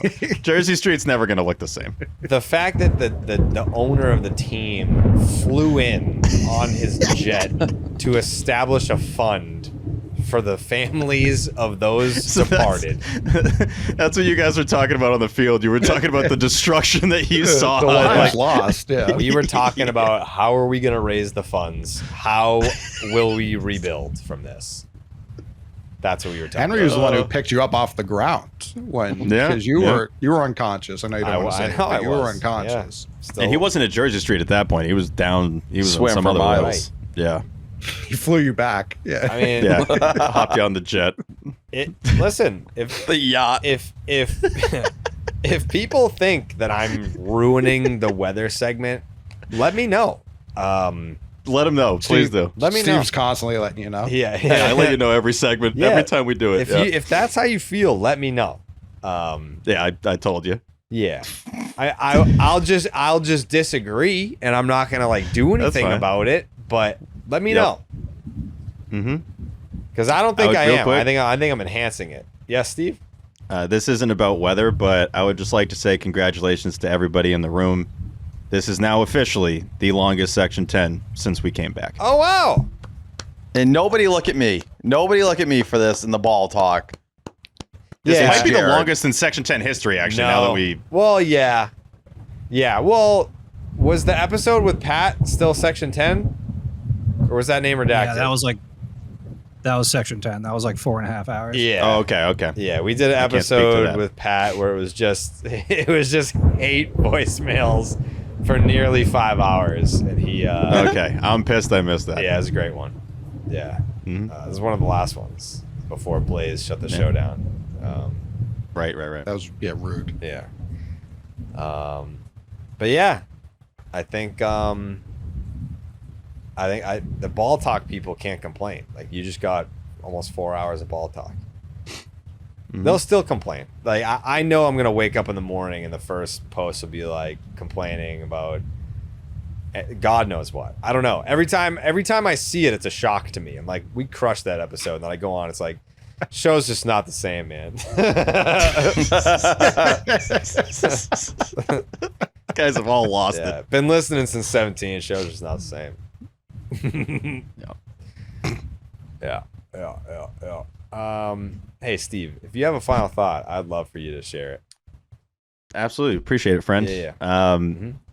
Heard from Hogdale, by the way. He did, in fact, take Bregman. You texted him? Smart, man. I DM'd him, was like, hey, your audio didn't work. Who do you got? He said Bregman, so just want to confirm for housekeeping there. That's big-time stuff right there for Steve to get that for sure. 100%. That's a big scoop. And yeah, just some numbers real quick around the deadline and where the Sox were standing wise. Last year, 2.5 games out of a playoff spot on deadline day, missed the playoffs. 2023, 1.5 games out of a playoff spot on deadline day, missed the playoffs. 2022, 2 games out of a playoff spot on deadline day, missed the playoffs. I'm sensing a theme here, Jared. You should definitely add legitimate players at the deadline and try to make the playoffs. Very excited to see what happens on Thursday, but clearly moves are going to have to be made if this team wants to be considered a serious contender in the American League. Yep, big time. I actually have a final thought today. Nice. Yeah. My final thought is that Game Time makes getting tickets even faster and easier. Prices on the Game Time app actually go down the closer that it gets the first pitch. They have killer last-minute deals, views from your seat, and their lowest price guarantee. I don't know what the next thing is that I'm going to get tickets for. Shout out. I did get the Rod Stewart tickets from Game Time. We were in the third row, brother. Like front row center, but third row center. It was great.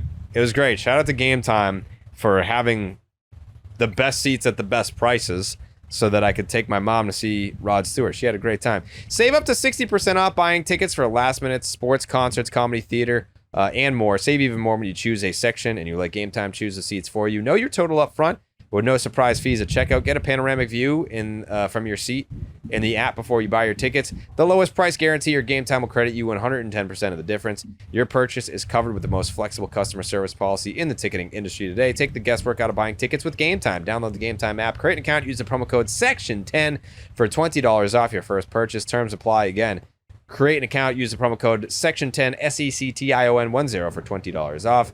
Download the Game Time app today. Last minute tickets, lowest price guaranteed. T, do you have a final thought? Yeah, instead of talking about a Red Sox prospect, I'm going to talk about a guy who was recently a Dodgers top prospect, top 20 prospect in the game, has been in the big leagues for about 27 games right now, Dalton Rushing. Sean McAdam had the report that the Red Sox could be targeting him potentially. The Dodgers have had 2 high-level scouts down at Greenville. I'm guessing looking at Brandon Clark, number 72, and Franklin Ari as a top 60 guy. I don't know exactly what would go into that package to make it happen.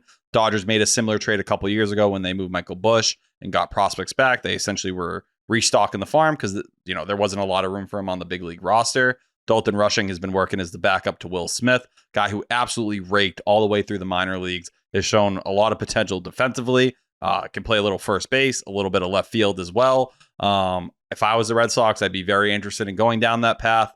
McAdam noted that the Red Sox are concerned about Narvaez and his workload, especially in the second half.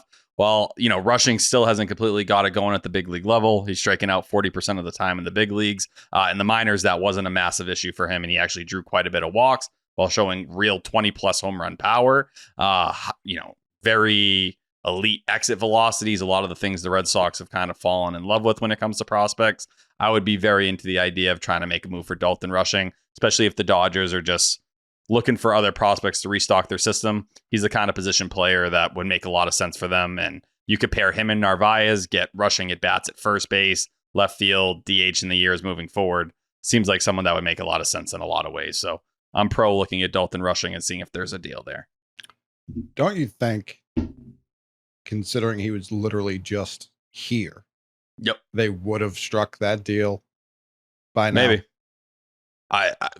Do I think it's going to happen? No. Would I be into the idea? Yes. Sure. I don't disagree with that. Even if it's over the offseason.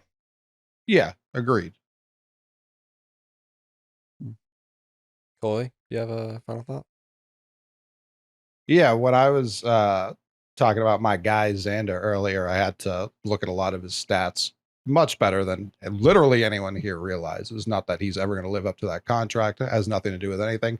8 outs above average, 97th percentile playing defense at short this year. Shout him the fuck out.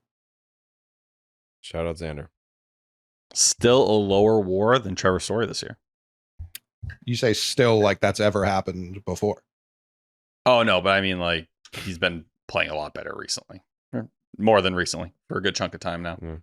But it did kind of impress me because you look at Xander's defensive metrics and how good they are. Story hasn't quite had the same, but no, 2.2 BWAR versus 1.9 right now. As of today, it was a 9 outs above average difference with Story being -1. Now, Yeah. I was told we were upgrading defensively, and that just has not been the case. Well, which is wild. Jake Stakes. Official runtime of the weather look ahead segment was 23 minutes, which is the longest in Section 10 history. Obviously, when the big one hits, you got to talk about it, but just wanted to point that out. Thank you, Jake. History. The Ozark thing is out. And oh no. Yeah, That'll be a good one. Yeah, we got Bon Jovi. We got Wally as Tony Montana. We have breaking news, Jersey Street, the big one. And then a skeleton with headphones on, which could mean a lot of things. That could be when, Steve, his headphones went out. That could be the listeners being like, this is a 4-hour episode. That could also be Jake being like, I'm dead because I have to edit a 4-hour episode and then wake up and produce Baseball is Dead in the morning. So, I mean, there's a lot of different ways that could go. The Bon Jovi one, by the way, being an Arnold, Hey Arnold thing is wonderful. Yeah. Nice touch, Bones. Yeah. Shout out Bags. Go. Big bone bag. Yeah. Yeah. The fact that the Bon Jovi bit happened 4 hours ago, it's a beautiful thing. I had fully forgotten about it. Yeah. So what episode was that on? That was this one. All right. Got it. Sick. All right. Did we forget anything? Nope. I was like, T, I will literally go to your house. I got and kill nothing. you. I have nothing. We got it all? I think that's it. Yeah. All right, that'll do it. McAdam have anything else to take? Yeah, Nothing. Shout Never out again. Ichiro. What did Spear have on his blue sky? Anything? Nothing that I saw. No corrections. No. What about Red Sox stats fucking Substack? Any good nuggets? He died in the storm. He passed away. Mhm. He no longer exists. Okay. Henry By did not choice. help save That him. wasn't by accident. Yeah. That was No. I've had enough. Henry held his head under the water. All right. I guess we gotta go then. All right, we'll be back on fucking Wednesday night, Thursday morning for you guys, which you'll be able to listen to a new Section 10 right into the 6.5 hour stream that we're going to be doing for the trade deadline on Thursday. Yeah, pre-taped stream. Pre-taped. Tyler had the audacity to ask if it was going to be live. That was, I framed it for I still don't fully get why you asked that, T. That is He a crazy didn't finish his question. He was gonna he was asking for a time slot, and he just stopped talking. His brain short circuited because of the drugs. So we doing this live? What are we doing? Thank you for speaking the same language, Coley. I don't care for that insinuation. Yeah. All right. So we'll see you guys for the pod on Thursday morning, and then the live stream right after that. It's deadline week.